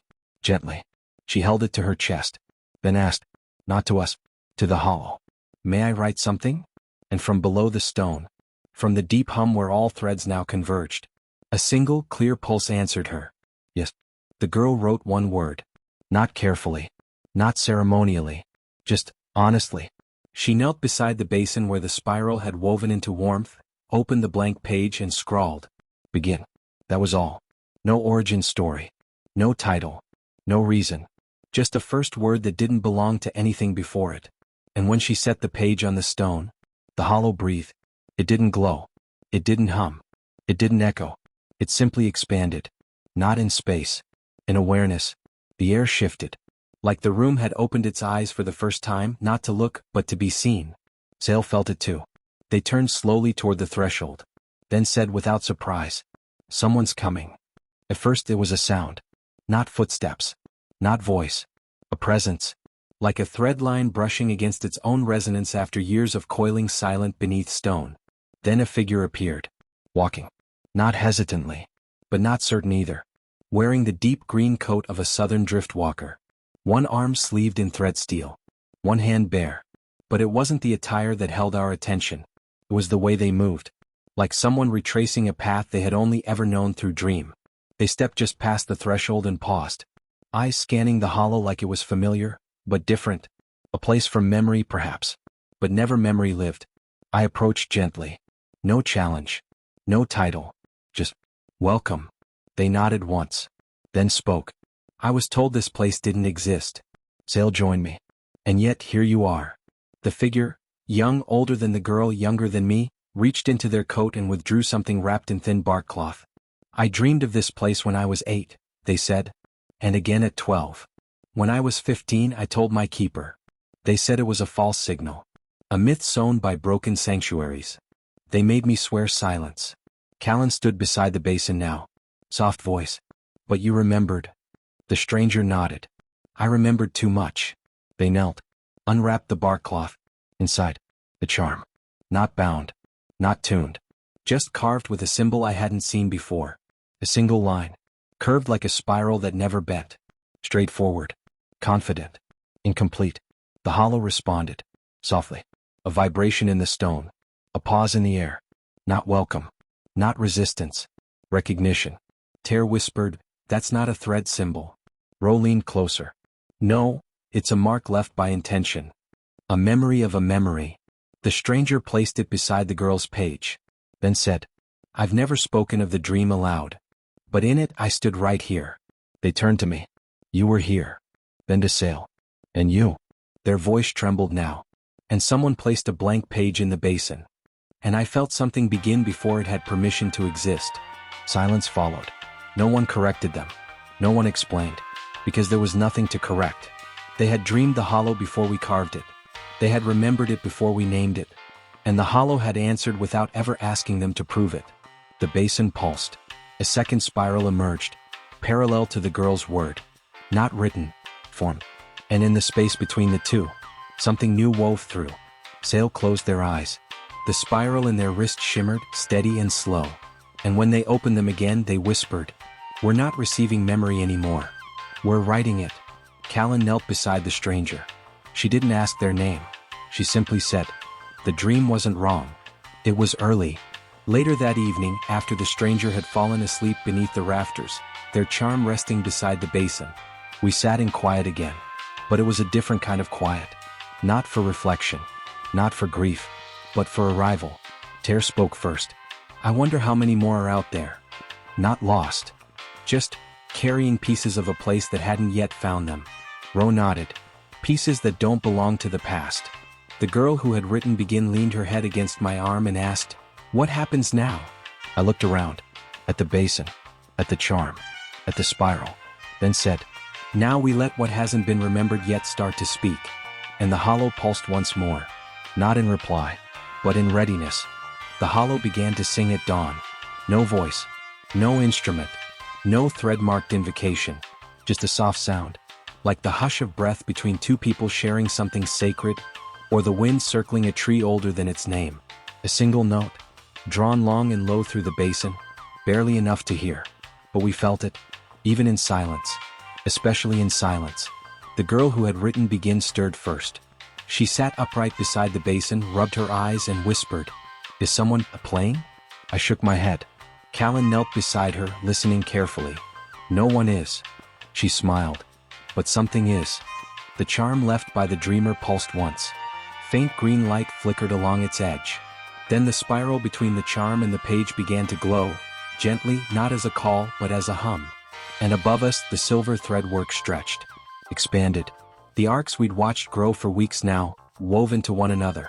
Not closing, not finishing, just gathering. Sails stood beneath the thread light, arms loose at their sides. Their eyes were full, not of surprise but something deeper. "It's not a song," they said. "It's the hollow's breath." Ro ran her fingers along the basin rim. "It's remembering the shape of what was left behind." Ter added, "And choosing to keep it." We listened for hours. The note didn't change, but we did. Because in its consistency, we began to hear the difference in ourselves.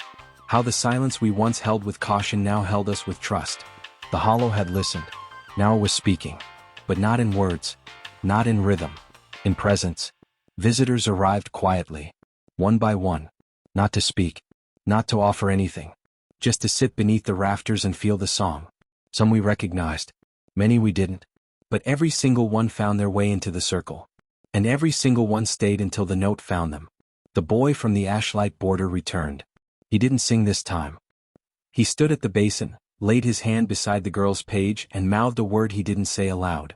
The hollow responded, not with a pulse but with a second note. Higher. Lighter. Barely there. But now the basin sang in harmony. Callan's eyes widened. "It's not replaying memories." She touched the stone. "It's weaving them into voice." The hollow had no composer. No guide. But it had everything we had left behind. And now it sang using the girl's page, the dreamer's charm, the fractured drawings, the whispered lines, the story left folded and never unfolded. The gestures repeated in stillness until someone finally saw. Even our silences had shaped the breath. Ro looked up and murmured, "It's a symphony of what we didn't know we were offering." Later that day the veiled one, now unveiled, renamed as Letha, stood at the center of the song. They placed nothing on the floor. They carried no object. Instead they bowed. Just once. And for the first time since they entered the hollow they wept. Not from shame. From recognition. The hollow did not change the note. But the thread light around Letha deepened. Not brighter. Just truer. A young woman from a sealed mountain retreat arrived at dusk. She carried a flute with no breath. She sat down and listened for hours. Then, with a steady hand, she placed the flute across her knees and did not play. The hollow sang for her. And the wood of the flute resonated. A vibration. Tiny. Enough. The song never repeated. But it never ended. It lived in pattern, not performance. In welcoming, not instruction. And as we sat through the night, I realized, the hollow hadn't just become a vessel for old memory. It had become an instrument for beginnings. Sale said softly, "This is what happens when memory becomes safe enough to speak forward." The girl nodded, her head resting on Callan's shoulder. "And what do we do now?" I looked at the basin. At the song. At the story still arriving. At the pages still blank. At the hands still hesitant. Then answered, "Now we join it." That evening, I picked up a charm stone I'd carried since before the garden bloomed. I had never activated it. Never dared. It held a piece of something I once thought was mine alone. A story I never told. I didn't cast it. I didn't channel. I set it down. In the basin. And let it be sung. The hollow didn't praise. Didn't announce. Didn't echo. It folded it in. And the note shifted. Just slightly. Wider. Fuller. And truer.